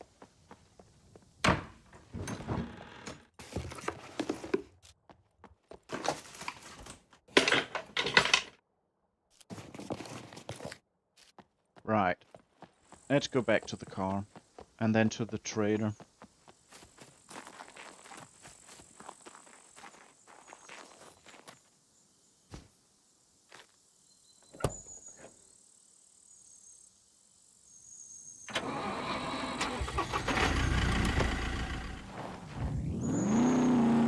Off we go.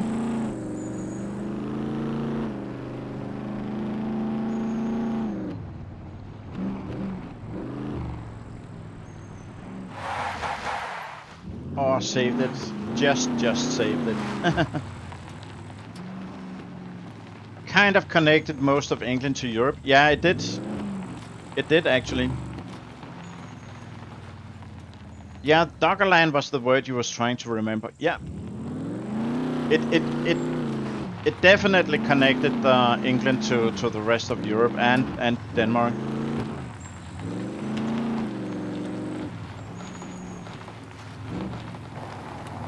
And some of that is Danish territorial waters, and the Danish government actually, like 5 years ago, proposed to make what they call an energy island. So at that area where you got lower waters, it's still like 30 meters deep, or 30 or 40 meters deep or something like that. But they suggested to build an artificial island that could have like a pool of water in the center that was a bit elevated, and then have a bunch of wind turbines or windmills. Denmark is known to make the biggest and most efficient wind turbines. That's a company called Vestas. And yeah, it's so far they haven't really done anything about it, because that's like a multi-billion kind of thing. And some people say it's not gonna be producing enough clean energy. It's much cheaper to do other stuff instead and all that. But it's kind of interesting, like a super project. Oh, look, charge battery. Isn't that new? So you can push a vehicle to the trader and pay for having the battery charged. That's interesting. Yeah. See you later.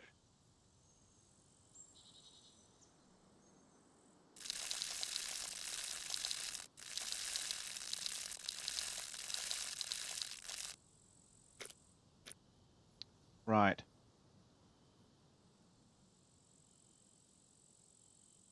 Oh, that still have all the fat in it and a little bit of protein. Okay, let's grab the How's it hanging? loosely, my friends, quite loosely. Take that and start repairing. $0. That's good. Good, $2. 27.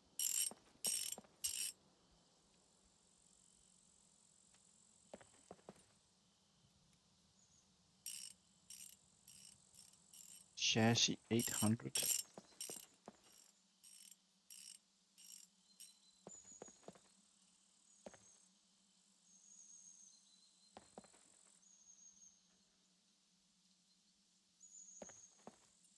Chassis, we're gonna use the thingy. Let's actually go and sell that. Oh, wait a minute. Oh, Aye. hello. I'm kind of rambling around a bit. Apologize for that, but let's just see. That one is 73 and that's 48. So let's break this one apart. Just kind of remember that I can do that. And we had that partly used. That one right here, and we can also repair that one. Okay, take that apart, please? Thank you so much. And can you repair that one?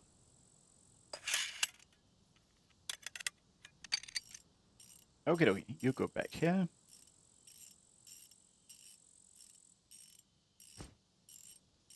And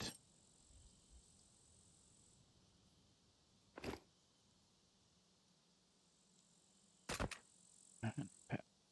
What? Oh yeah, this one. I can repair this one. Good. Nice. Very nice. And that has the... Yes. Oh, I can actually repair that one.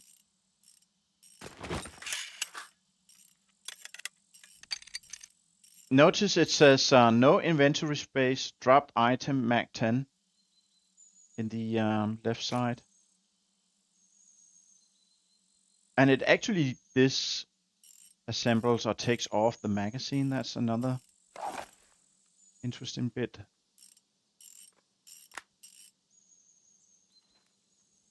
Okay, go here. And you can go back in here. Right. Room for the... Yeah, perfect. Okay.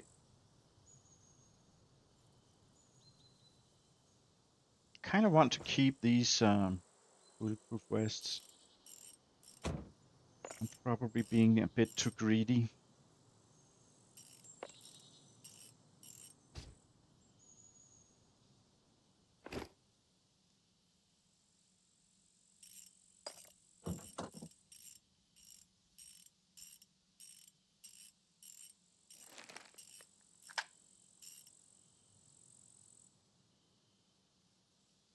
Sell this one.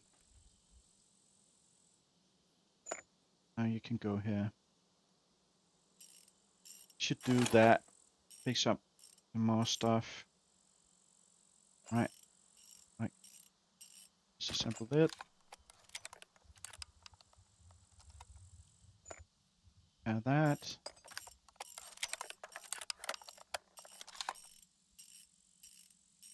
Excellent.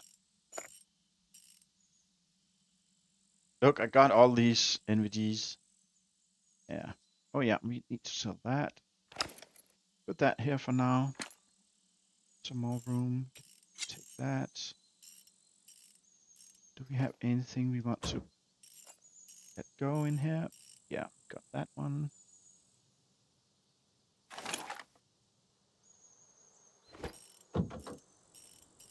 What about that one?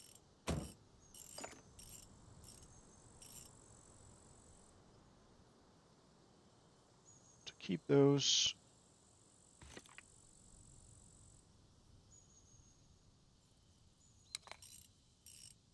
Now at least.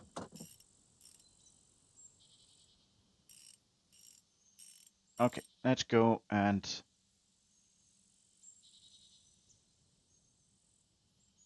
sell that first bunch.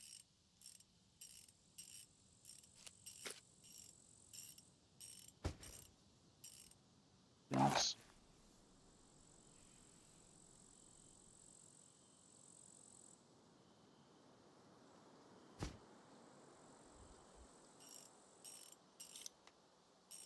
Hmm.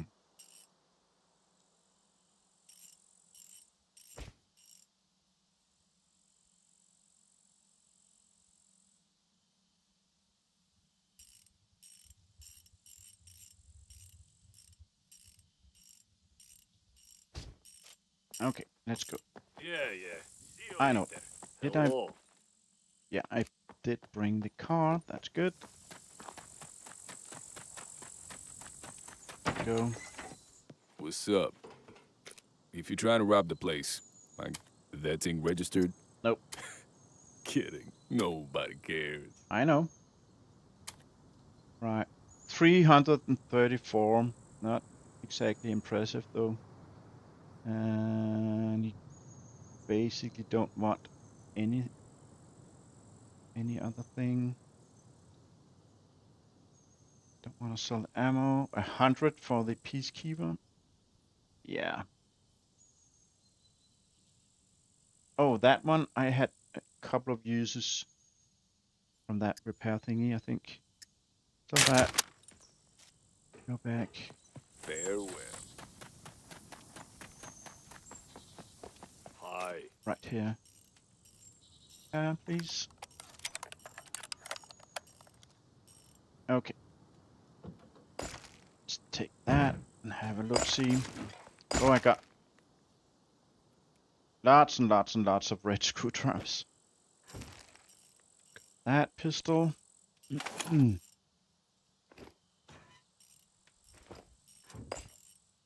And want to sell anything from that one.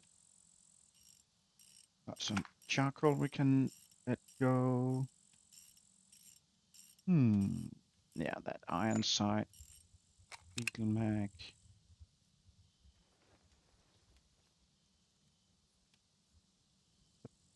Block 21.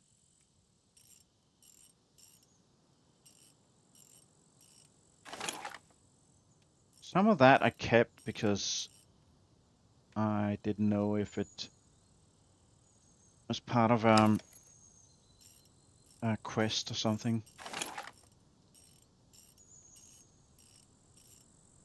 SF19, not gonna sell that. Got another block, sell that. And we got some max point. One of the blocks I had used to begin with. Was it this one? Maybe it was.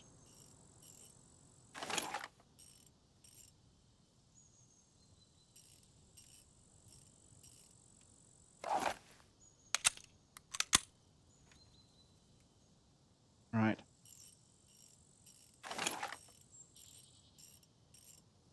Go in here. One. That. This one. Nope. Let's see. Oh, we got another alternator. Sell that as well. What's in here? 2 more block 21s. Yeah. Go here.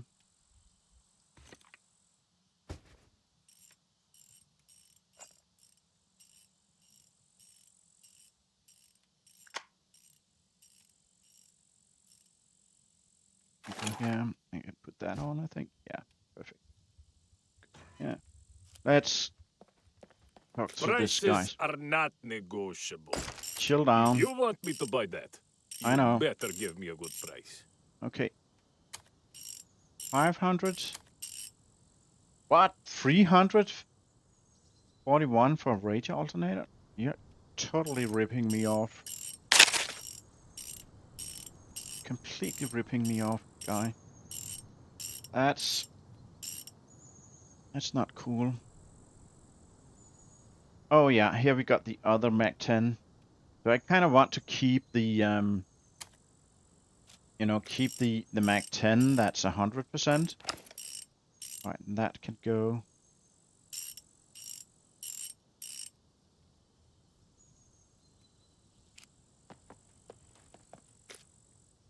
That back in.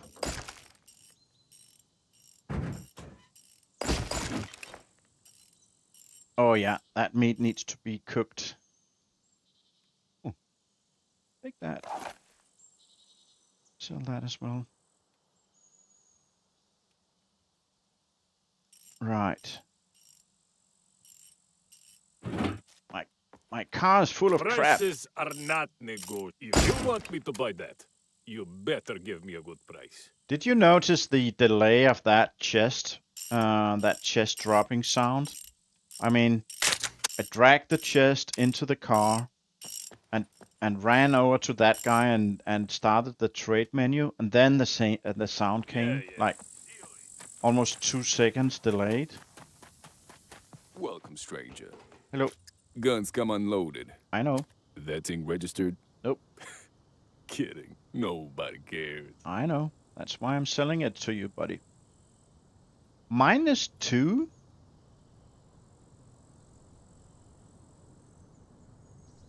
That's not gonna. I lost my shit in the ocean. What? What?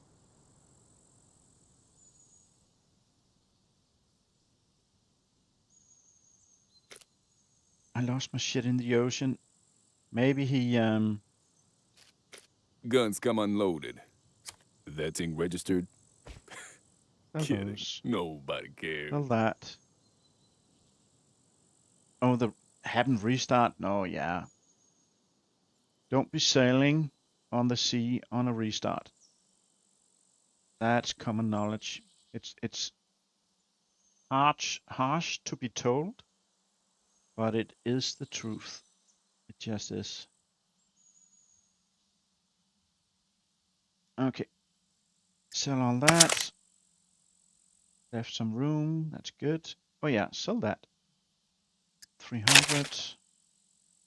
Why is that going for -2? That is so weird. I was able to sell others. You know what I'm gonna do? Gonna put it on his counter because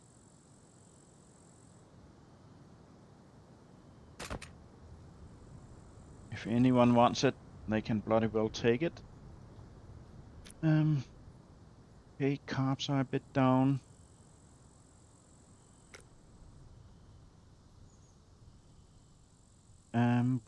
Boom. Yeah, let's go to the general trader. Let's see what we can.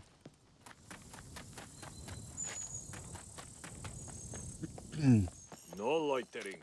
You either buy or get lost. What can we sell to that general trader that we don't want to keep? That is not much, I think. Not really that much. Mats. I'm gonna keep all that.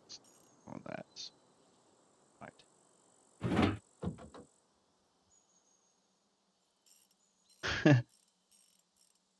You have to pay him to take that. Yeah, apparently. Apparently, that's a little bit, yeah. Oh, I actually got a deagle kit here. And a skinned rabbit. I need to get my shit in order. I need to organize a bit. Let's actually go and do some of the quests. I picked up all these military boots because I know there's a quest where you give him like 2 pairs of boots, 1 pink and 1 black.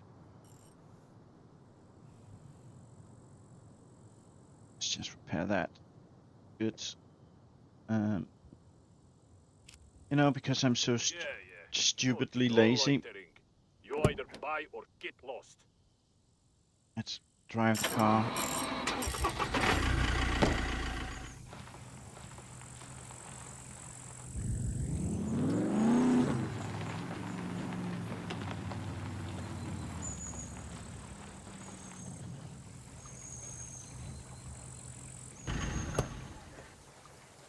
A lot of stuff for this server.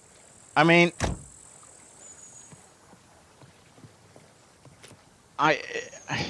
maybe I'm a bit too harsh, but that guy, he should know not to go out on a boat close to when the server is about to restart. That's actually, in my opinion, common knowledge. So there's really no reason for him to blame the server. It's all him, really. Okay, let's have a look at the quest book. Could you help me with these? It's like a recycling fee. Yeah, exactly. Unbruised plums. There's still no plums in this game, so I don't know what this quest is about. Fine tune milk. I only got 1. Here it is. Military boots and pink boots, right? And 2 grand and 2,000 I would be XP. really grateful if you could do it with haste. I know. See ya. Don't wanna be ya. Right, so we got Got these. And do we have any pinkies down here?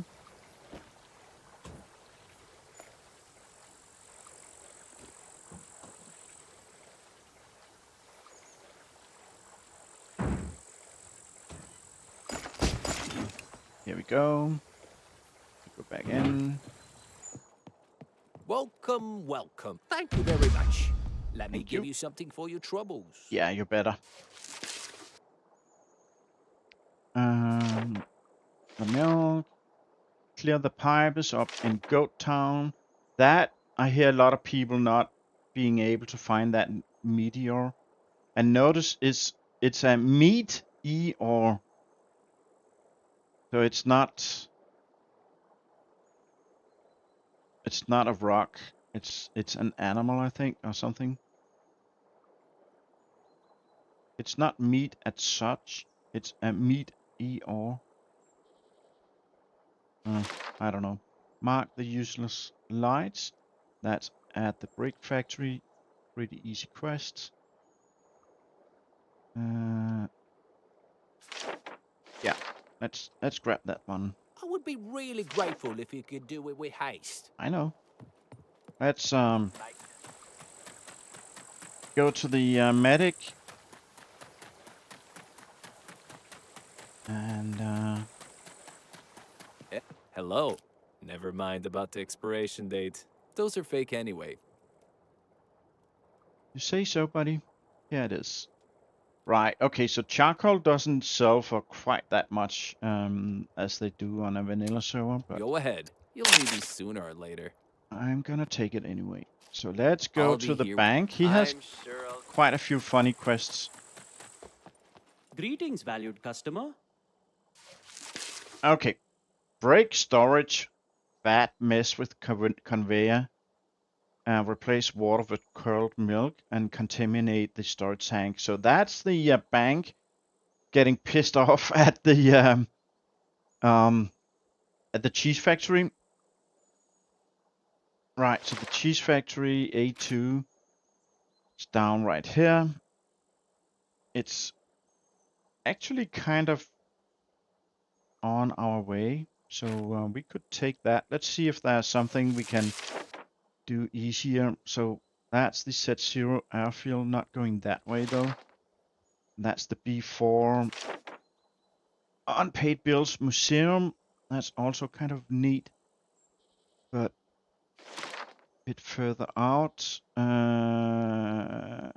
That's the C2 bridge, the trader bridge, not going up there. It's not giving us much.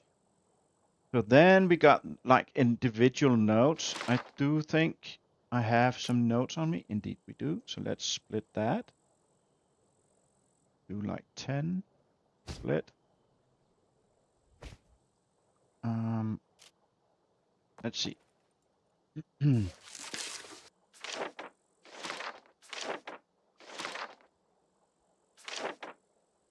Go.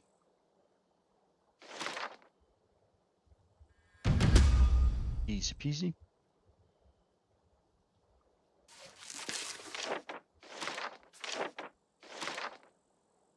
Okay. It's gonna be the cheese factory then. Yeah. Right, let's see.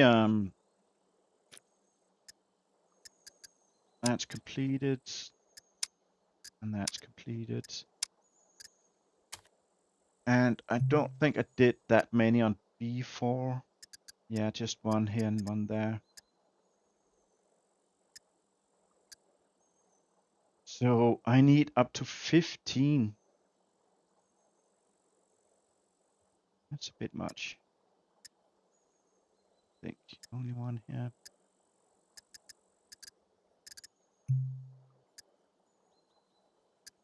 Three, two. Oh yeah, we need to go to the bar lady.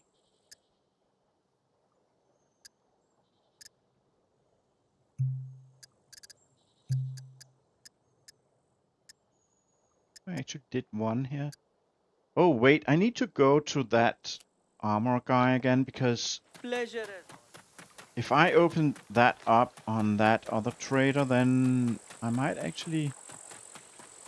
No, I need to do 2, right? Oh, let's go and talk to the guy anyway. Let's see. What's up? If you're Nope. trying to rob the place, I guarantee you. Yeah. I know. Chill, buddy. Chill. Bar lady, it is.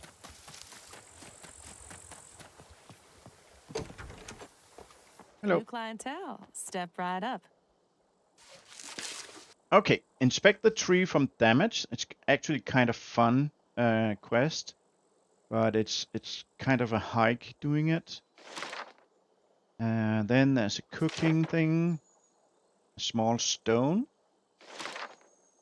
and that other cat lady quest. So there's like 2 of them. That tracking and the cat lady, and one of them is bugged. I think the tracking is bugged. Brown lights, that's the bridge.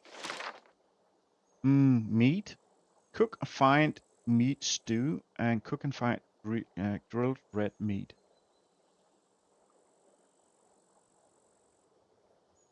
A meat stew takes kind of forever. Oh, that was the last one. Well, I guess we're gonna do this one then.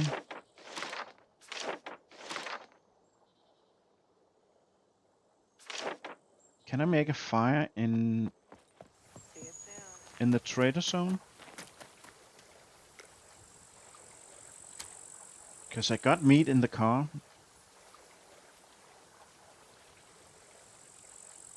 I need that. Oh no, not allowed.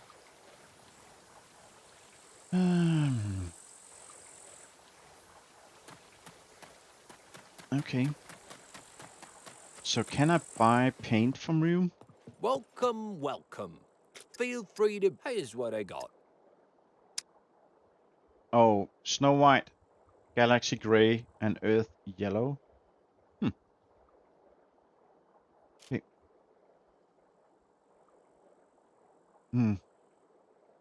Just thinking a little bit. If I need to go back here with these things. Oh, I got the Mac 10. I forgot to sell that one. If I need to cook something and come back and give it to her, I won't really want to go too far away.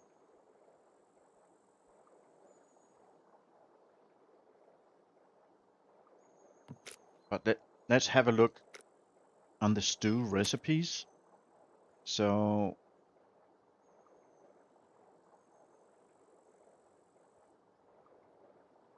stews. Oh, I can't look at them because I didn't learn them. So I have to hold the Make sure to stop book. by again. Right. But we did get a bunch of cookbooks here. So stews. There we go.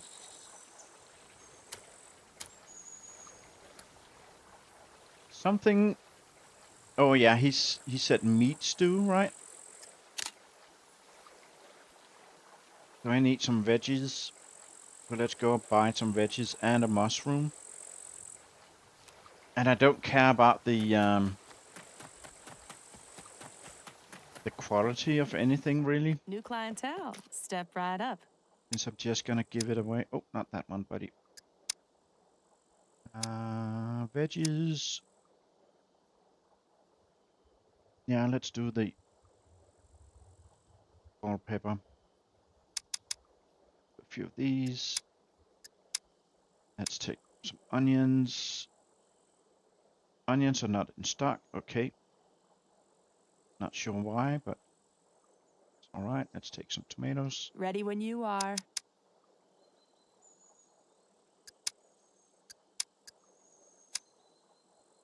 A couple of mushrooms. No, maybe not that many. That. I think. Just.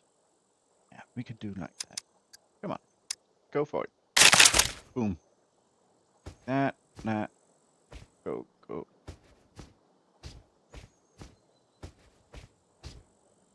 All right. Hit me up when you need a reap. Come back again. Okay, so can I do something outside the place here? Like right about here? Oh no, I need to go all the way out of the trader zone. Okay, let's do that then. I think I'm gonna go up to that hotel.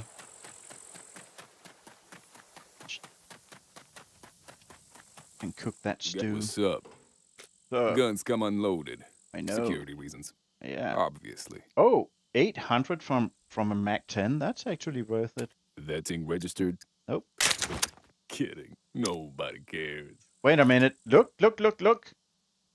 Now he pays 252 for that bloody M1911.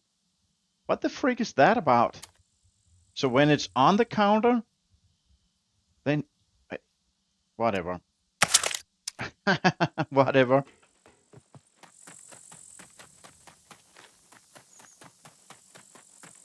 Let's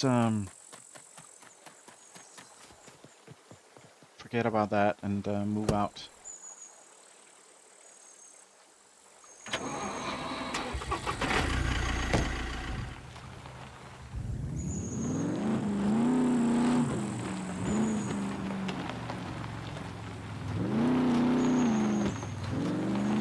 We got that hotel up here. I think I'm just gonna go up there and cook the recipes. Oh, don't go in the tree, buddy. Come on.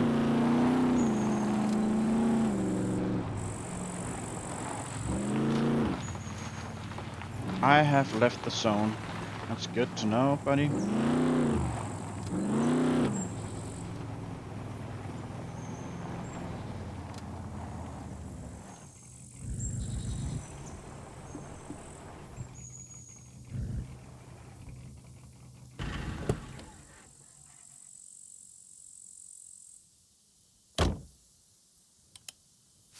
Right.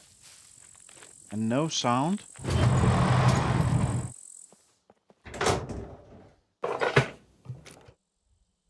Wire.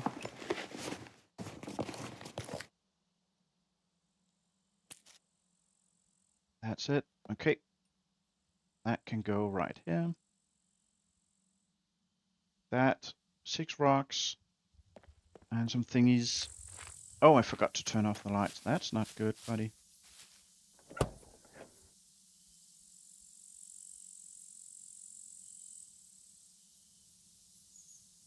Basa says, that's an old bug I remember from last year.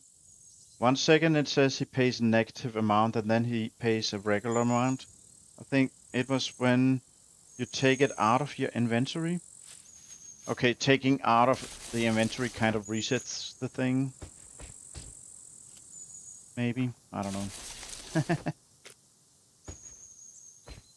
Oh, 1 more rock.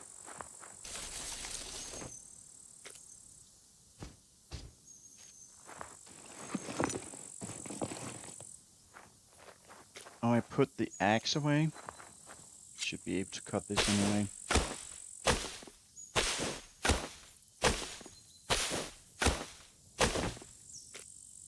That, take that. Oh, no more room. Take that in your hands, please.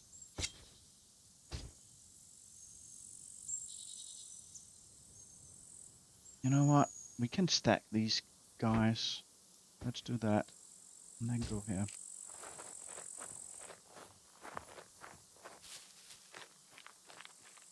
Carry a big bag. You say no. Buddy, you should have put your stuff in the boat's container. For 1. And second. Oh, what did I put in? I didn't notice. I put something in here. Probably a rack. Yeah, whatever. Not a big deal. Okay, so I need to chop down a couple more bushes.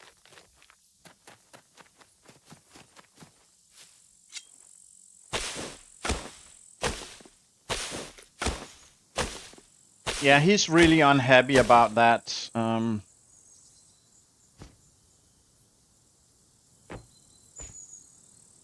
But yeah, he really should have not been sailing. Okay, so we got that fire going. So I know I got a grill and a pot in the car. Or a pan. I think the pan is fine. That goes here.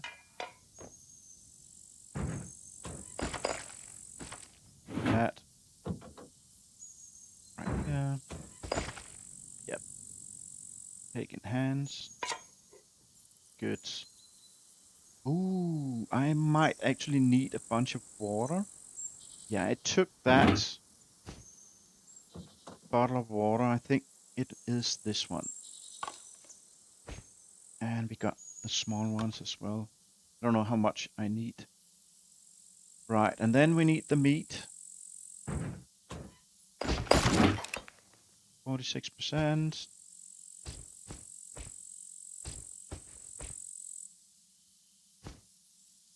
Right. Store. That here. Right, fire. Awesome. Okay, let's check the quests. So cook a meat stew and grill some red meat. Right, so let's start with the red meat. Just like that. Cook this. I'm not even gonna. Is it supposed to be perfect? I do have salt and pepper somewhere.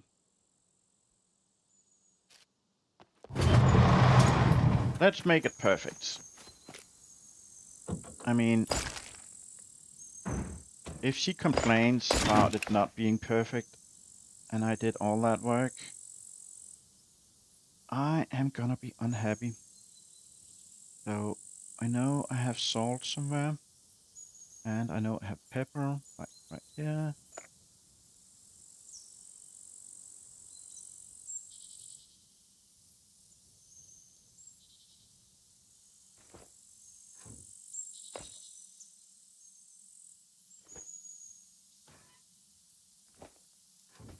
Yep. And we even got coffee. Take that if we got water, enough water. Let's close this. Yeah, light totally still bleeding through. Look at the room upstairs.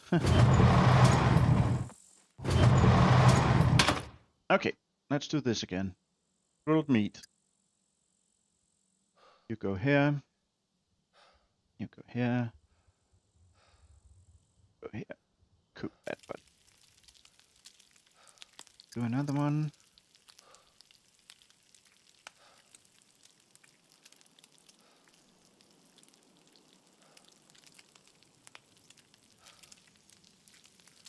Cool, cool. And he's kind of dying from a heat stroke. What can I take off? Not much, really.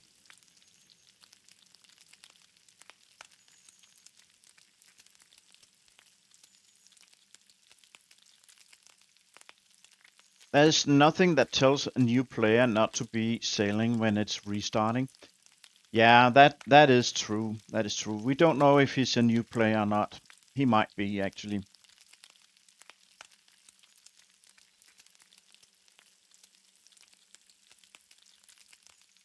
And it's also a really stupid bug. It's not really a bug, it's a limitation because they have just designed the game in a way where vehicles spawn in as the last thing.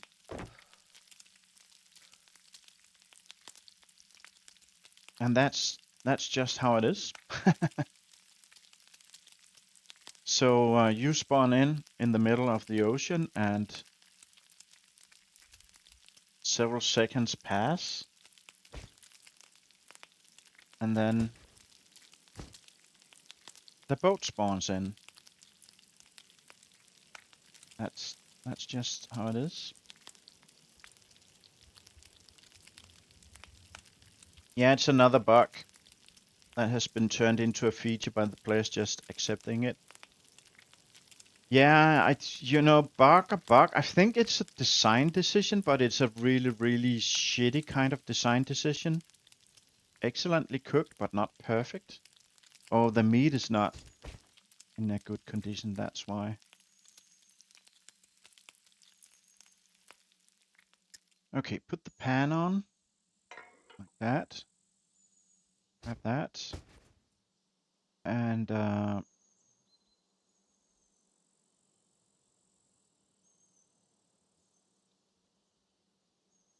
oh, I need the pot. I need the pot. You go back here, buddy. And let's go to the car.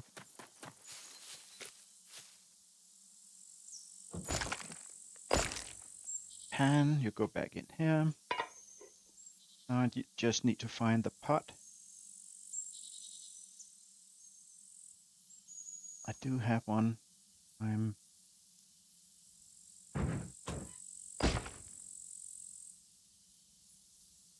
all meat here.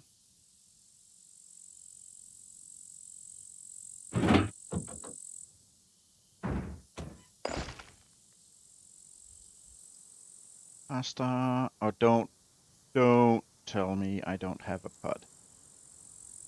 Seriously, I know I have a pot somewhere. Come on.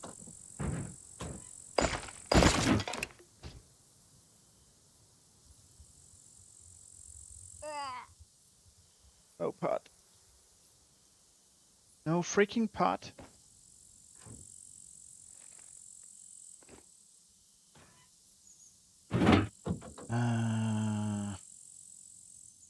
In these. I know I picked up a pot at some point.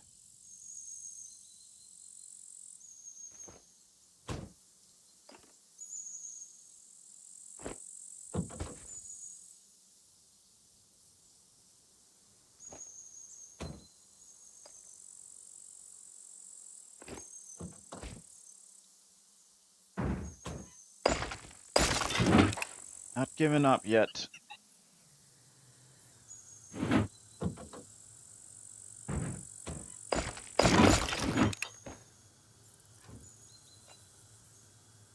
And we got that one as well.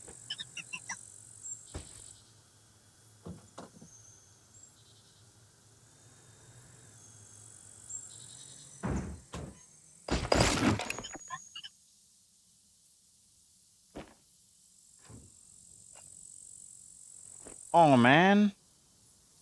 So I left it at the base probably. Oh man. You can go in here. Oh, that stings. That actually stings a bit.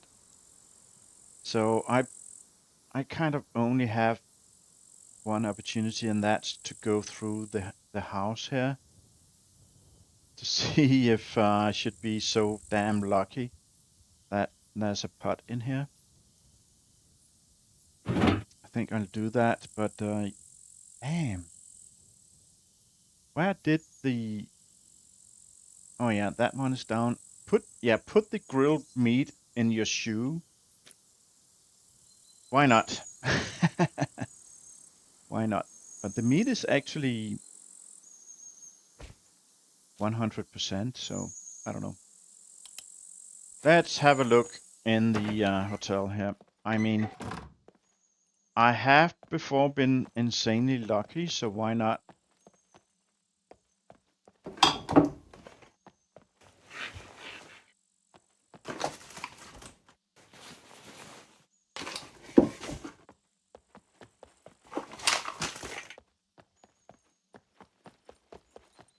So we do have the rooms up here.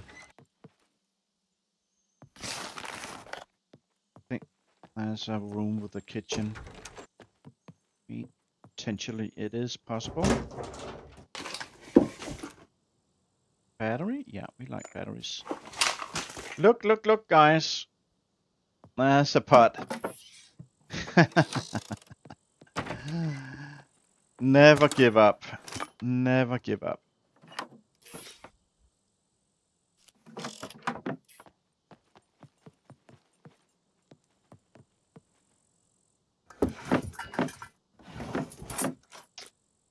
you coming with me, buddy?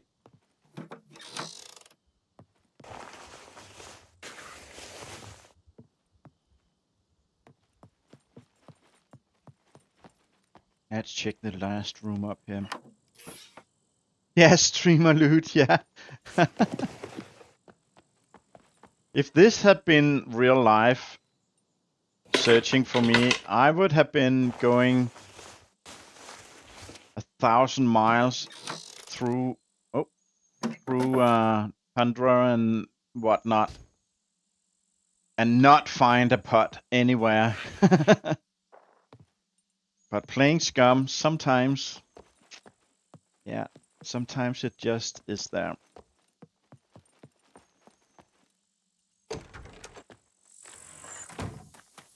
Okie dokie. You go right here, buddy. And let's, yeah, meat stew. Here we go. Oh, that needs, oh, wine and peas. Oh, come on, and oil. Yeah, we can't make it perfect. I'm gonna cook it anyway. We're just gonna hope that, just gonna, oh, 1 liter, that here. Just hope it's gonna be, enough for us to not have it perfect. Gonna do it the best we can. Salt, we can put in another meat. That's it, you go ahead. Oh, that takes a long time. That takes a long time. Let's just grill some more meat because it seems like, whoopsie, it seems like they go to 100%. Do like this, and we can have that that protein. Hello, Duncan. Welcome, buddy. Hope you have a nice evening tonight.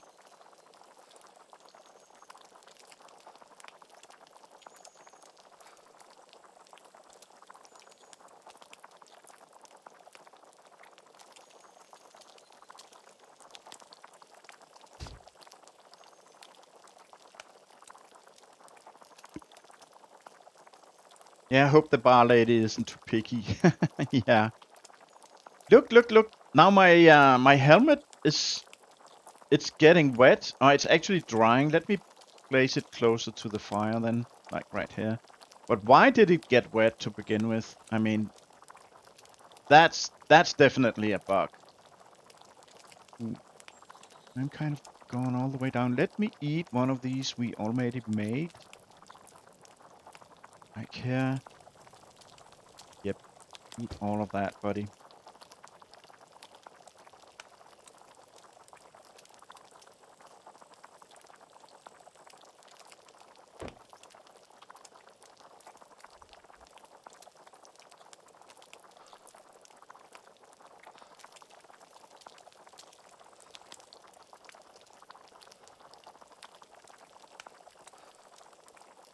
Yeah, it counts down fairly quickly, but still, it's a bit of time.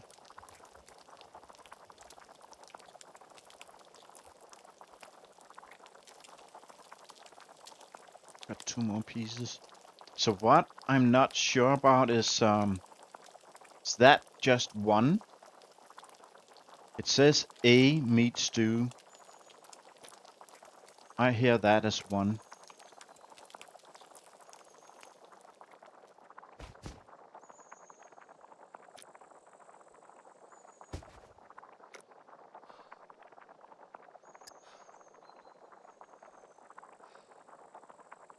And salt and pepper. There we go. That, buddy.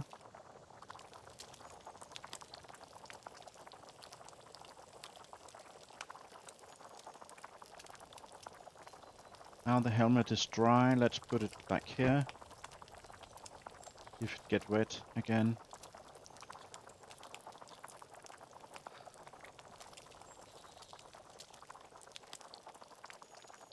Duncan says, doing good yourself? Yeah, enjoying my Saturday night.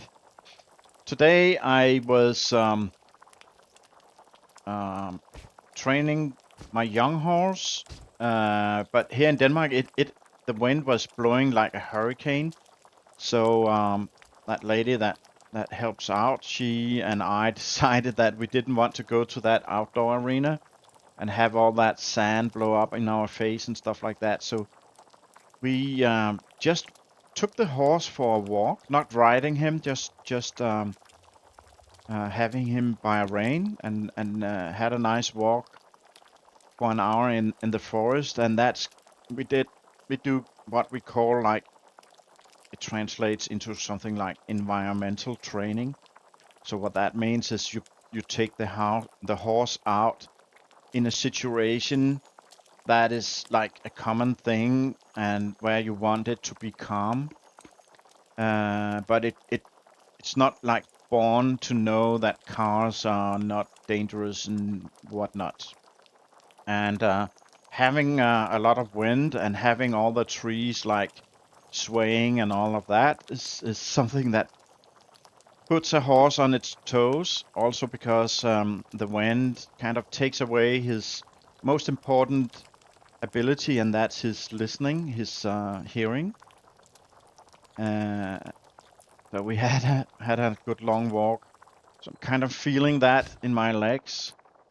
So it was pretty good exercise for me as well. And it was nice and sunny, and yeah, we finally have some spring here in Denmark, so we enjoyed that trip.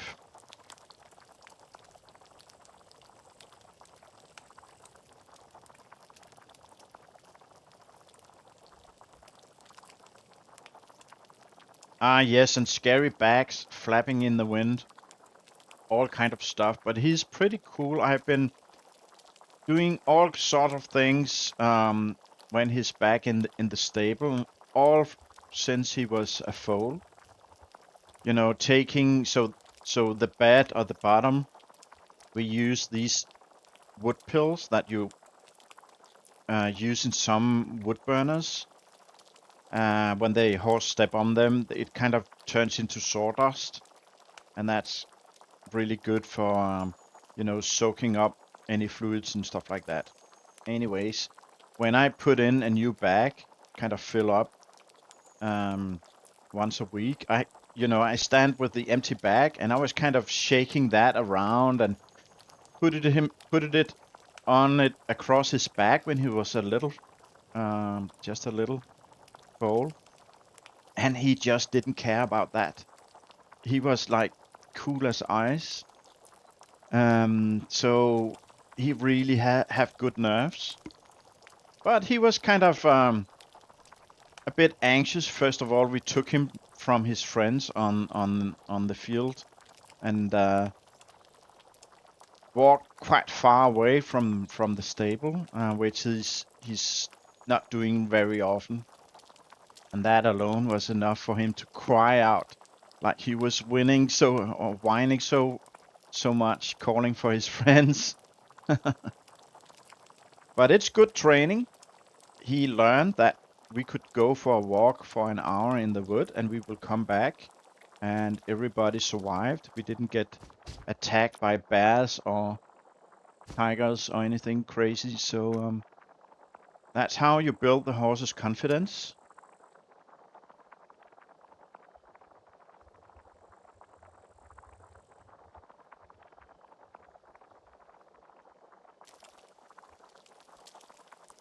Yeah, he is today. He is. It is. I have trained and ridden stallions, and they are actually not that hard to deal with. The problem is when they are used for breeding, then they kind of go a little bit nuts. Especially when they can smell the mass around them. And the thing is that a lot of owners of stables and farms, they kind of, it's kind of rare for people to have a stallion because it's just not practical. Like the fences, the needs to be like 2 meters high and all that in order to keep them in, because if they can sense a mare in heat, he will go for it. I mean, he will try to jump the fence and stuff like that. It's just hormones and instincts takes over. So people usually say no to owners of a stallion. They don't want to take them in. So usually it's only mostly it's only people that have their own farm or something that actually have a stallion, and even then it's kind of a hassle, really. But it's absolutely not impossible. It's just a bit more work and quite a bit more consideration of how you do things. The brain cells migrate. Yeah, yeah. Oh, I ran out of fuel. Let's go. I had some sticks up here, I believe. Yeah. Take those, buddy.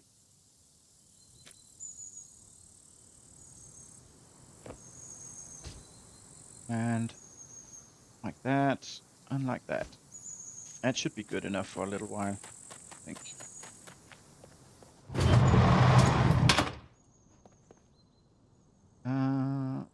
Yeah.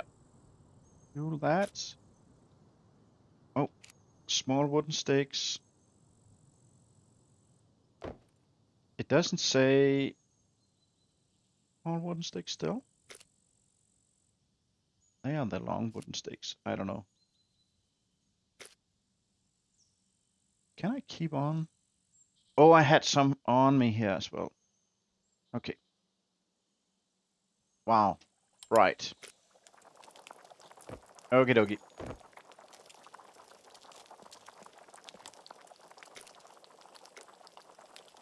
That's done. Nice.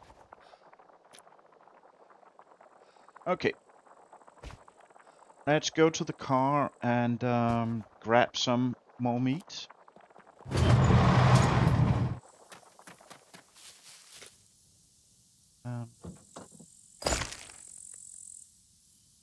That's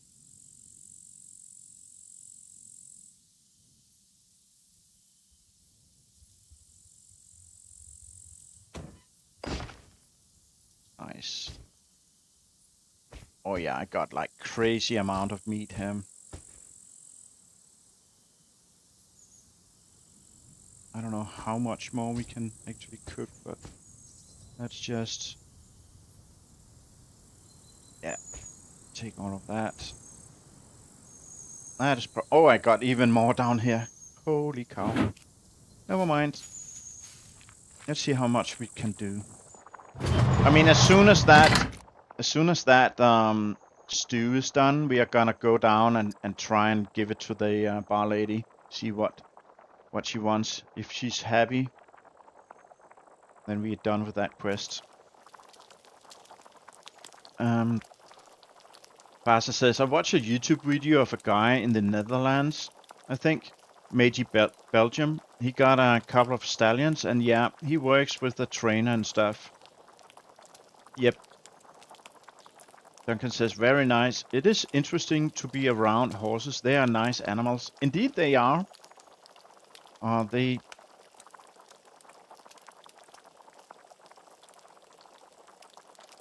Oh, how am I gonna pronounce that name? The tentisticles? Hello there. Where are you? Where do you live on the country? Welcome, buddy. Good to see you. I live in Denmark. I do live in a completely ordinary house in a completely ordinary small town, but we do have like quite a bit of farm areas around in between towns, and I got some friends that has a farm in the next town over. And yeah, I rent a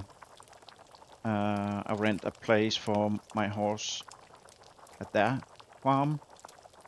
I have been training horses and riding horses for many years. I did a little bit of competition and we're never really good at it, but it was a lot of fun. And yeah, today it's been become a bit too, you know, posh. I think the British will say. You have to, you know, own the right brands of gear. Like, it's become a little bit too snobby for my taste, and a little bit too much about showing off money. And yeah, that's a bit sad, but that's how it is. So I'm kind of, you know, reducing the amount of things I do. I'm just kind of doing a trail ride in the forest and stuff like that. I don't go to competitions anymore. Kind of had enough of all that. Oh, you live in Glostrup. God aften. Godt at høre fra en anden dansker. Jeg håber, du har en god aften. God lørdag aften. And I just noticed that the testicles, I think it's deliberate that he wrote out his name, so I should pronounce it like that. I just realized that he's a Dane like me, and he lives in a town not that far from me. I live in a town called Frederikssund. So the town Glostrup is, yeah, quite close to Copenhagen, our capital. And my town is a bit further out, not by much. I have like an hour by car to Copenhagen. During the morning commute it's a bit more, but yeah, that's about it. About 40 some kilometers. So nice to see you tonight, buddy. I hope you enjoy. Right now the stream is a little bit slow because I'm doing a few quests, and one of them is to cook some stews and meat. And as soon as that stew is done, I'm gonna go and deliver it at the trader. So the testicle, do you play SCUM yourself? Or did you just happen to stumble upon this stream?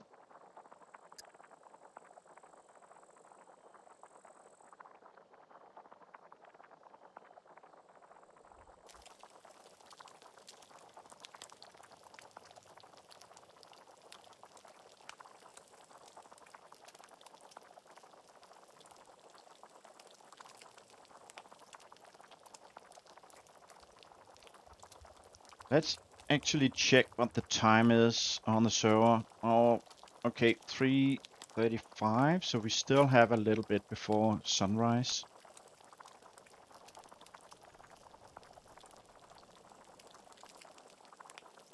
Oh, you worked at Halder Topsø. Ah, awesome. Yeah, that's really local. Halder Topsø is that the catalyst producer, or is that the guys with the silicium? I always mix up these two companies.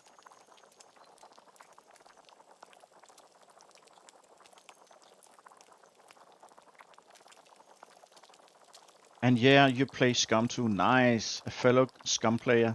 Excellent. So I play on Mr. Feudal server right now. You probably know Mr. Feudal from SCUM streams.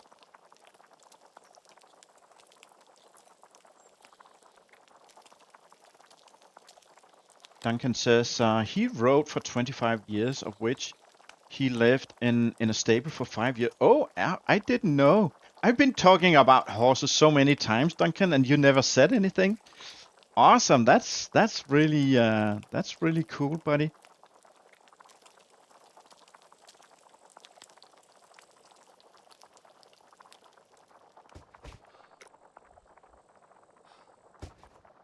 Right.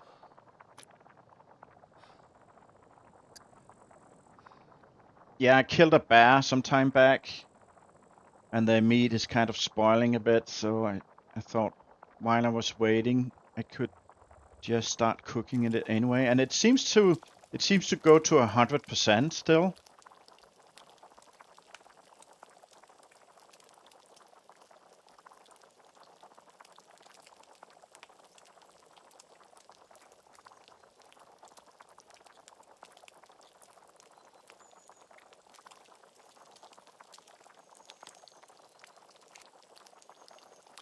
put some, yeah, put in a long wooden stake. There we go. Keep the fire going.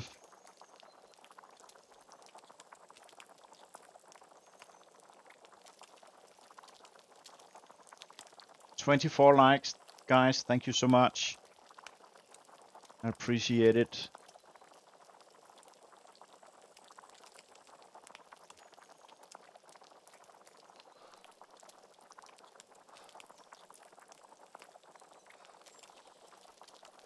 It's kind of funny with Halder Topsø. I've been living in Frederikssund in just about all my life, and I never worked at that place.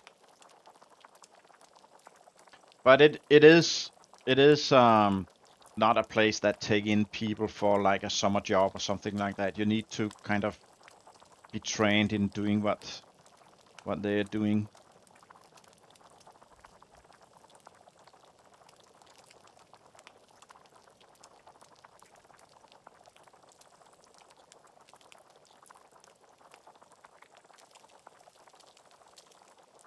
Right. Few more minutes, and I think we are done with this cooking.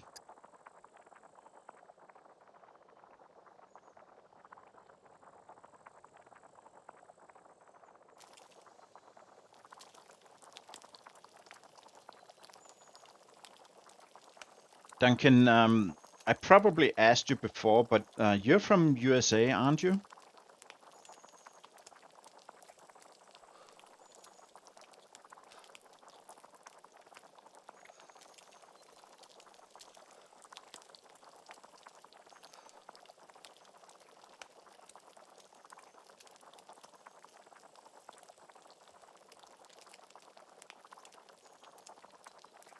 So the testicle, we have been trying to find one of the new guns they put in at the patch.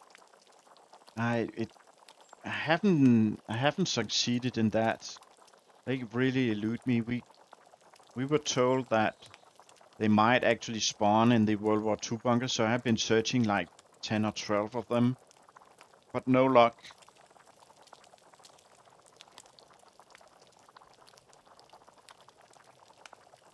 And last Thursday, I was playing here on this server as well, and I went to like the cement factory, the barracks, the refinery.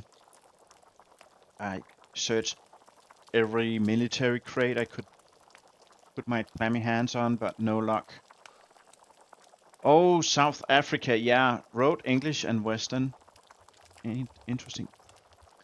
Made the catalyst in Halder Topsø. Yeah, right. So that's up in the north part of Frederikssund. There's a big factory up there.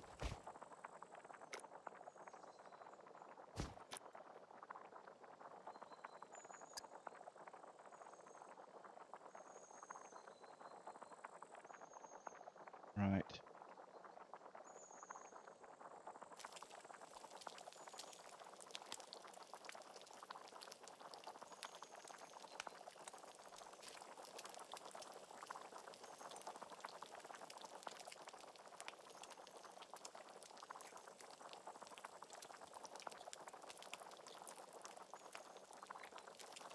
Duncan, how is it with the power in South Africa? It's been a while since I've been watching any of Luthias' stream, but he's South African as well, as you probably know. And I know that he complained a lot about the brownouts and stuff like that. Is that still a thing, or maybe it's even worse?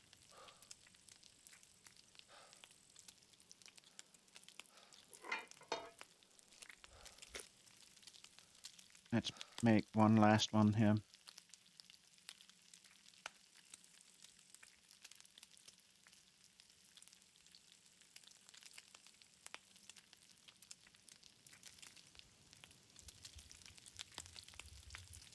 The testicle says He found a trench gun in an old war bunker.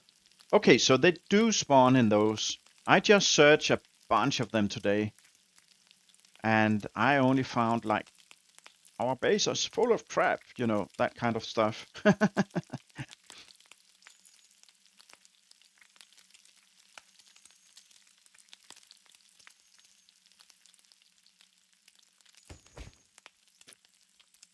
Okay.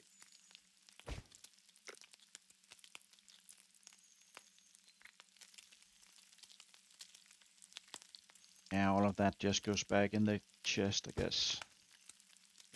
Are we for food? Not that good, actually. Let's eat that one.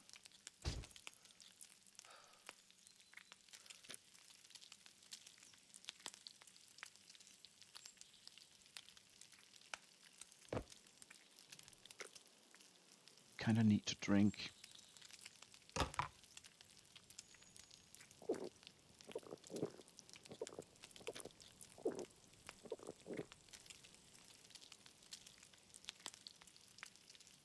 Down in set 2. Right. I did all the D sectors and I went up to the D4 airfield. There's a whole group of World War II bunkers. Went through all of those except the 3 that's kind of guarded with sentries all around.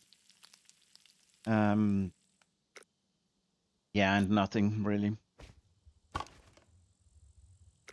Okay, enough of all this cooking. Let's grab that one. Oh, I need the pot as well. Back to the car here.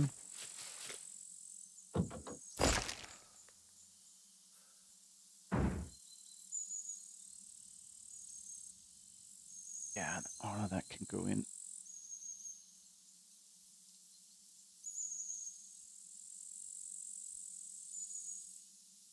I haven't even built a base or anything yet. Yeah, I got like a square 2x2 little shit shack, as I used to call it. Go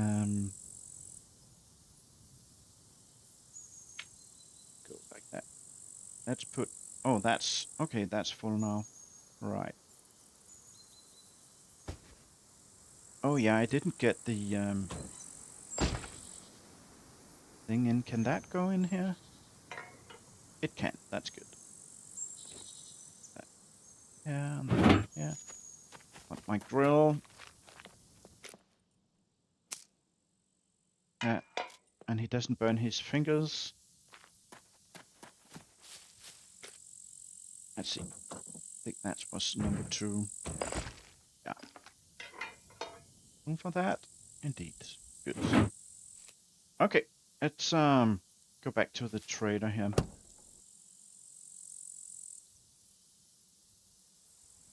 It was in pretty bad shape though. Yeah, that's the thing with the World War II bunkers. I got like the 1890 something rifle, the mouse I think it is. It was below 20%. It's super crappy. So I don't know if is feudal so hard. Honestly, I don't think so. But I've been playing SCUM for like a lot. He did what he did. Let me drive while I talk. What he did is he made the puppets like super fast, and he put up the number of puppets. So you can go into a town and there's like a whole bunch of puppets there. But because of the spawning system is so weird in SCUM, that means that other players, which might be you, other players can go in somewhere else and not have puppets at all, like no puppets. It's kind of random. So the puppets only hit 50% of normal damage. That's kind of to even it out a bit.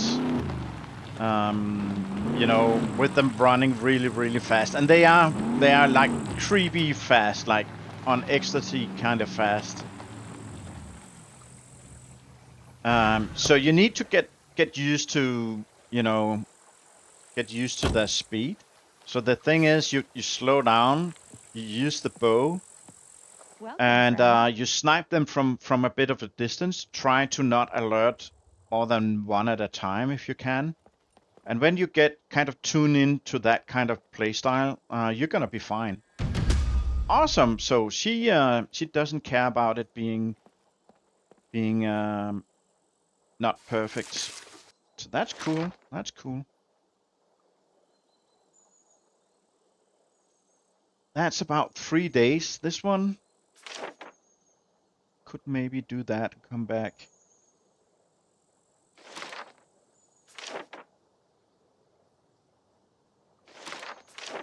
Now let's just take it and not do it right now, but have it.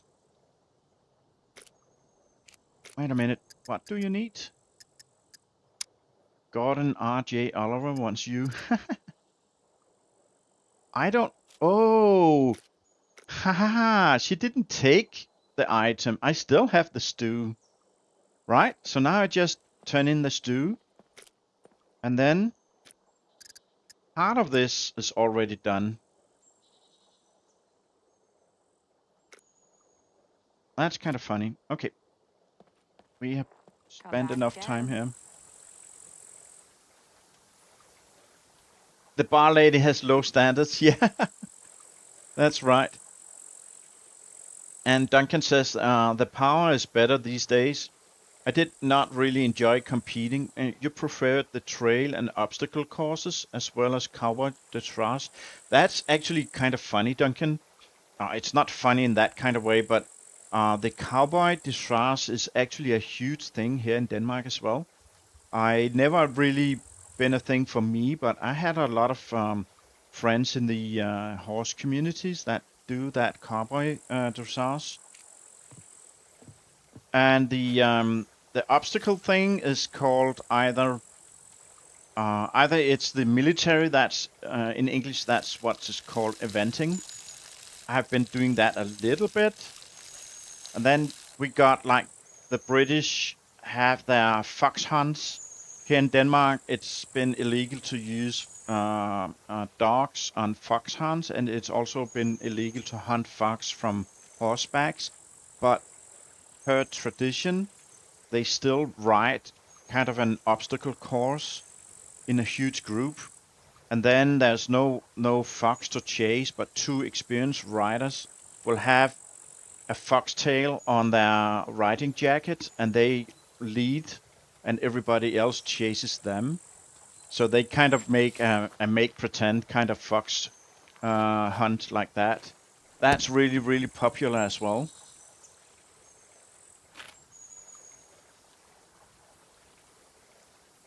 Right. Let's go to the we need to go to the cheese factory and do a quest at that place.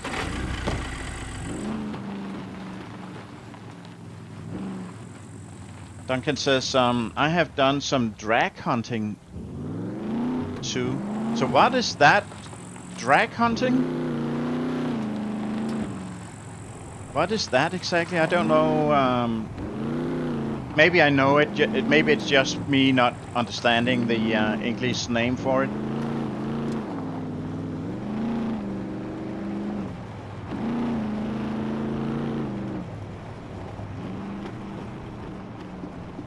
Yeah, and the testicle, if you're still around, we tend to talk about a lot of different stuff here on my channel. I hope that's okay with you. And you're welcome to join in on almost any subjects.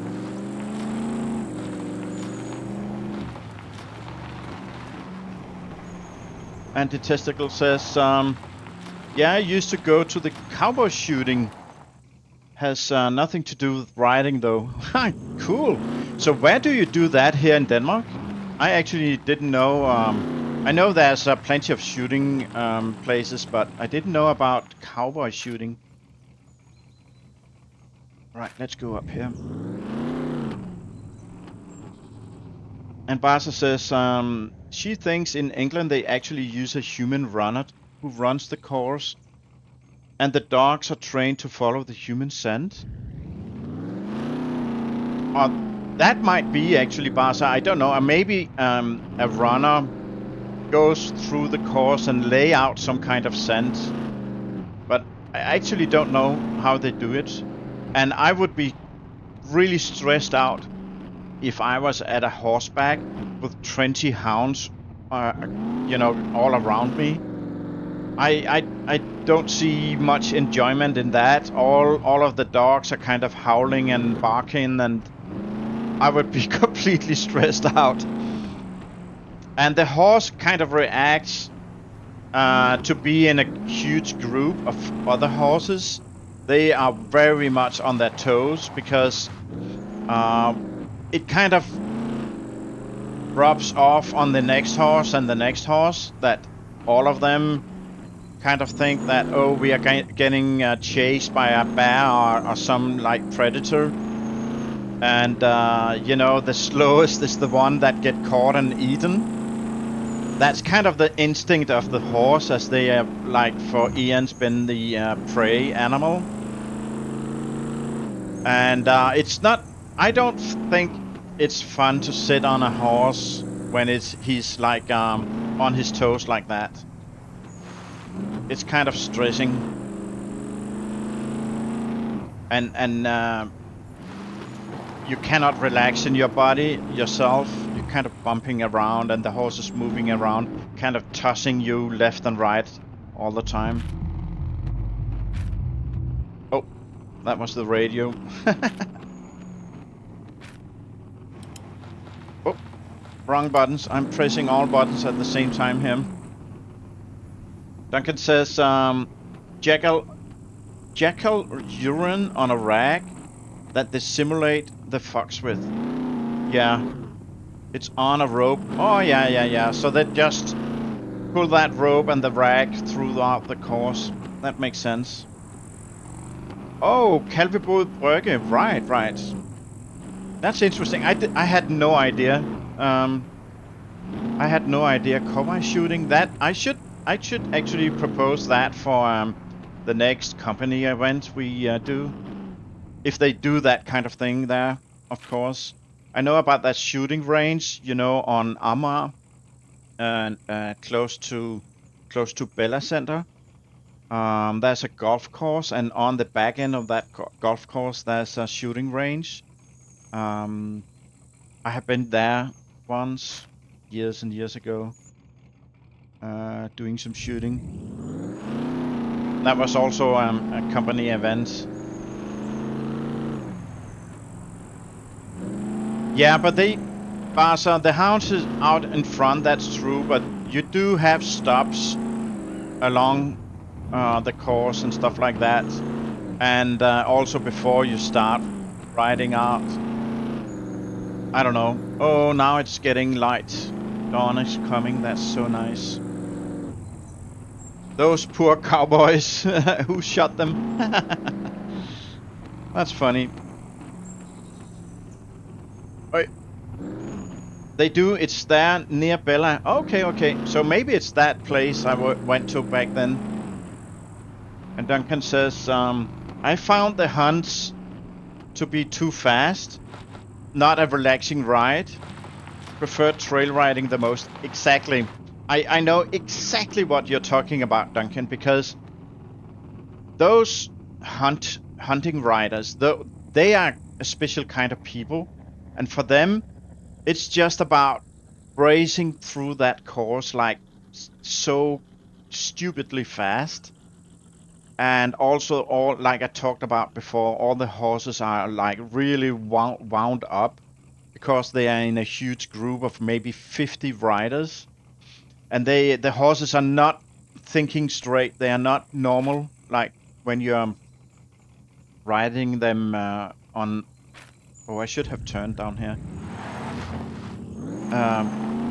Like when you're riding them on a trail ride, like on a normal day, the horse can be pretty calm, and when you ask it to stop, he will stop, and you know, it's all nice and pleasant. And you can ride fast for down a trail inside the forest if you like to, and you can stop him after that, and you can walk for a bit and all that. You can do all that easy peasy when you ride out like alone or 2 or 3 riders. But going out in a flock of 50 riders, the brain just turns off in the head of the horse, and he just wants to be the first one, and all of the riders kind of want the same, and it's a huge mess. I just like you say, I really don't enjoy that kind of riding style, but it's super popular.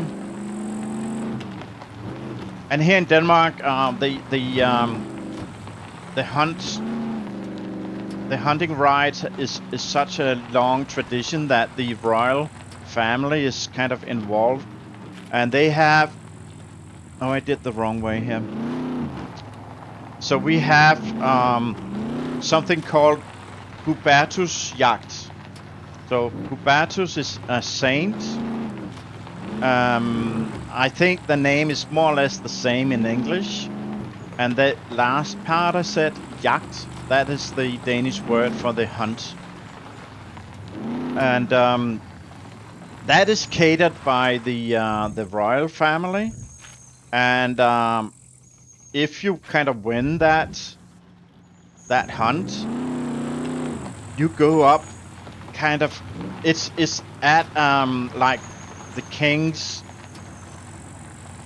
what used to be his kind of park-like hunting forest. So there's a lot of deer that are kind of bred to be shot by the king like hundreds of years ago, right?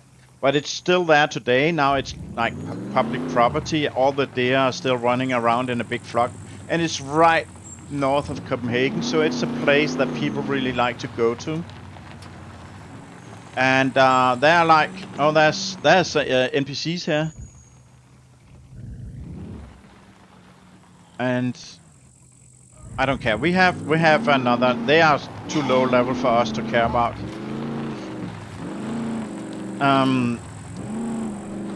Yeah, so there are like 25,000 people coming to watch that on foot, and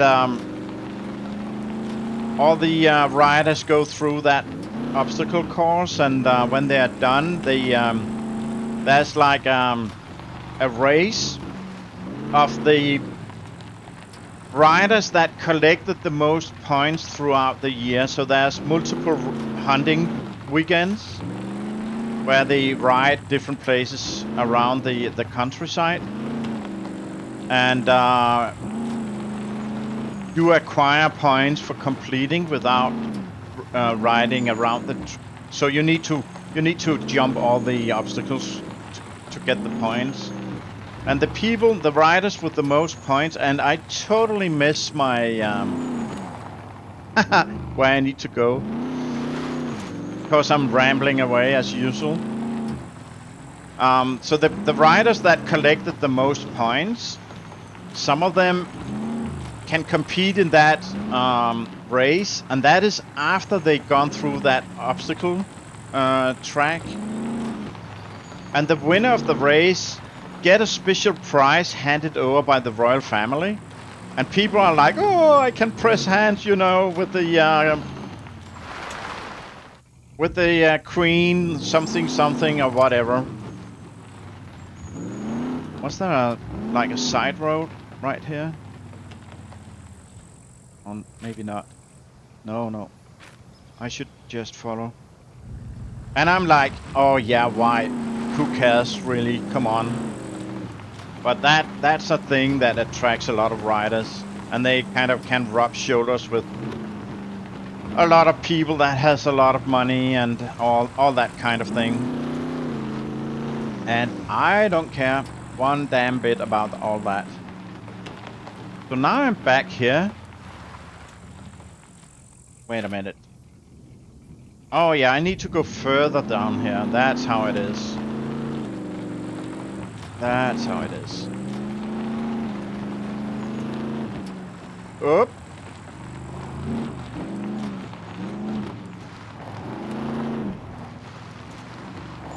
Yeah, I'm driving like a drunk maniac right now.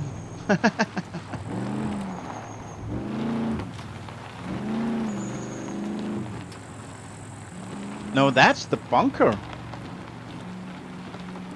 I'm so lost right now. I'm so lost. Let's see. Yeah, that's the bunker. Oh, yeah, that's the place I need to go to. That's right. Let's see if I can go across country. I mean, it is a truck after all, right? It is a normal bunker. We could actually go and loot it, but right now I'm not really in the mood for a bunker.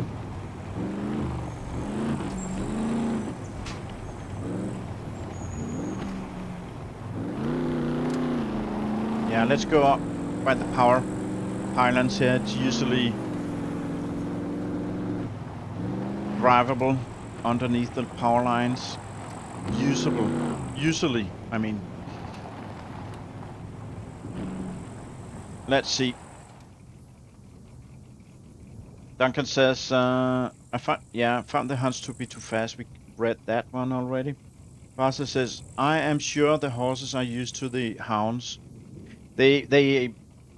I'm sure you're right, Barca. And then she says, yeah, that sounds more like a steeplechase. People are back. And you're back. Welcome back. Yeah, that sounds like a steeplechase, and they're right. And the funny thing is, a lot of those hunting riders are actually not very experienced riders.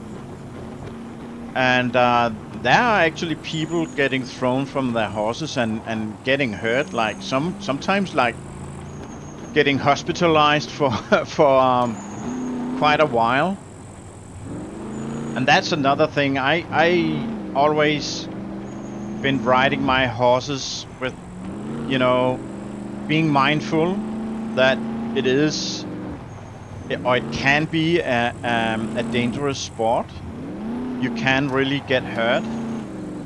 And you kind of need to be a little bit smart about what you do, right? Oh, there's a lot of lag right there.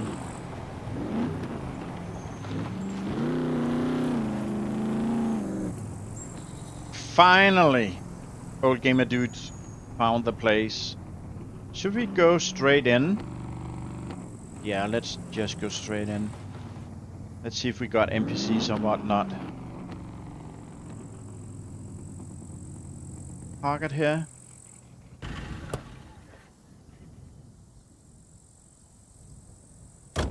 Barca says, yeah, she can't watch the steeplechases.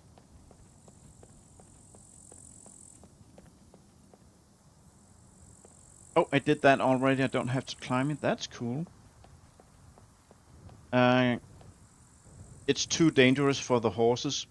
Horse racing is bad enough, but the bad falls seems to happen way less. I totally agree. I don't like the those kind of steeplechases that jump that huge fences. That's not for me either. And it's actually like almost every single race they have to put down one or more horses because of their injuries. It usually happens when they get back home to the stables. Yeah, that's not good. Oh, that finished straight away. That's good. And the testicle says, good night. I have my birthday party tomorrow, so I better go to bed. Wow, happy birthday, buddy. I really hope you have a really nice birthday and you get celebrated properly. I hope you have some friends over or stuff like that. So enjoy, buddy. Thank you so much for being here. I appreciate that, buddy. And yeah, tillykke med fødselsdagen. And Barca says, well, I guess it's your birthday if you're in Denmark. Yeah, it's actually past midnight quite a bit. So it is his birthday already.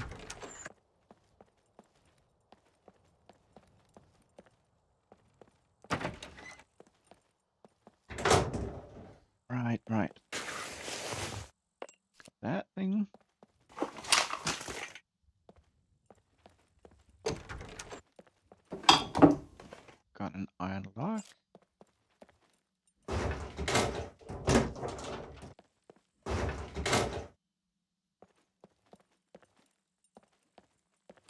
But the hunts here in Denmark, Barca, they don't jump that big fences. Not like the steeplechase you saw seen on TV.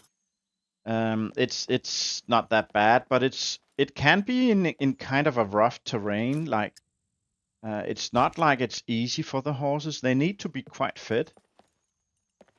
And when you have somewhat inexperienced, not only riding experience, but also kind of how do you say it in English? The horsemanship really. People not really having all the experience of properly feeding the horse, properly caring for the horse. Not like they are treating them like super badly or anything, but when you use the horses for like the eventing, which is super hard. It's like the triathlon for horses. Oh, I actually got a mill. All right, now I can do that milk quest. That's cool.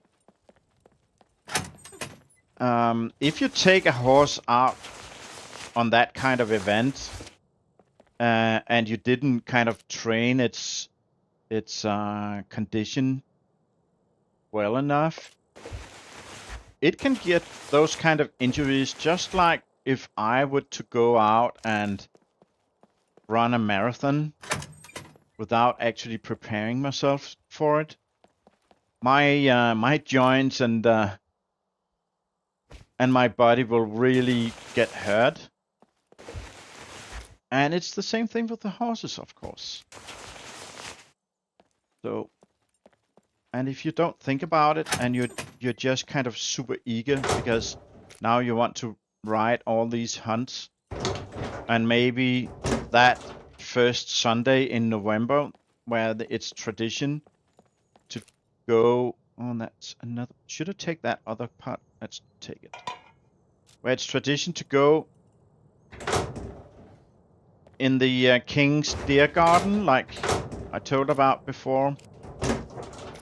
You know, you're so focused at that goal that you don't really think about anything else.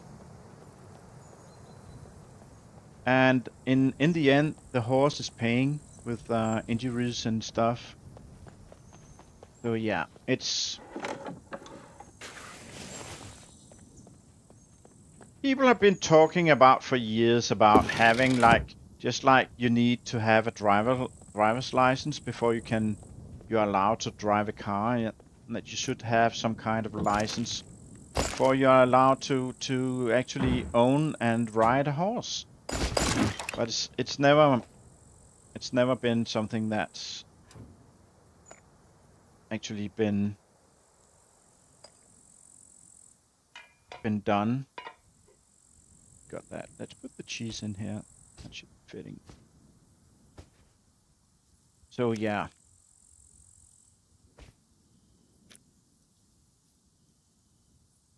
$55. I kind of need to get that fat down. Let's eat a little bit of this.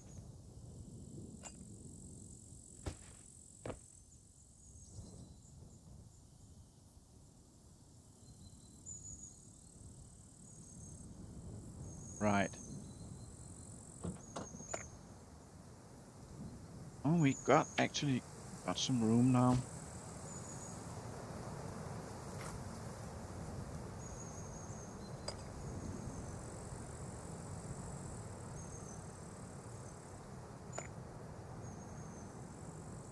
I can go here. Okay. So let's, in that warehouse, we got some green boxes. So let's go. Oh, another cheese. That's kind of an odd place. Yeah, so we got some military crates over here. Let's just go and check them out before we leave.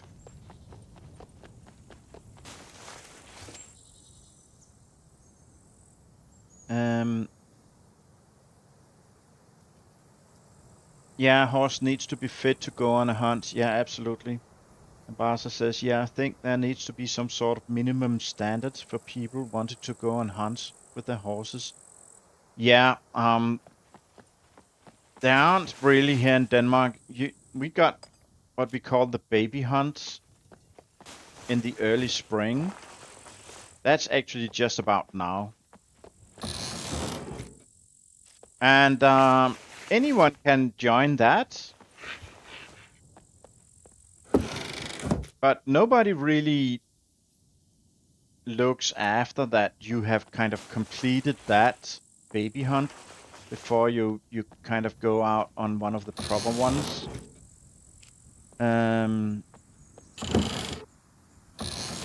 It's just something that is expect that you take care of yourself. Whereas if you're like competing like the actual dressage and more likely the show jumping, you need to be able to show that you have been completing like a minimal number of tests, really. That just is about common horsemanship and handling of the horse, and you need to some of these tests is like knowing how to saddle the horse and something. It's really basic. And if I wanted to go start an eventing competition, what we call military here in Denmark, I would have to show that I have completed show jumping competition at some level and stuff like that. So that's kind of been, let's just say, mildly regulated. But it still reads out like the worst, I guess. The worst little bit. Okay, let's see. Did I actually complete that? Yes, that completed. That is not completed. And then the lights, that can wait. Guys, let's go up and let's do that hunting place, and let's go up to the shooting range. Could be kind of two different places where we might find that gun. Let me actually look at the map. See what kind of World War II bunkers do we have down here? Right, so there's this one is a military bunker. We can go up to that one. Yeah, let's do that. Baza says she said the same thing for dog. Same for people who wants to get a dog. Yeah, we got the same discussion about dogs here in Denmark as well. It's so crazy that some people can't even handle like a dog, and we also have like some of the you know, old fighting dog breeds. They are illegal here in Denmark, and even some of them that are like strong muscle. We also call them muscle dogs. Some of them that are not illegal are still or can be a kind of a handful. But even a German Shepherd can be a handful if you don't train it. And some people are just plain out, flat out stupid. I mean, just, you know, really, really dumb. And they can't freaking even take care of a dog. I mean, oh.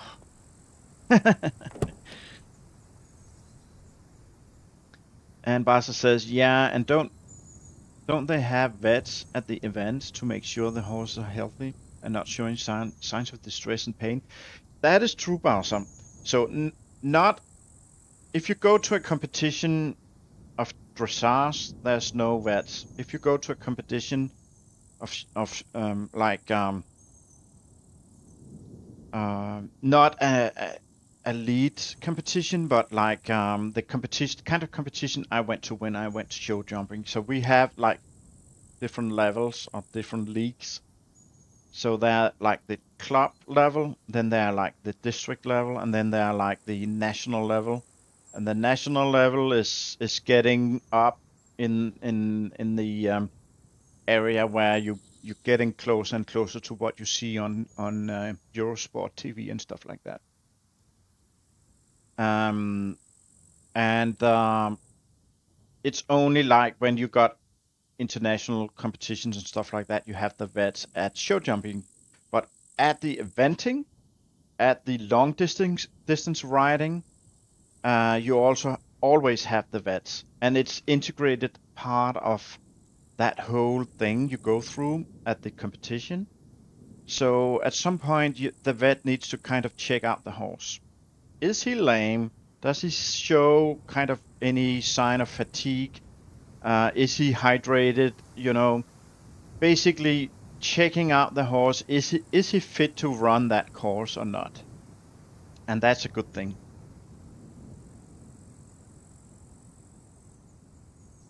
And Duncan says here in South Africa, there's a bunch that do endurance ridings. Yeah, that's what you say in English. I said distance riding because that's when I translate the Danish words directly, but it is probably called endurance ridings. Yeah, on Arab horses, they are mad. Yeah, the endurance racing is pretty intense. So when you go for the really, really long endurance, they can go up like 120 kilometers like that. You get several stops along that route where the vet is checking the horse, and there are stops where you are provided with all the water you can drink, both the rider and of course the horse. I've been doing a little bit of endurance riding, just like tiny short ones here in Denmark, just to kind of, that what was back when I was, thinking about doing more eventing at a little bit more competition and serious level, and you can use those endurance rides as a part of getting your horse fit. So I went on a ride for maybe like 22 kilometers or something like that, which is totally doable for just about all horses that are ridden every day. But it's still long enough that you kind of need to prepare yourself. It's more the rider that kind of gets fatigued more than the horse usually. But yeah, you got like the water stops, and you got like the vet check, and the vet check was, as far as I remember, both before you went out on the ride and right after. That's a really good thing.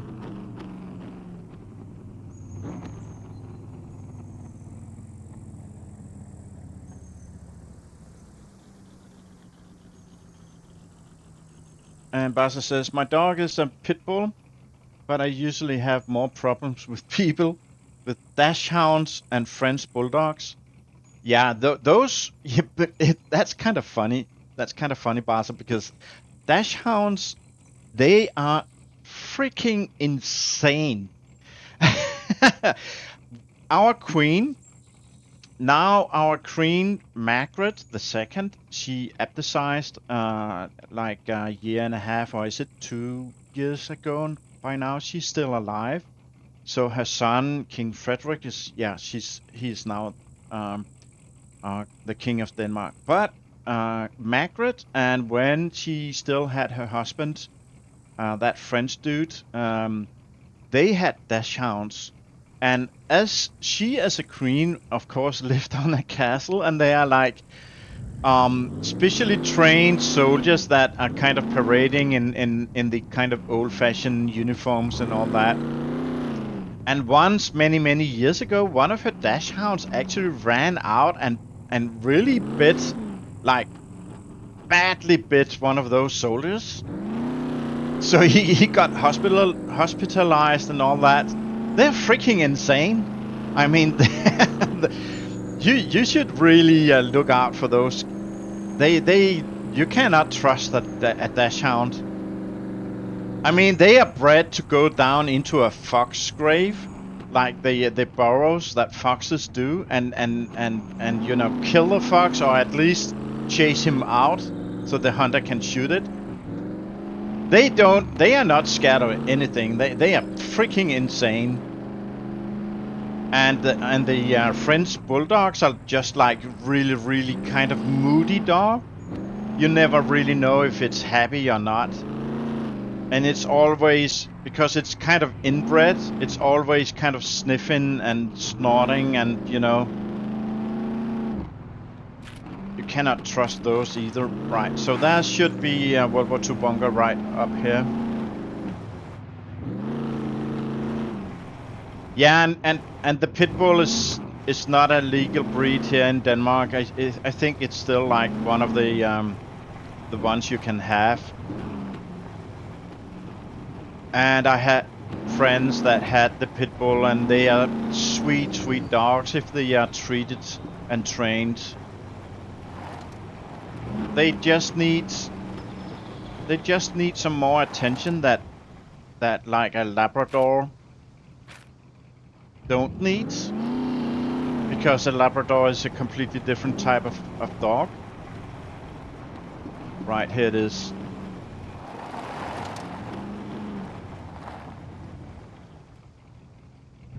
And let's just drive all the way down. Why not? It's so funny you mentioned the dash hounds.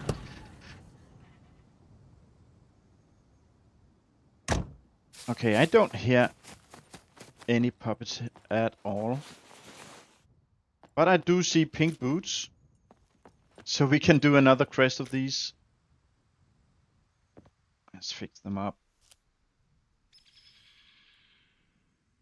22 kilometers would give you a sore back and legs, that's for sure. Yeah, as I said, it's more about the rider when it's these short ones. If you actually ride your horse every day for like an hour, I don't have to ride them particularly hard or anything. And if the horse gets out on grass, you know, on the meadows for like most of the day, he will walk around and eat grass and run around and have fun with his friends and stuff like that. That should be enough for any horse to go like 25 kilometers, no problem. Like you don't even have to prepare him. That day-to-day riding is enough. But lots and lots of riders do not have the adequate strength and endurance to actually ride for 25 kilometers themselves. And they will get a sore back and a sore bum. That's for sure. Okay.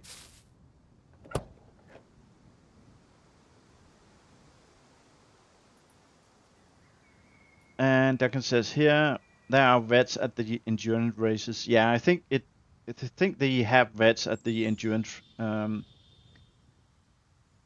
in all countries. I think it's just baked into that whole type of competition today. And Barca says, are people who get a border collie and expect it to be a couch dog? Yeah, actually, yeah, a lot of dog breeds exist because they were working dogs and they were intended to do a very specific thing. Yeah, and badges. And Barca says, yeah, my dog has been attacked by a pair of French bulldogs at the off-leash park. She kept running around to me and the other dog's owner was completely ineffective, so finally I picked up your dog. Yeah, was holding my 60+ pound dog in the air while two Frenchies jumped at your legs trying to get to her. And that just says something about how you handle your dog, and I mean that in the most positive way, because if you haven't been, you know, training your dog, even though you don't go to a dog trainer or anything, I don't know if you do or not, but you know, your everyday handling of a dog is also training. Just like I went out on that walk today with my horse. The thing I called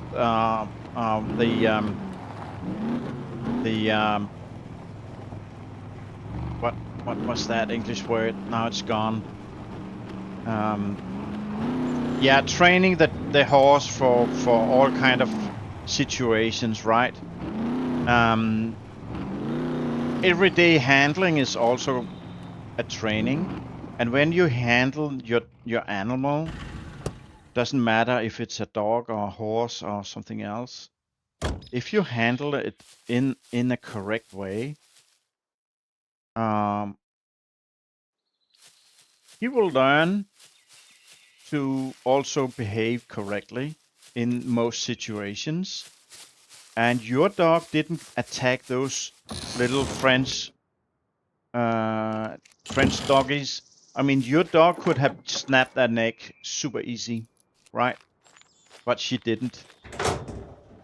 And that's because you treat and train your dog every day in a good way.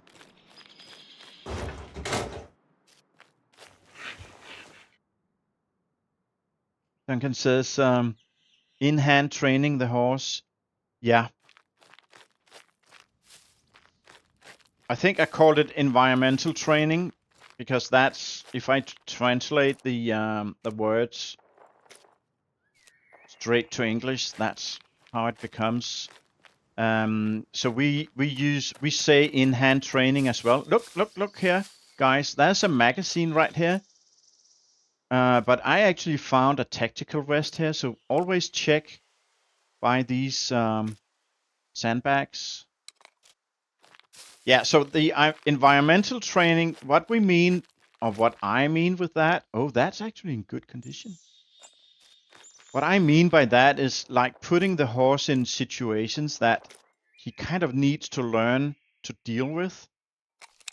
And I want to, at any time, to be able to take my horse to the forest, no matter how much wind we have.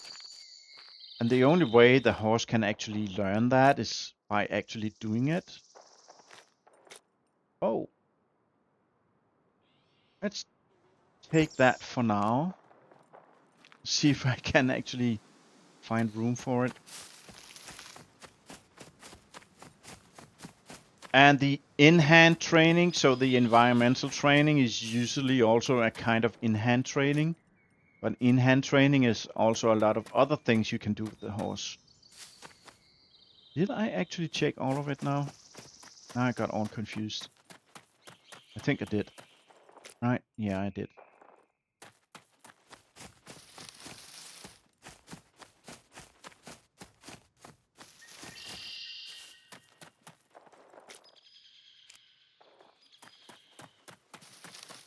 And in here? Yes. We did it all. We did it all. Okay. Yeah, that's it, Duncan. I was thinking halter training, but I think that's more getting a young horse used to the actual halter. What is the halter? I don't know that word, Barca. You know, fix that.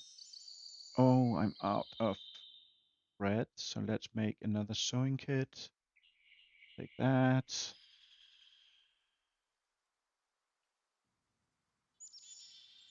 Take that.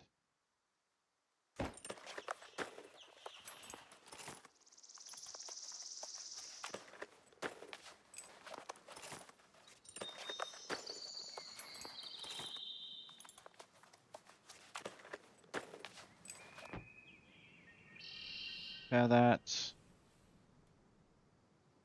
Fix that. Fix the boots.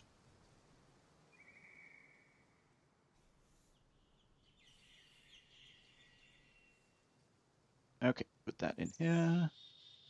Right, so let's see. How do we make room for that? We can start putting some of these in here. That actually can take quite a bit more. Let's stuff that here as well. That can go here.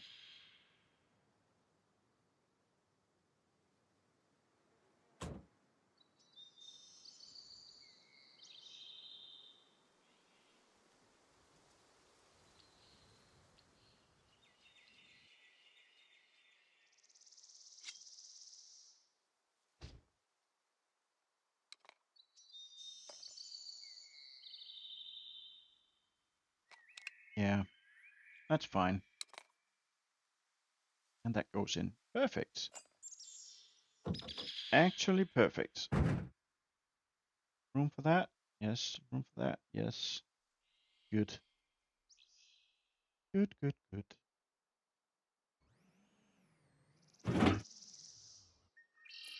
And remember to bring these. And let's see. Oh, without a bit.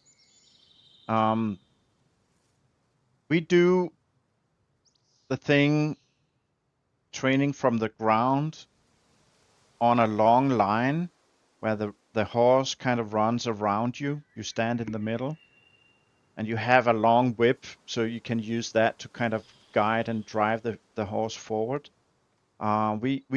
If I pronounce that in my own way in Danish, it's called longering. I think the English pronunciation is more like launching or something along that line. So I think that's probably what also that that halter means. That kind of training, maybe.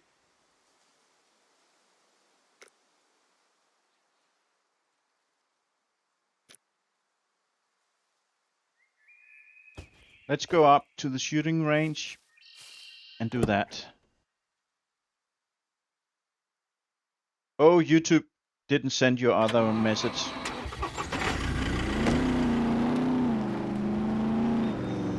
Yeah, YouTube does that sometimes.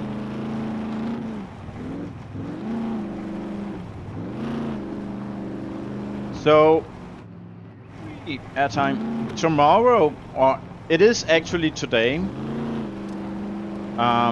It is exactly 1 year since I uploaded the first video on my channel.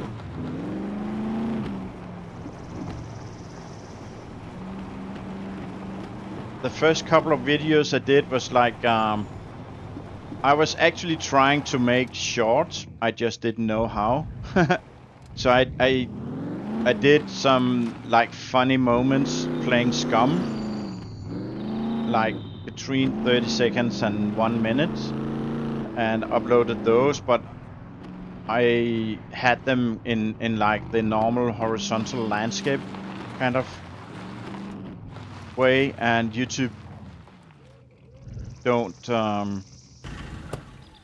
see that as a short, so it went up like regular videos. Yeah, just kind of a fun note. Time flies.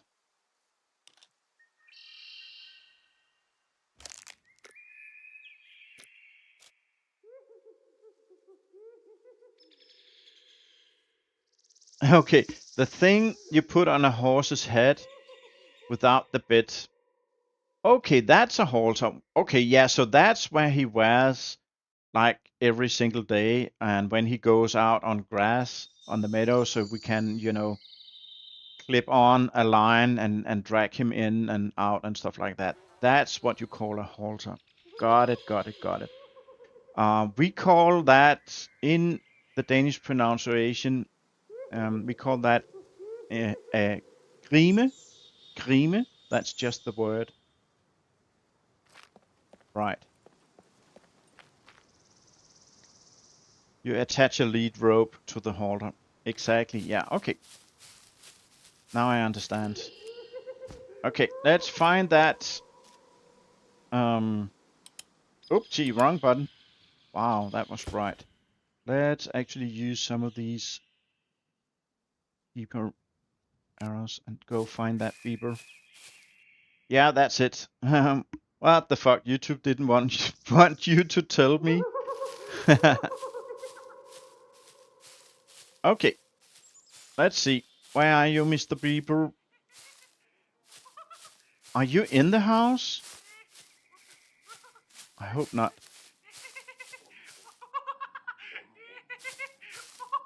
Is that a quad bike in the bush? I think it is. Oh, that's unfair. I think he's in the... Oh, there are two of them.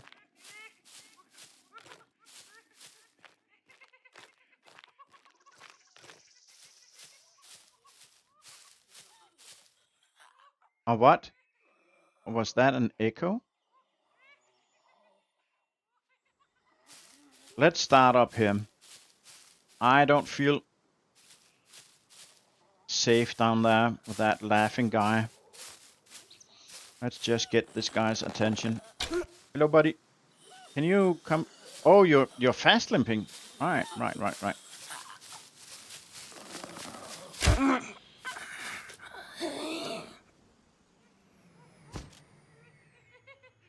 There is one up here.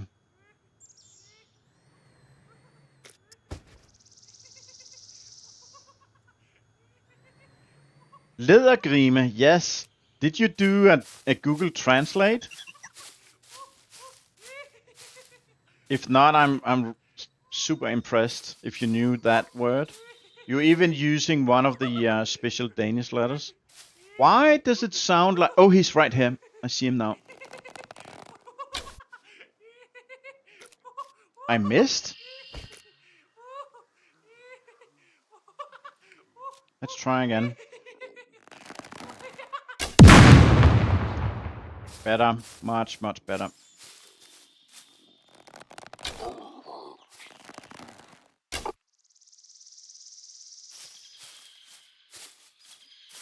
Yeah, so the word you found, Duncan, the first part, leather, with that Danish, special Danish verb, not verb, what's the opposite of a consonant? I'm tired. I'm forgetting words.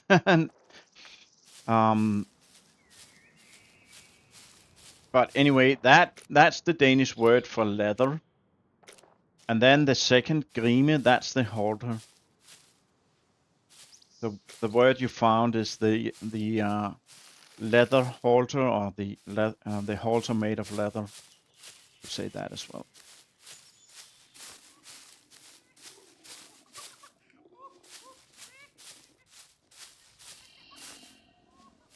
Hey, buddy, can you come up to me, please? Come on. Oh, no, wrong way. I'm here. Come on. Yeah, that's good. Want my arrow back?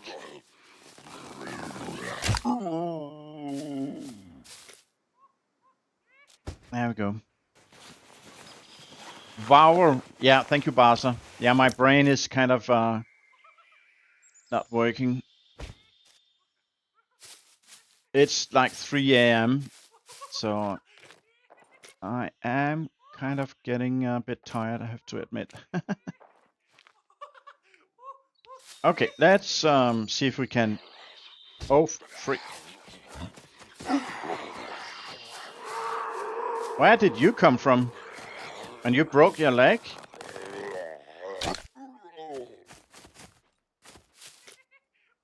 Okay. Let's try this again. Take that. Take that. Nuke that.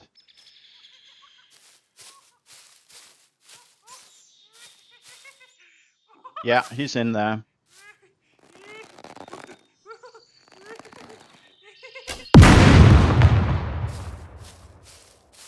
The bad thing about this, when he's inside, is that whatever is spawning in there is kind of blown up now. Oh, he's all the way here. I don't care. So whatever is in there is either destroyed or... Oh.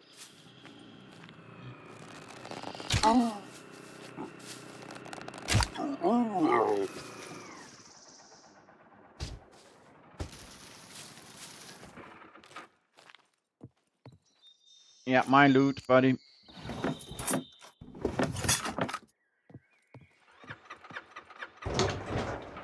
Yeah, he heard me. Money.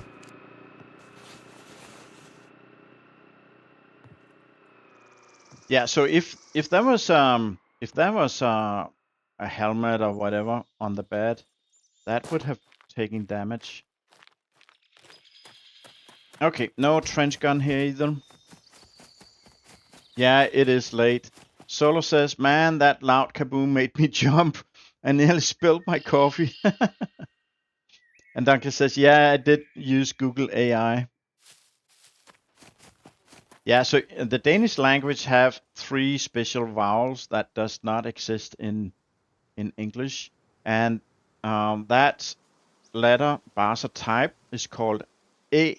That's the sound of that vowel. Then we got an A with a circle on top.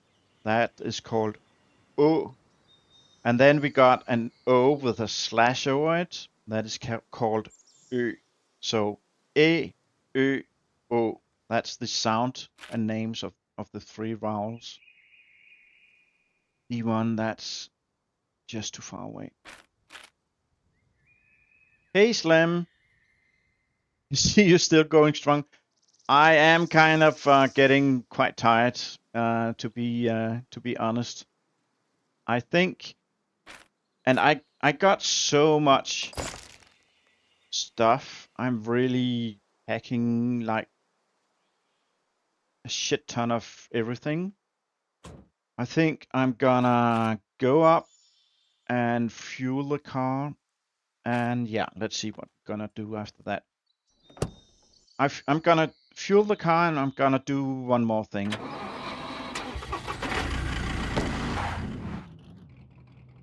I seen a bit at dinner time. Cool. The 3 A vowels, I'm sure there are more. Whoops.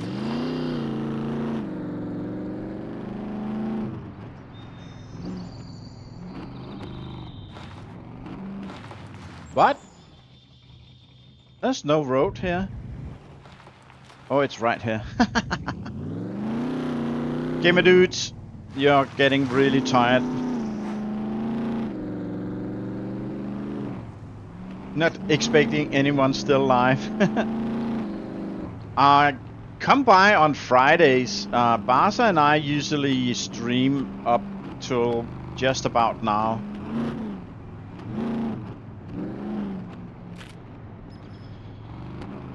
Yeah, we need to go and refuel first. You know, we could do one thing that I don't think that many people do. We could actually try and run in and do the half moons here at the airport. Maybe do that as a last thing on this stream.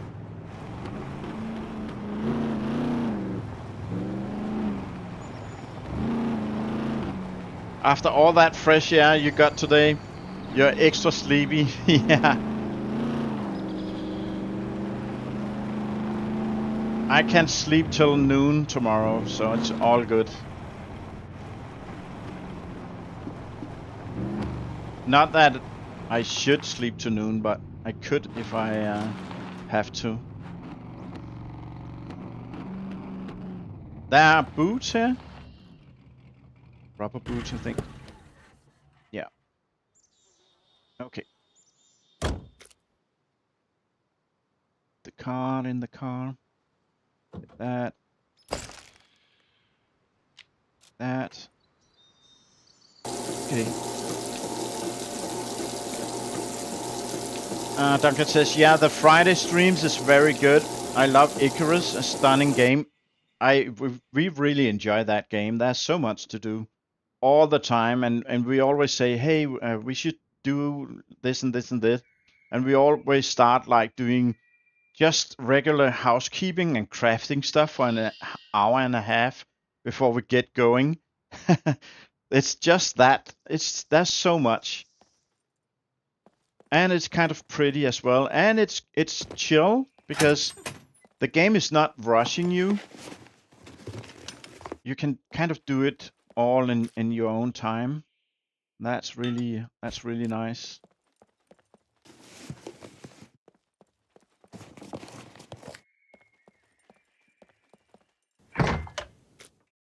Another coffee. I don't know what to say. I have never gotten that many coffees in one night of playing SCUM ever before. I don't know how many police stations I have been looting and gas stations I have been looting without getting just one single coffee. This is kind of insane. Right, can I put the let's put them here. Yeah, there we go. And I certainly need to drink, so let's drink this.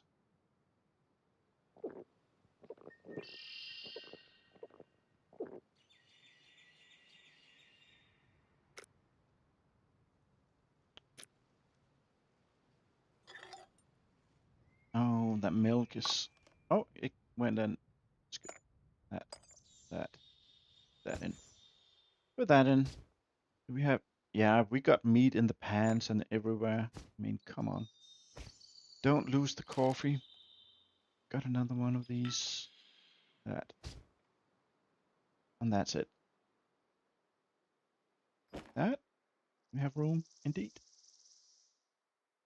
Indeed. And then eat this one.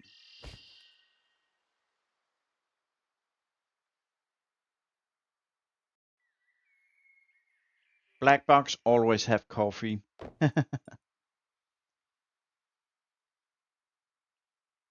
And Slim says, I was drinking after work and come home just to play drunk. I like to play when you're a little bit off. More immersive.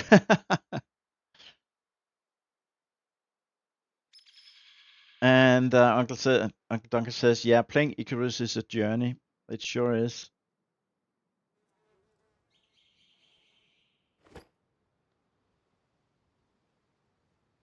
And Basa says, yeah, it's not pretty for her. She has to put graphics on medium or low. She was looking at my stream on your phone while we were doing the quest, and I was like, oh, you have way more foliage. Yeah. Yeah, we gotta do what we gotta do in order for things to work out, so.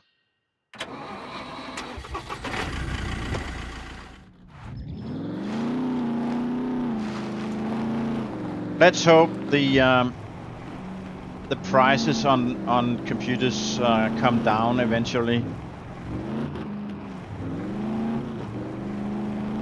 So it's affordable to actually go out and buy.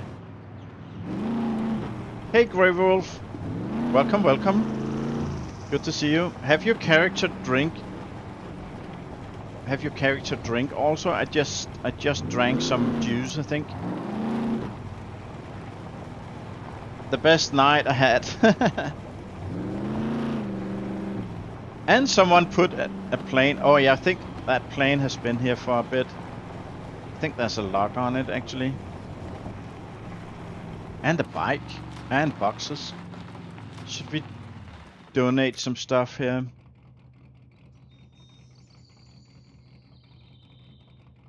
I got so much.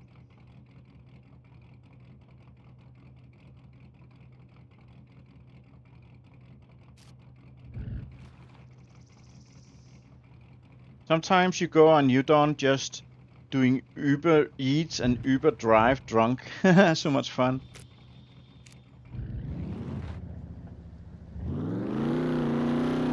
Okay, the weather looks kind of hazy.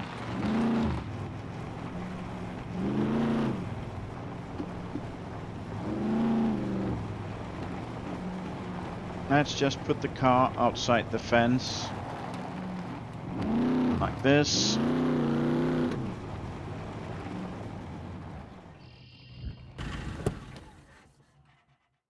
It's been ages since I done the half moons. Oh, you need to pee. Yeah, let's fix that. Oh, you need to do both. Right.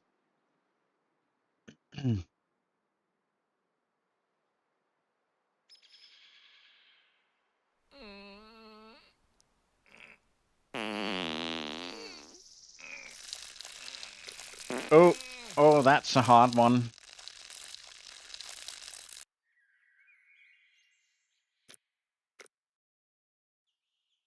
Should I bring a sword? Nah, I don't think so. Look, the gun disappeared from the quick thingy. I don't know.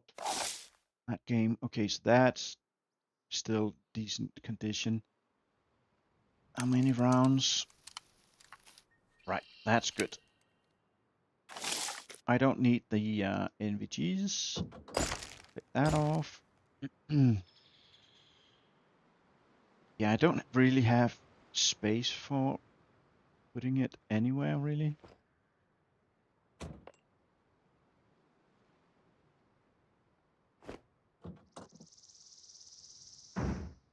Didn't we sell a bunch of stuff? Wow. That, okay, that goes here. That can go here. Problem solved. Don't need screwdrivers. Oh, no room. Right. Never mind then. Let's go. So,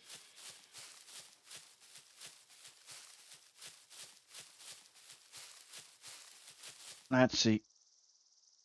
So there's a fence now. And he goes like that.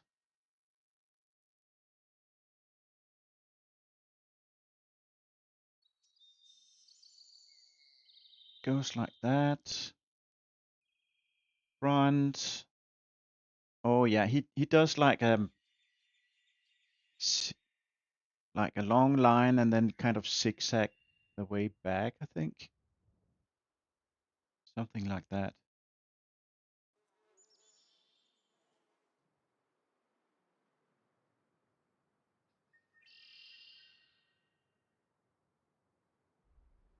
Will he see me here? Slim says, last time I entered this place was to do 3 of the 8K missions in one go. Fastest 24K you ever made. Yeah, I need more fiber in my diet. I know. Right, I should be able to run to that bush up here.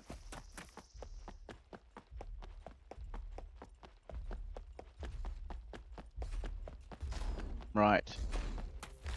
Let's have a sit in here and have a look. Right. So there's a hole in the fence right there. That half moon is kind of cracked open, so we don't really want to go in that. Now he goes like that. And then he goes a line in front of all of it.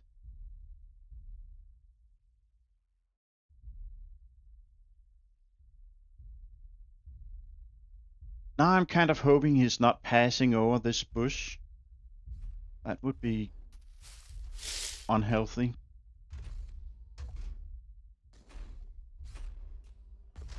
Oh, there's a hole right there as well. Another thing is, beavers have a tendency to kind of spawn in these half moons. Anyone has bug with the cars? No, I haven't really noticed anything wrong with the cars. It's more like the workbenches and stuff. Right, now I'm getting a little bit nervous. Okay, old gamer dude, be ready to run. Okay, plenty of room.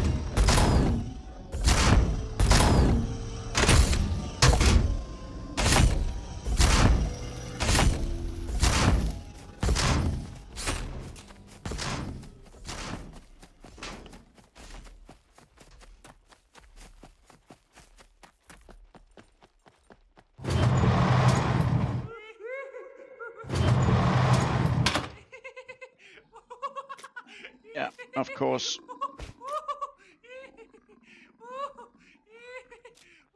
Of course there's a beaver, and of course it's like... Okay. Can I get my arrow back, please?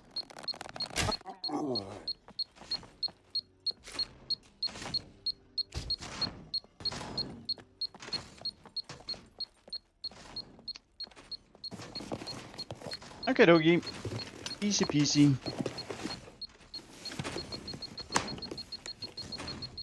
Imagine that explosion will blast off some of the panels and the mechs could look straight in.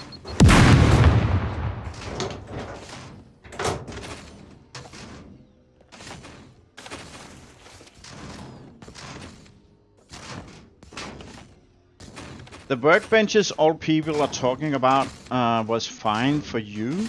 You used a bunch and no stress. It is when you're sharpening axes and knives, it's a problem. I think it is. I haven't tried it myself. Okay. That was a gun, but I kind of want the trench gun.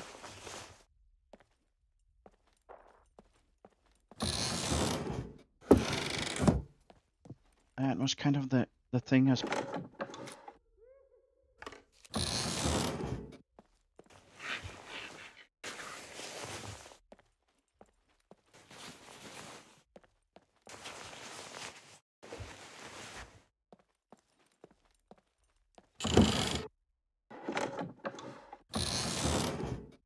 Right.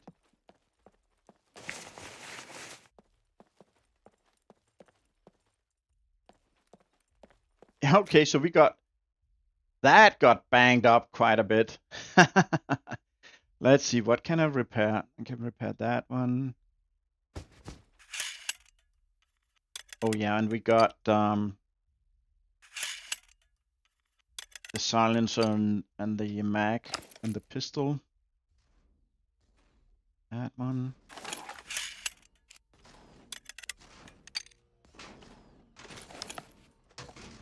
Mag is fine. Okay. Didn't we have another mag somewhere?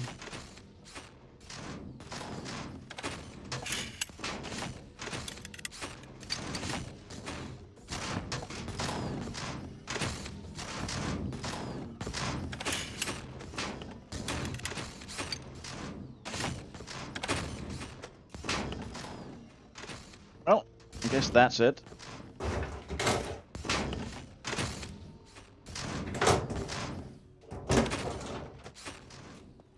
Okay.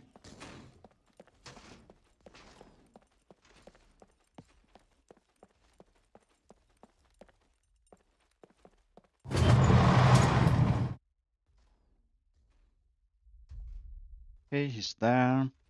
It should be fine.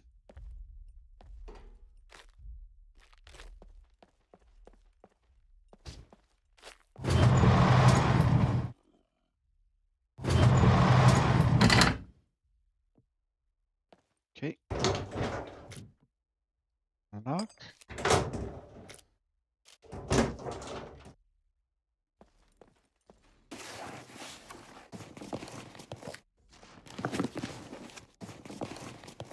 Right, so tomorrow night I actually oh dear. Yeah, they're pretty fast here on this server. Tomorrow night I'm going actually to play a little bit with Adventure. Not play like that, guys, but play a computer game. I'm gonna play Diablo with some of the people that hang out with the Adventure. That's gonna be fun, I think. And as I said, it's the 1-year birthday of my channel.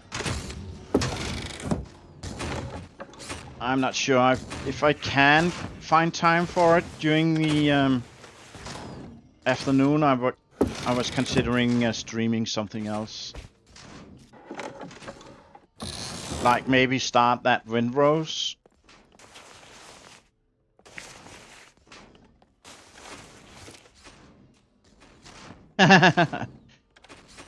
Yeah, not SCUM. He's He's not playing SCUM anymore.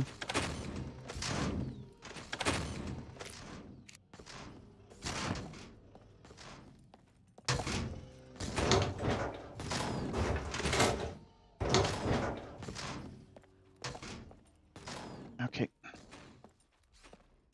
Slim says he loves Avenger, but after he got to go, he was blah. Now I can't talk anymore. After he has gone to Ark, it's not for you to see. I'm not that much drunk. Yeah, I pop in on his streams once in a while. I do like to watch some of his Ark play. But that's more because Avenger is a chill and funny guy.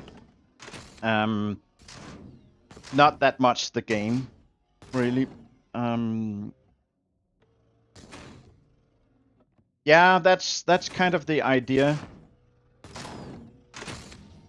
Because he kind of wanted to play the Diablo hardcore. So hardcore is a 1 life challenge. And they did a couple of Sundays. They have skipped a couple of weeks, right? And I went in on that streamer and I was like, oh, I played so much Diablo, I love that game, you know. And Avenger is just like, hey buddy, you know, get the game and join. So I actually caved in and bought that game, even though I thought it was a little bit more expensive than what I liked it to be. But so yeah, that's tomorrow night at 9 p.m. or approximately 9 p.m. European time.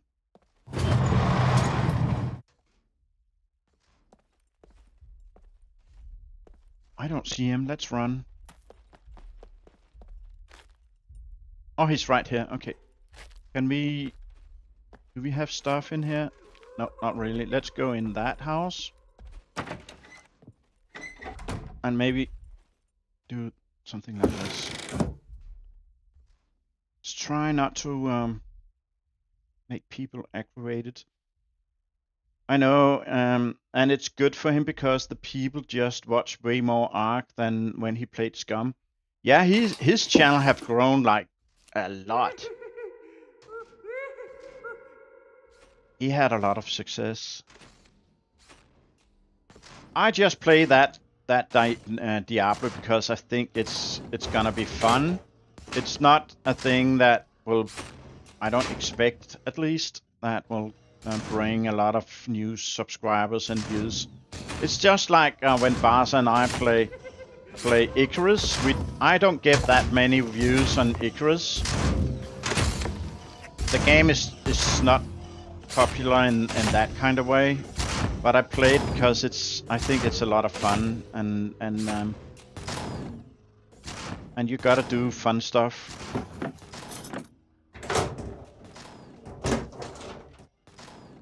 Right. So how are we gonna do this? So we are right here.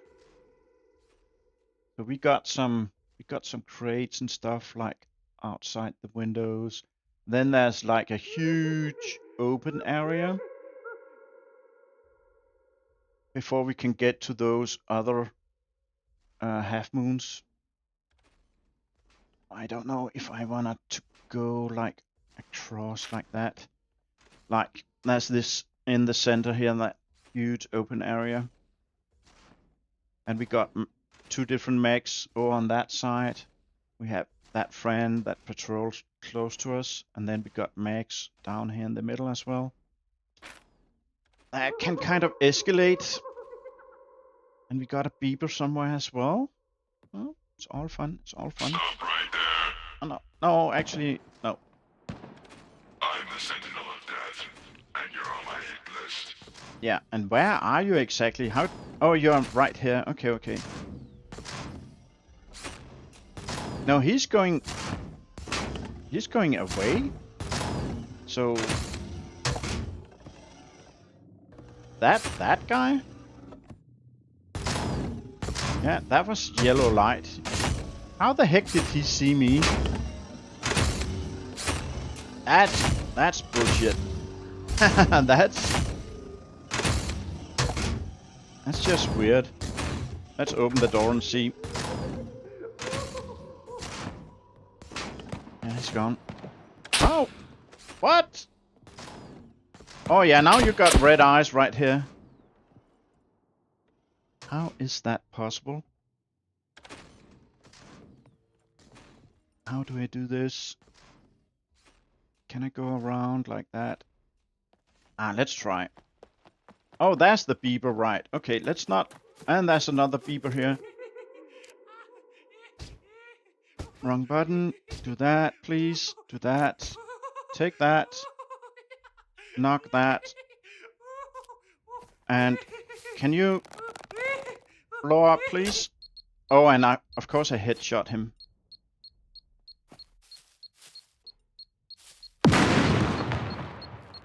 Oh.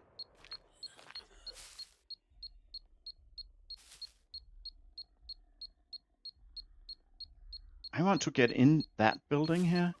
I don't want to be seen by that guy. Don't want to be seen by that guy. He will probably see me.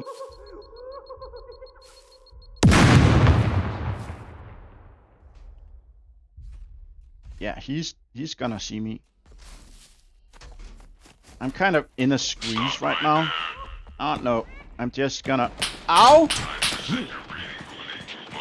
Come on, pull through, buddy.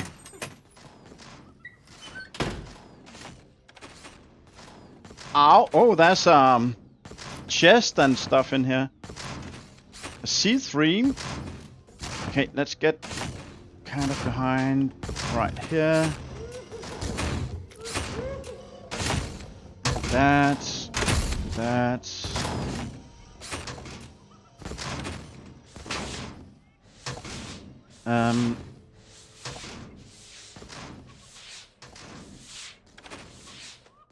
I was there. Normal stream was like 100, 200 live. After Ark, I was there one night and it peaked at 16,000 was something. Yeah, I think that only happened like at 1. But yeah, that was super cool. Okay, 87, repair that one, buddy.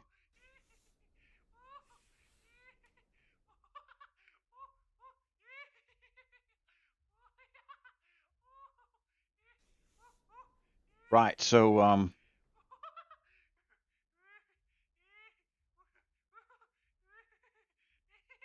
after that, not so much, but way more views than it had in SCUM. Duncan says, watching Diamond play Icarus is very good. One can learn a lot from him. Yeah, I watched Diamond on and off as well.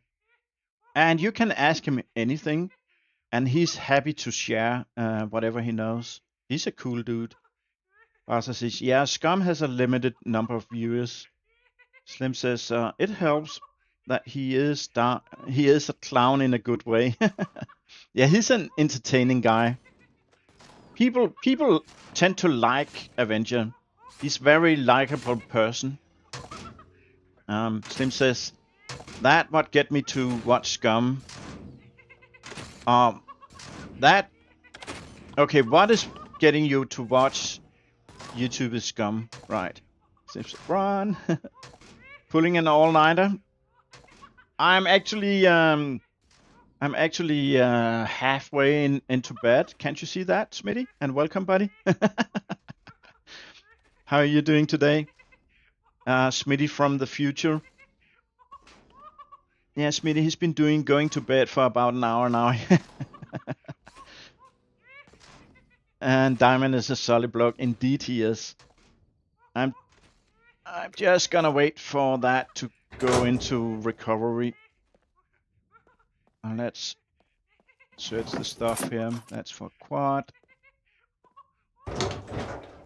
Oh, we got pink boots. I mean, I have been finding military boots like crazy tonight. I mean, like nothing else.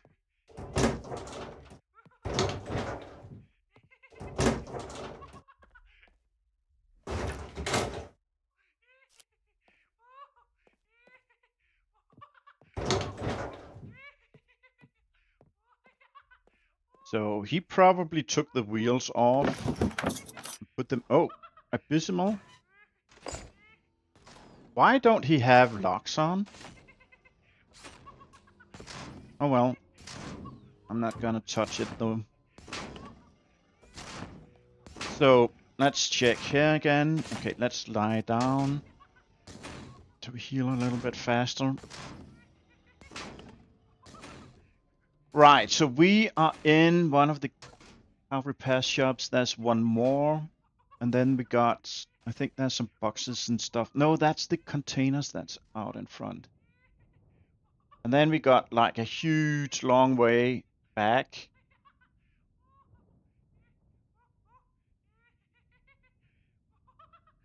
Or we can go across to the other half moons. I don't think we are gonna go to the other half moons, honestly. I got a pistol and a weapon holster. That's nice, but that's it, really.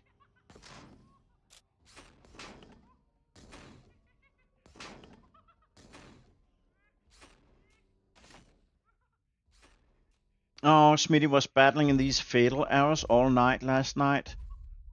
That's so annoying. It was just like Tom M. He had a bunch of them as well, and Crafty. She actually gave up in the end, I think. And Slim says, I just got out of game one time at the trader. And when I got in, there was no trader there. Really? Smitty says, I'm so used to it, but yeah, it's a bit extra this time. I haven't had any, like zero issues with the, with fatal arrows or something. I have had fatal arrows before, but not this time around. Okay, I think we can... Is it left or right? I think it's that way. Let's see.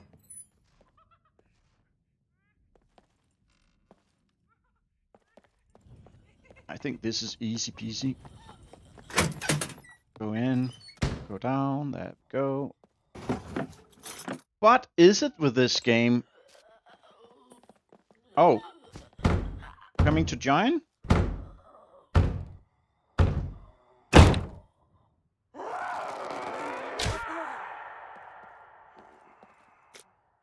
Thank you. Let me close the door. Oh, that's a cooldown time on that one. What is it with the military boots tonight? You're like, we need these for crafting. Let me just check that. I mean, let's get some loot. Why not?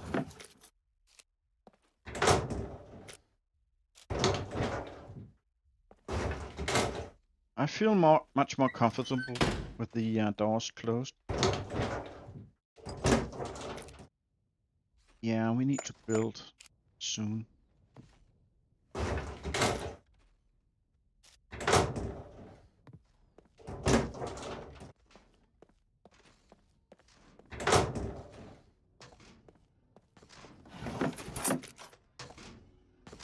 Right. So we are on this end, and this means that other mech can see us, and we don't like that, so I think we don't go that way. And we are almost healed up.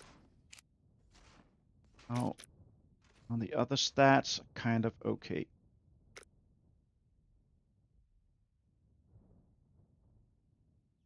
Yeah. There was a beeper somewhere, so let's take one of the cheap arrows. And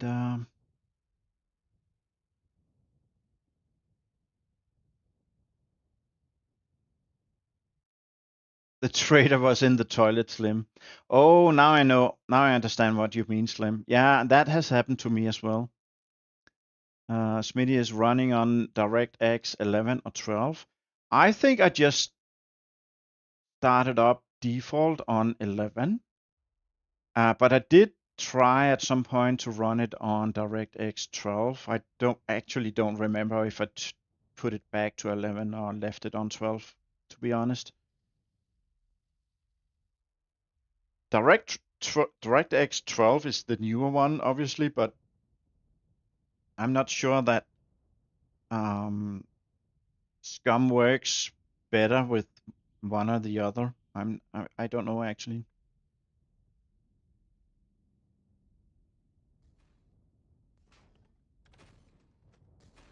How's the trench gun a OP within 50 meters with buckshots? I don't know. I can't find the bloody thing. I just can't find it. I have been to World War II bunkers like crazy tonight and nothing.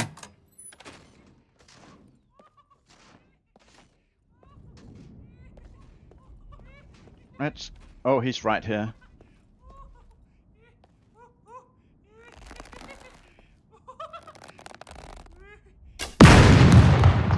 Okay, feeling a lot better now. And now he's there. That's good. Let's have a look here. Let's go to the bush. Alright. Now I kind of need to figure out where that one here that goes back and forth. There he is.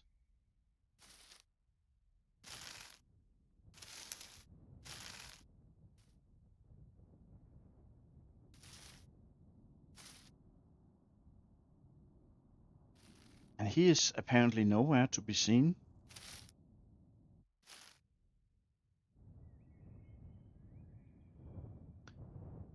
SCUM runs native on DirectX 11, but you can run DirectX 12 to experimental from Steam.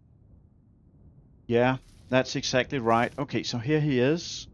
When he turns around and go back, we should be able to run across. Now it comes towards us.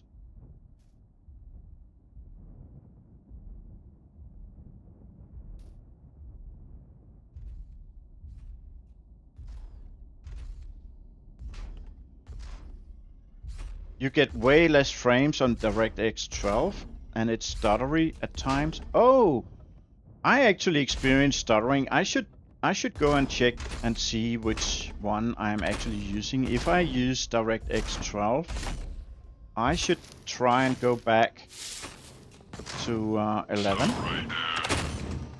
No. We're not stopping. No, not this time, buddy. I'm running. I'm out of here. I'm out of here. Yeah. I'm leaving.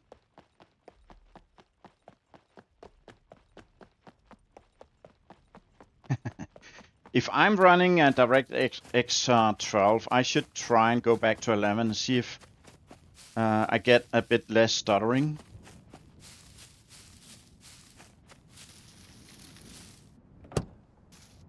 Just watch Ray's vid too. Not often you see him put out negative view on SCUM. He has actually done a few times lately. And he's not like super negative. He's actually just quite honest and I think he's being quite diplomatic about it, but still honest and saying things pretty straight. But yeah, it is what it is. Actually, let's just go up here, have a look.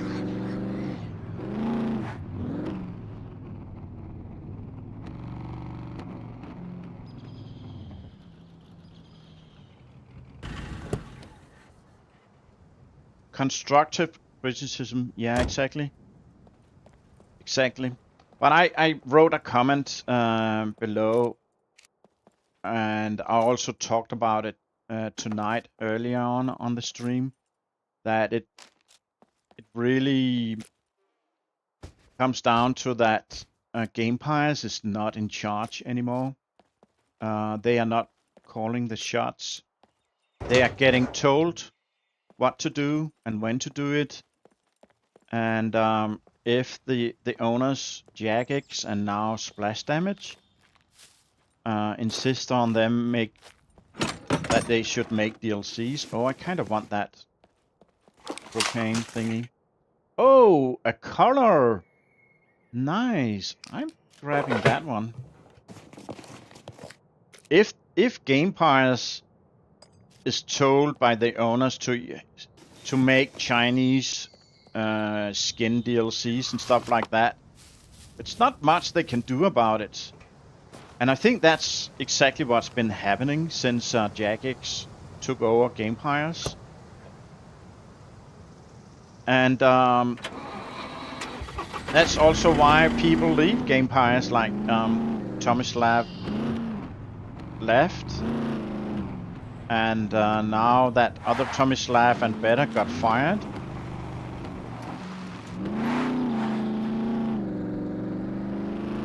Yeah, it can still get turned around.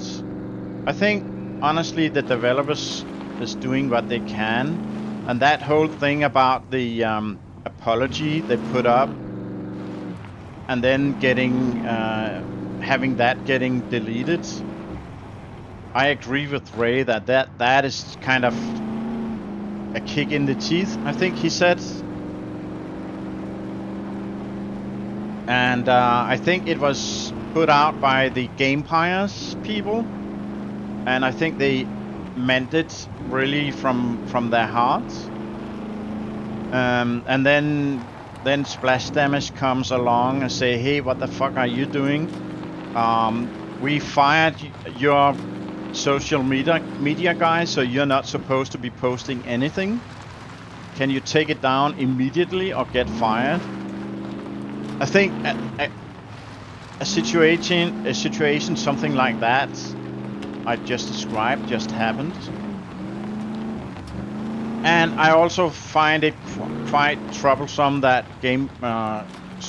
Splash Damage haven't felt the need to put out some kind of word telling them what are their plans actually with Gamepires and SCUM.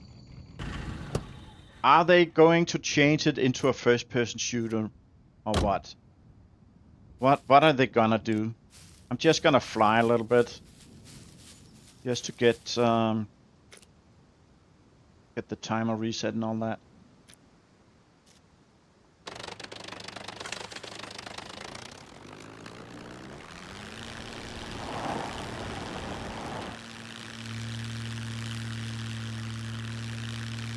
Yeah, so you can see. I mean, I'm just gonna continue playing SCUM because I enjoy it. I can live with the fair deal of bugs. I don't care about like teeny little things, but some bugs are devastating. Others are like less of a problem. Did I bring my bank card? No, of course I did not. Okay.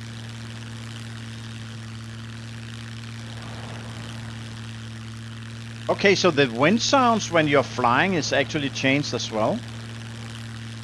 When I turn, I get a bit of a wind sound. Like on that. And now it's gone again. There's a tractor down there. And there's no newbie base here. No newbie base.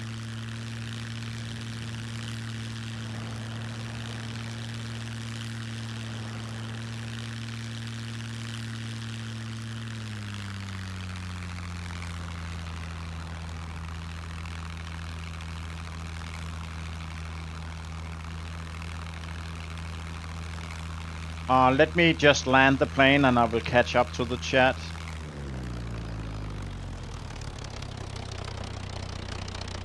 There's a bit of wind.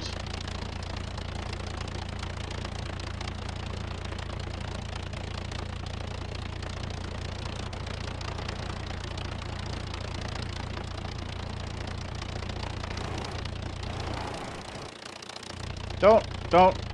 Fly again, plane. That wind kind of just made me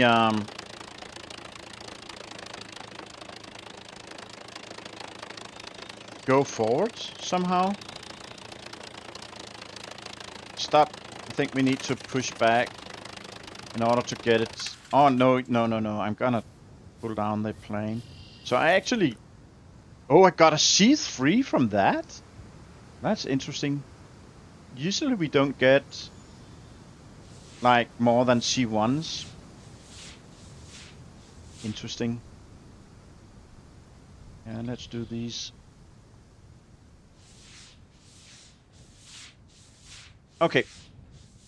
If you aren't getting fatal errors, I wouldn't change anything right now. That's a good point, Smitty.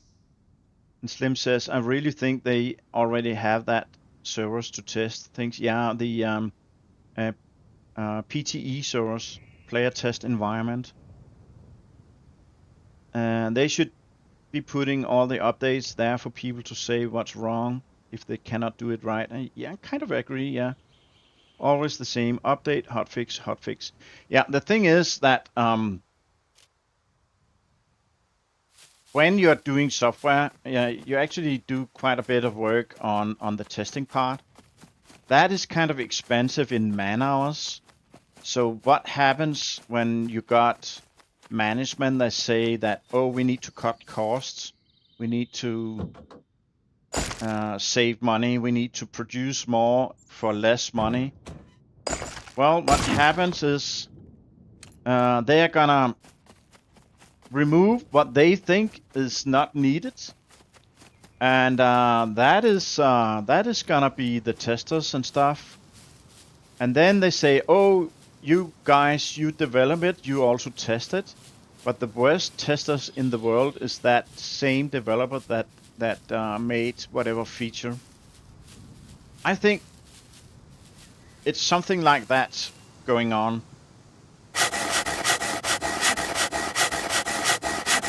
I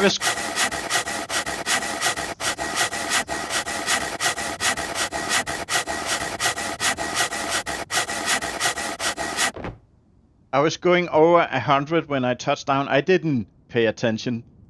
I kind of paid the price for it. Look at my plane.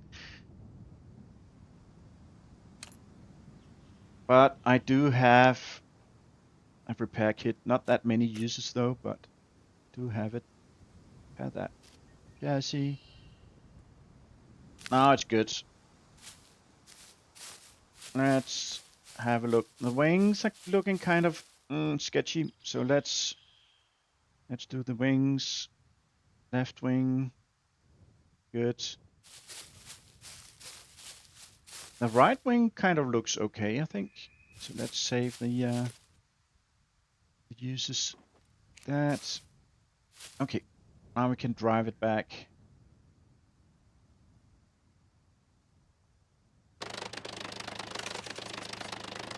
I did turn back the power of the plane, but maybe I had some wind pushing me. I don't know. Maybe I should just pay more attention next time. Because I have landed and taken off here many times by now. And it's normally not a problem at all. But the wind kind of pushed me into those trees. Usually I go more straight. Usually I kind of go up in between that place, like up here, right? I can kind of overshoot a bit up here and then I just turn left. But the wind were pushing me into those trees. Yeah. Or maybe I'm just making excuses. Okay, guys. I am done for today. I have to admit I am pretty tired. And my voice is also kind of breaking apart a bit. So I will thank you all for hanging out and you know, tolerating all my ramblings. And I hope you enjoyed. Anyway, Basa says, yeah, I was cringing the entire time you were on your approach. I was hoping you were too fast and take off again and go around. Nah, I was kind of occupied by my own ramblings. Too tired to. Yeah, I got airborne again, and that pushed me to the left. Yeah, that's right. But yeah, good night, everybody, and I hope you enjoyed. And yeah, as I said, I would play some Diablo with Avenger tomorrow night. I will see if I can fit in something else during the day. I would probably play, if I find the time, I will be playing Windrose a little bit. I want to get back into that game. I'm way behind all the other streamers, but you know, let's focus on just having fun and not too much on all the competition and stuff. But yeah, thank you so much, everybody, and 26 likes. That's a lot for me, so I really appreciate it. And have a great morning, afternoon, evening, wherever you are. And until we see you next time, bye bye.